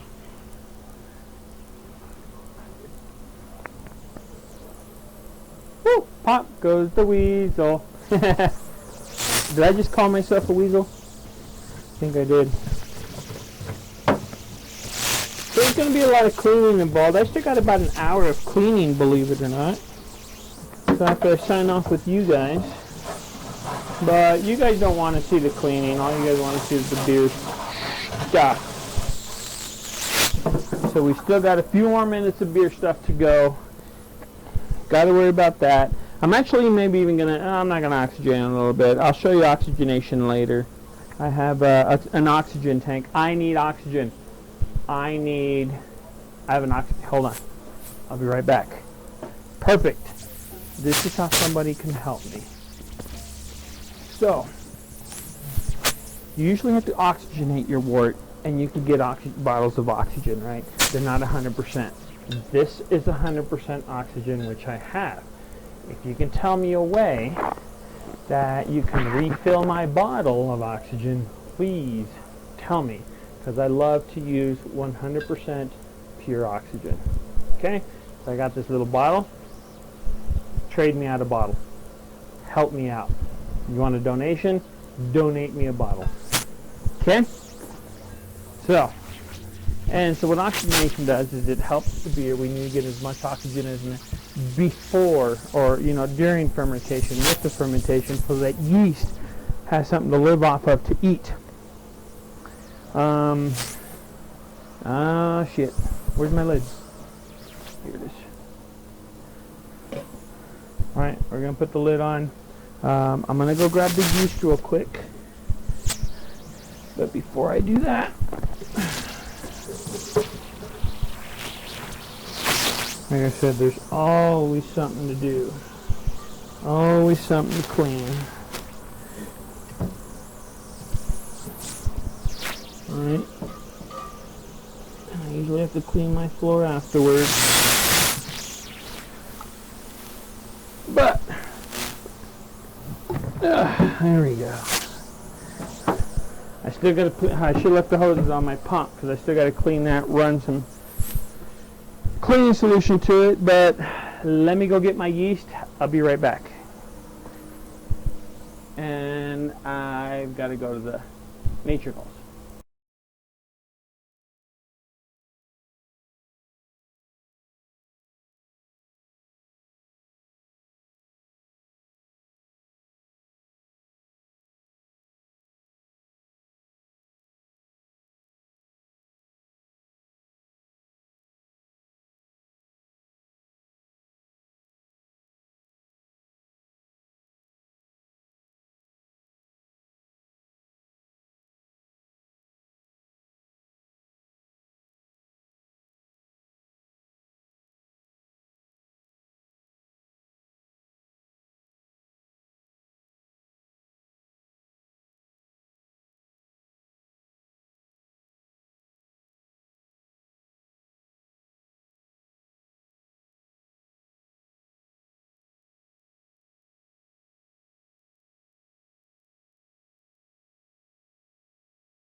Alright, we're back. See if we go mobile again, right? Yeah, so let's go ahead and pitch our yeast. I'm going to go mobile. And there's my fermenter as it sits. Okay. And if we look if you can see, there we go. We got it. Remember I told you I wanted 70 degrees, 68.9, which is perfect. So what that's going to do is that's going to go in my ferment chamber. It's probably going to drop to about 65 by the end of the night. But by morning, the yeast is going to start working, and it's going to start fermenting. So it's going to jump up about 5-10 degrees. So we want to keep our room that much cooler, right? So that's that. We're going to walk over here. And, oh, there's my oxygen bottle again. But there are my kids' hands and their feet. Woo, feet. There's my stir plate and the yeast going at it. So that's been going since Tuesday night. We're going to go and stop that. That's my yeast starter. Let's go back. So basically what this is the yeast starter. It's a mini beer. Right? This is actually beer now because the yeast has been eating away at it. Started out with some dry malt extract, but we'll get into a different video on that. So I went to a little bit of yeast to a lot of yeast just here because they've been multiplying and eating on that little mini beer. Okay, so we're simply going to get this, we'll give it another little swirl.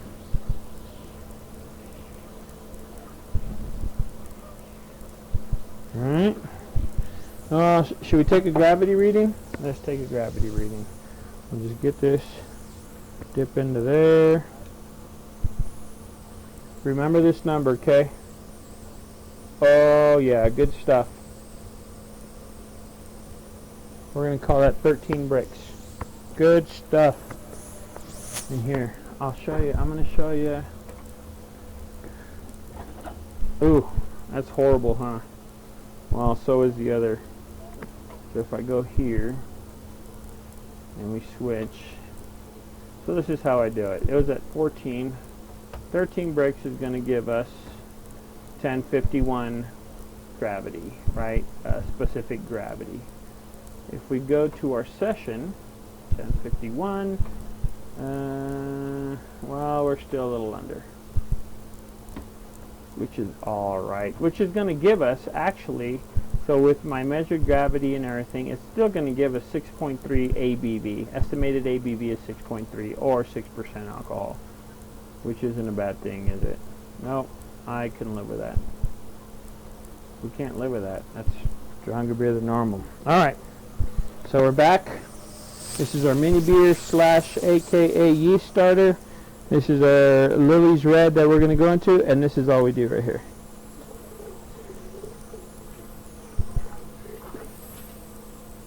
That's it, man. Here's our yeast going in there.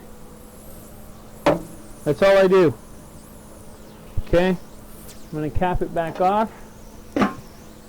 I'm actually going to carry this into the chamber, and then I'll show it to you guys here in a second, alright? So here's a view of absolutely nothing at all. How's that? Some of my stuff, my pumps, and everything. Exciting, right? So I'm going to close this up.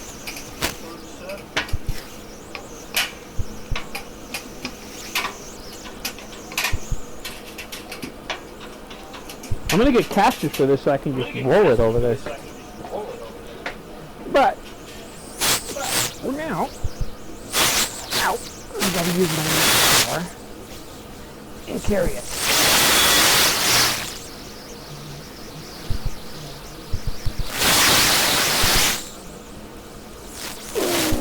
Okay.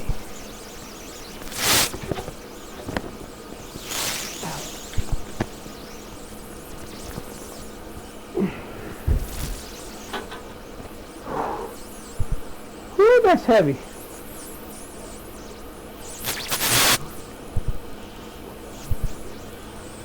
Okay. What camera we got going on here? So we're gonna add.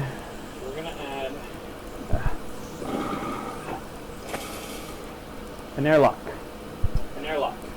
This is called an S airlock because it's shaped in an S. Right. Got my bung. And in here is my cap. Now, you can fill it with water. You can fill it with water. Do pretty much anything you want. Do pretty much anything you want. So while it ferments, I'll get closer here. closer here. While it ferments here, right? While it ferments the CO2 here, right? comes out, The CO2 comes out. and it comes out of there. And it But when comes you out fill of it there. with water, so it goes When through you the fill water, with it doesn't so let goes air through the back water, in. it doesn't let air back. Right? So Right? I like to fill it with I like to vodka. fill it with vodka. Why? It's alcohol. It's It's sterile. alcohol. It's sterile. It's sanitized. It's sanitized. So there it is filled. So You there see it is that? filled. You see that? And if you get any And back feed, If you get any if back the vodka feed, goes down and goes into your vodka beer, goes down and goes into your beer, it's alcohol. it's alcohol. Sterile. It's sterile. sanitized. It's It's vodka. sanitized. It's vodka. Not going to hurt anything. Not gonna Okay. hurt anything. Okay? So let me go put this on.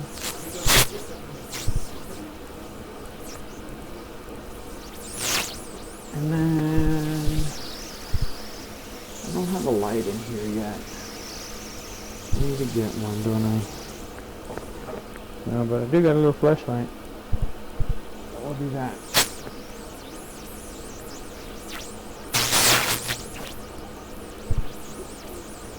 Hold on. Coming back.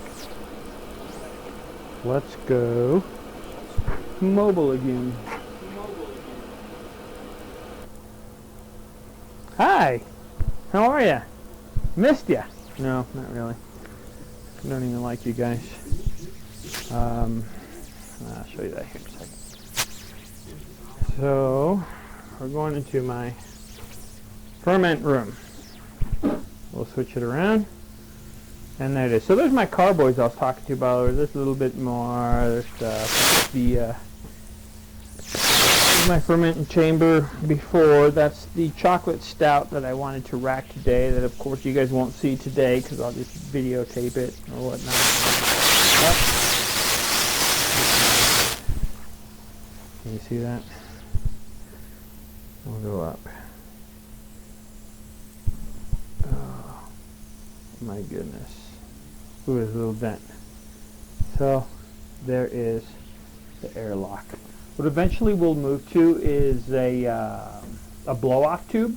So instead of that airlock, there's going to be a tube or cane, if you will, that'll come down through here, and it'll go into either a bucket of water or a glass of water or something. So instead of this little thing, it actually it works better, you know, and it gives you a lot more head space up here. But we're doing good. Let's see if we can see our temperature. Can you see it? There it is, 68.5. So it's even gone down, right? Because even the stainless steel is cold, which is nice. So there you go. So this is my fermenting chamber. What it does is, so I can either cool it, so it comes with this hose, and then there's kind of a little refrigeration unit down there that you can't see up here. Refrigeration unit that I made, right? And then this is going to be a heat lamp, and then down here is my temperature control, which eventually half of this will be wall, and then we'll have a 36-inch door so I can open it and close it and keep that room at whatever temperature I want, right? So good stuff. So there you have it. There's another brew day. Ooh. Did you hear that static earlier? Did you even understand what I was saying? Anyway. Sorry guys for not getting to show you the new brew bucket. I enjoyed this session of brewing. I enjoy all my sessions of brewing. Like I said, there's a lot of stuff coming up in the near future. A lot of stuff. In the near future is, I mean, week by week, right? Tune in. Look at my videos. Like my videos. Like my channel. Tune in my channel. Go to fermentations because we're going to be brewing from fermentations. Maybe other places, I don't know. If you want me to visit your place, tell me. Hey, you want to brew at your house? Be a little harder, but we can do it, right? We want to do a piece. If you're a brewer and you want to do a piece on my channel, we'll do that. whatever it takes, right? We're here to learn, we're here to brew, we're here to get a whole bunch of other people to start home brewing. There's my growlers in the back. You know, it's a fun project to do. I recommend it to everybody. So I'm going to sign off. This is what I've been drinking for a little bit. This is the Jocko's Bite. I just tapped this keg because my other one, well, that's the keg that I was cleaning earlier, that went out, so I had to put it in a different one. If you like what you see, if you want to help me out, let me know. I'll show you where to, you know, throw a little penny in there or something. Or what I need, you know, I'll send the list you need, but the better it gets, the more I can afford, the better it gets, the more I can reach you guys, the easier I can reach you guys. But most of all, it's about you. It's a little bit about me. So I'm going to go with the kids. We're going to go to bounce a house. We're going to jump in the balloons or the house balloons, whatever. I don't know. Anyway. Cheers. Legend 75.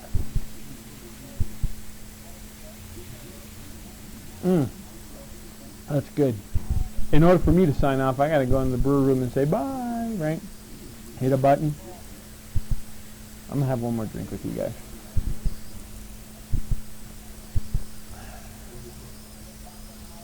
Okay, one more drink with you guys.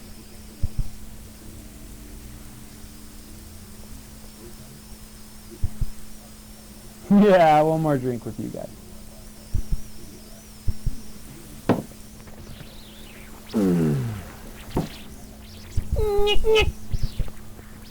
Have a great day.